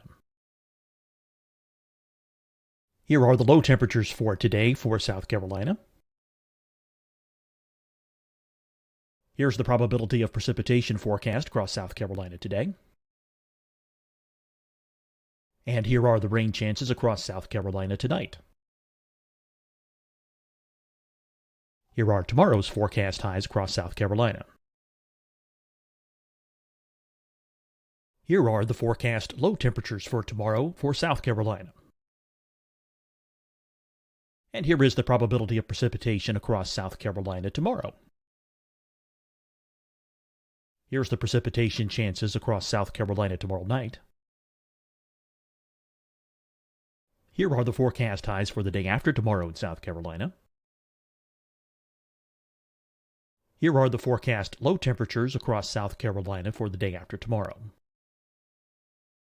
And here are the rain chances across South Carolina for the day after tomorrow. And South Carolina's probability of precipitation for that night. Here's the Storm Prediction Center's severe thunderstorm outlook across South Carolina for today through tonight. Here's the Storm Prediction Center's severe thunderstorm outlook across South Carolina for tomorrow and tomorrow night. And here's the Storm Prediction Center's severe thunderstorm outlook across South Carolina for the day after tomorrow through that night. Here's the severe thunderstorm outlook for today from the Storm Prediction Center.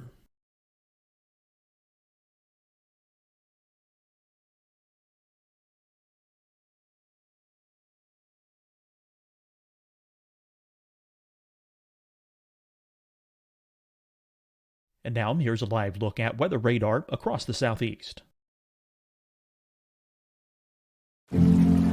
Deciding when to wear a mask isn't about who you know or how well you know them. Just ask yourself, will I be with anyone I don't live with? If the answer is yes, get behind the mask. Help slow the spread of COVID-19. Get behind the mask. Learn more at covid19.ncdhhs.gov. Hi, everyone. I'm Dr. Mandy Cohen, Secretary of the North Carolina Department of Health and Human Services. And when you follow the 3 W's, you protect your family and your neighbors from COVID-19. When you leave your home, practice your W's. Wear a cloth face covering, wait 6 feet apart, wash your hands often. Wear, wait, wash. We're in this together. Stay strong, North Carolina. Fight the spread and take a stand against coronavirus. Wear a mask in public. Stay at least 6 feet apart from others. And get tested. Join us and fight the spread. Visit scdhec.gov/COVID-19. Getting tested for COVID-19 helps you to take the steps needed to protect yourself, your loved ones, and your community. Find the testing location at scdhec.gov/COVID-19 testing. You'll see your Carolina weather forecast at 25 and 55 past. And now back to the best of the Carolina Weather Group on the all-new Carolina Weather Net. To talk to you, Jim, and not bring up the famous commercial of you going to the beach and playing beach volleyball and going to different places, and the crowds run away from you, and you're like, what? I'm just here to go to the beach, which is an amazing commercial. I think it's a fun kind of that was pretty brilliant time for all of us. So kind of in the sense of that commercial and kind of how we know you. How are the actual kind of emotions and reactions of communities when you do show up and they do see you? Is there sometimes some mixed emotions, or is it usually kind of just people are excited to be meeting you and in an area that is going to be on TV, or is it more of a thing where people are kind of sometimes a little bummed? No, to me, it's both. To be honest with you, Dan, and it's really both because, obviously, during hurricane season, when I show up, it's not going to be good. I mean, the good news with Sally, I'm like, don't worry, I'm not going to be here. I'm going to be moving after my shots. We've been moving every day, so this is no different.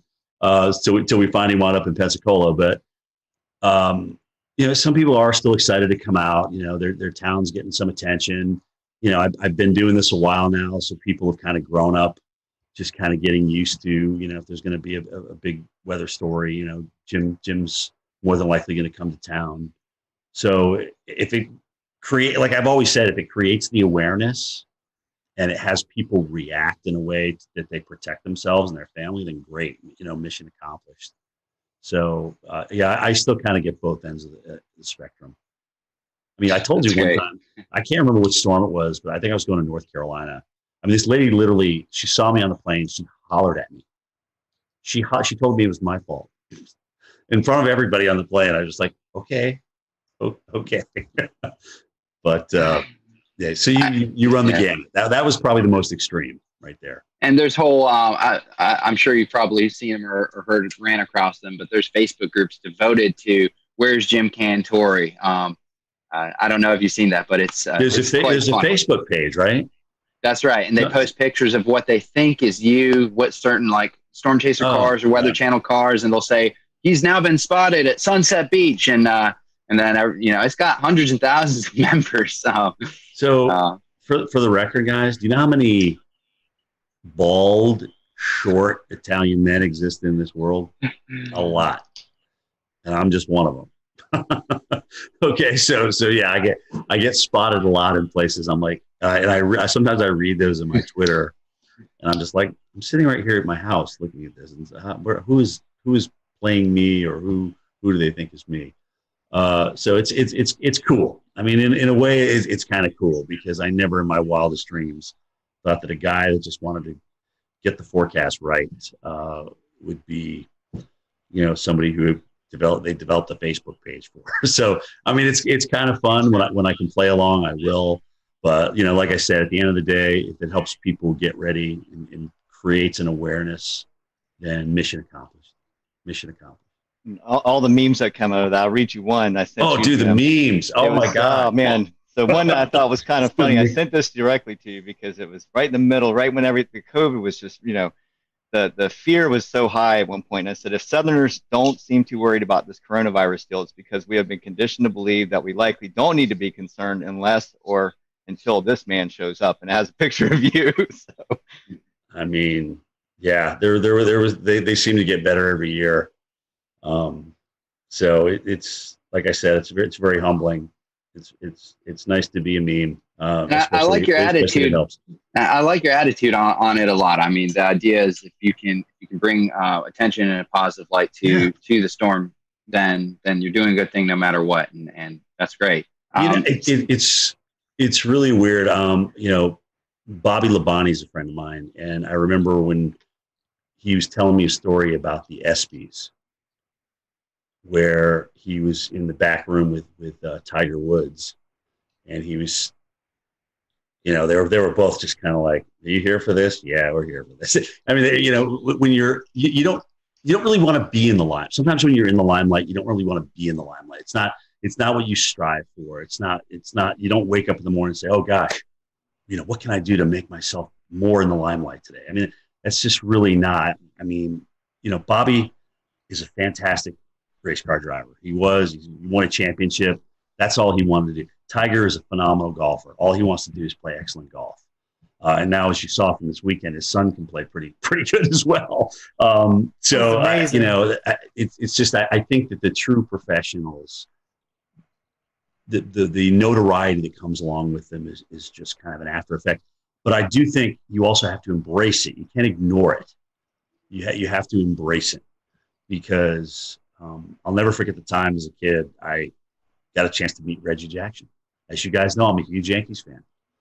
And I got a chance to get an autograph from him. I stood in line just like everybody else. They used to have this big thing in Atlanta called the Super Show, which was everything and anything to do with sports. And I was like, oh my gosh, Reggie's signing for Upper Deck. I got to go get Reggie. So I had my baseball, and I stood in line just like everybody else. So when I finally got up there, which was, probably 45 minutes, I was like, oh my gosh, I handed my baseball. I said, "Mr. Jackson, what a pleasure to meet you. I mean, you've been you've just been my hero. You took the Yankees to a world championship." And he turns around and looks at his publicist or whatever. He goes, "Hey, how much time we got left here?"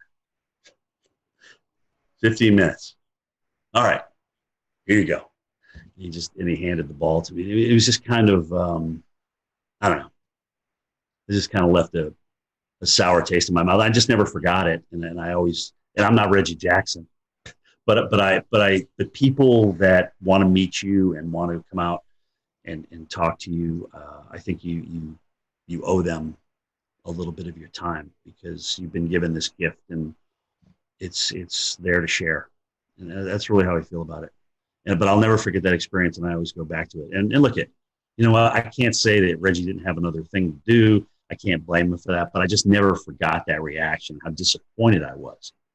Now, if I'm out to dinner with my girlfriend, or if I'm with my kids and we're talking and having a good time, and if you want to come up and talk about climate change or what we should do about NextRad, I'm like, hey, can we save this for another time? Pick your times when you approach people. That would be my best advice to other folks out there. But I'm happy to talk to you. I am a true weather geek. I love talking about it. I'll give you my opinion. Sometimes it's going to be good. Sometimes it's going to be bad. Sometimes it's going to be right. Sometimes it's going to be wrong. But that's me in a nutshell. Speaking of NextRad, could you talk to those folks in Washington and get us a radar in Charlotte? Yeah, I mean, I look at, if we wait around for phased array, we're going to have more tornadoes missed. We're going to have more gaps. They told us not to really talk about this, but now that I'm on with you guys, yeah, let's fill the holes. Let's fill the gaps. Long overdue. I mean, we got a nice system down now. And I know this data needs a lot of maintenance and it's very, very expensive. And if that's the case, then come up with a great, new phased array and let's roll that out. Let's just roll out phased array. But until we get there, let's fix the stuff that we got. Maybe add a few mobile radars here and there to fill in the gaps, especially when you're talking about large metropolitan areas and cities. I mean, at this point, the NWS radar, the guys that are operating the radar and monitoring the radar, they know where the gaps are. They've been doing it for years. I mean, it's not like they're just coming out with this out of nowhere. So, yeah, I'm pro filling the gaps all the way. Do it. It's long overdue, guys. It's long overdue. So I have just one follow-up question here about how you deliver your message and the best way you can kind of connect with your viewers and stuff. So really in a perfect world of your day-to-day, big storm comes around or whatnot, would you rather spend more time actually kind of doing on-camera storm action coverage where you're in the heart of the storm, or would you rather spend more time kind of, in some instances, being from a safe location where you can spend better time broadcasting, have clearer messages, and work more on the communication side? So studio versus non-studio, I think that's what you're asking me, right? I like a mix. I've got to have a blend because I still need, like when I was told I was going to go out to the snow the other day, I was like elated because A, it wasn't a hurricane, and B, it was just, I just love getting out in it because here you are, you spend all this time looking at model data and this, that, and the other thing and reading this and reading that, but you to go out and experience it and then to kind of bring it home to the viewers, that's the win. That's the home run. I don't want to live in the field and I don't want to live in the studio. I got to have a blend of both, and hopefully I'll be able to carry that to the end of the career. But it is getting exhausting out there. I won't lie. When you go through an eye wall, guys, and then you got to get up the next morning and do it, kind of tell everybody what happened. It's tiring. The adrenaline takes you through the event, and then after that, the tiredness and the lack of adrenaline. I mean, you got to find it from somewhere else. But you still got to put together two words in a sentence. So that's how that's going. What's going on, Pete? Hey, what's going on, Jim? How you doing? Good, man. So to kind of piggyback off of that question, take us through your workday at the Weather Channel, from when you wake up to when you leave the Weather Channel for the day. So AMHQ is the show I'm on, 7 to 10 in the morning. Get up about 4:15, come down to this very computer that I'm on, jump on it, see what's going on.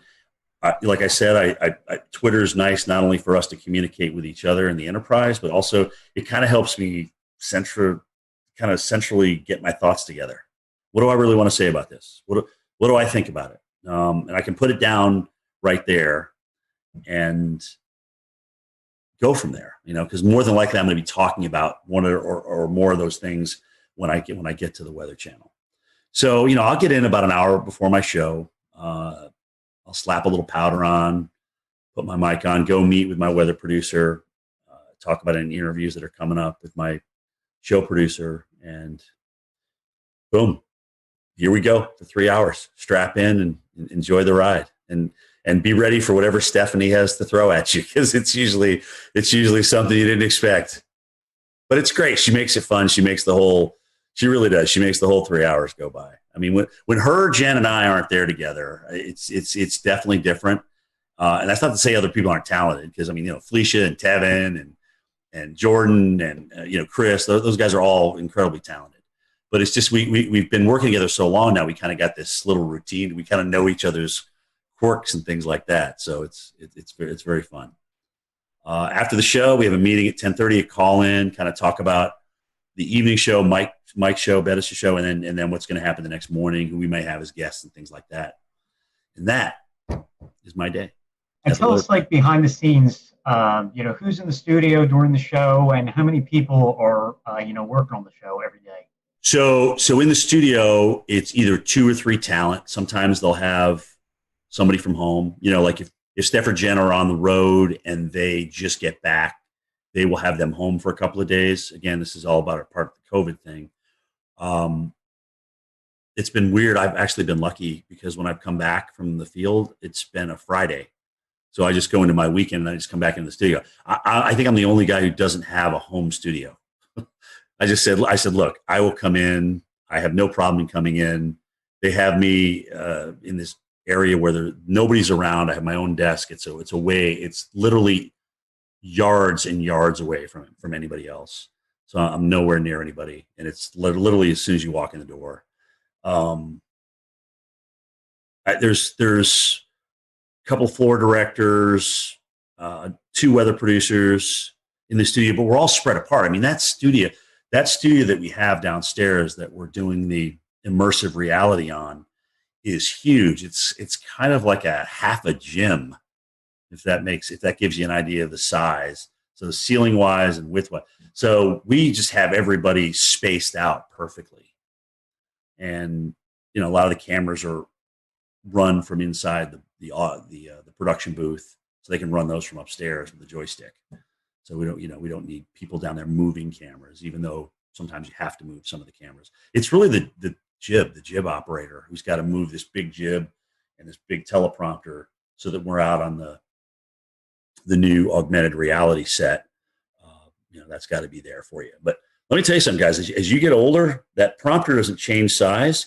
It's still the same old TV, 15-inch TV. So you're kind of like, why is that thing way far away? Why can't I see that? It doesn't get any easier to read, is my point. So that's really been the biggest change. A lot more reading versus just ad lib, especially with video and stuff like that. And you're kind of bridging different things together.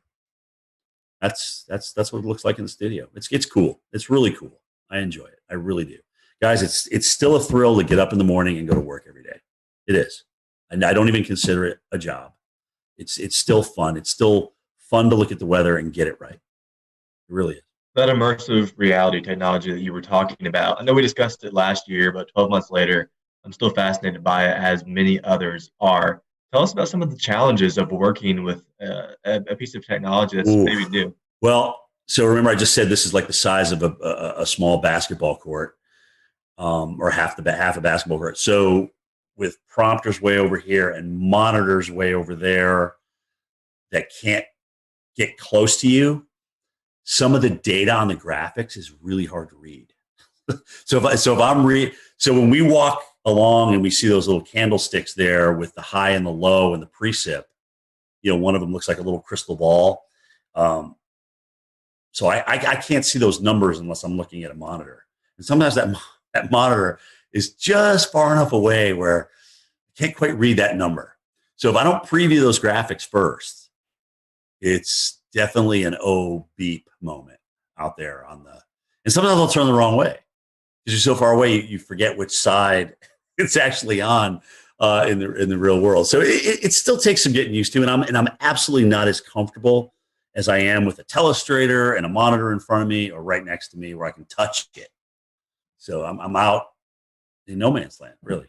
Well, another one of the neat things you've been a part of at the Weather Channel is the local on the 8s. Your voice is on there. Tell us a little bit about that process and how cool it is to be that person. So local on the 8s. Oh my gosh, when did I do that now? Maybe 10 years ago.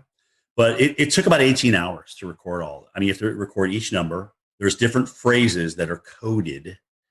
And so they put those codes together based on the forecast, right? And so partly cloudy will come up with winds increasing to 25 miles per hour. Those are 2 different things that I would record. I don't record all that in one thing. But so I thought, oh my gosh, so I get a chance to do this now. I'm going to be fancy with it. I'm going to like, if it's 108 degrees, I'm going to like really, it's 108 degrees. Heat index, 108. Wind chill, minus 55. So I went through and I did all that. And, that was about 3 hours worth of recording. And so then they got back to me and said, Jim, you can't really do that. You need to be kind of monotone here because we're going to marry all these different phrases and words and numbers together based on code. And you can't like be way up here and then but winds will be calm.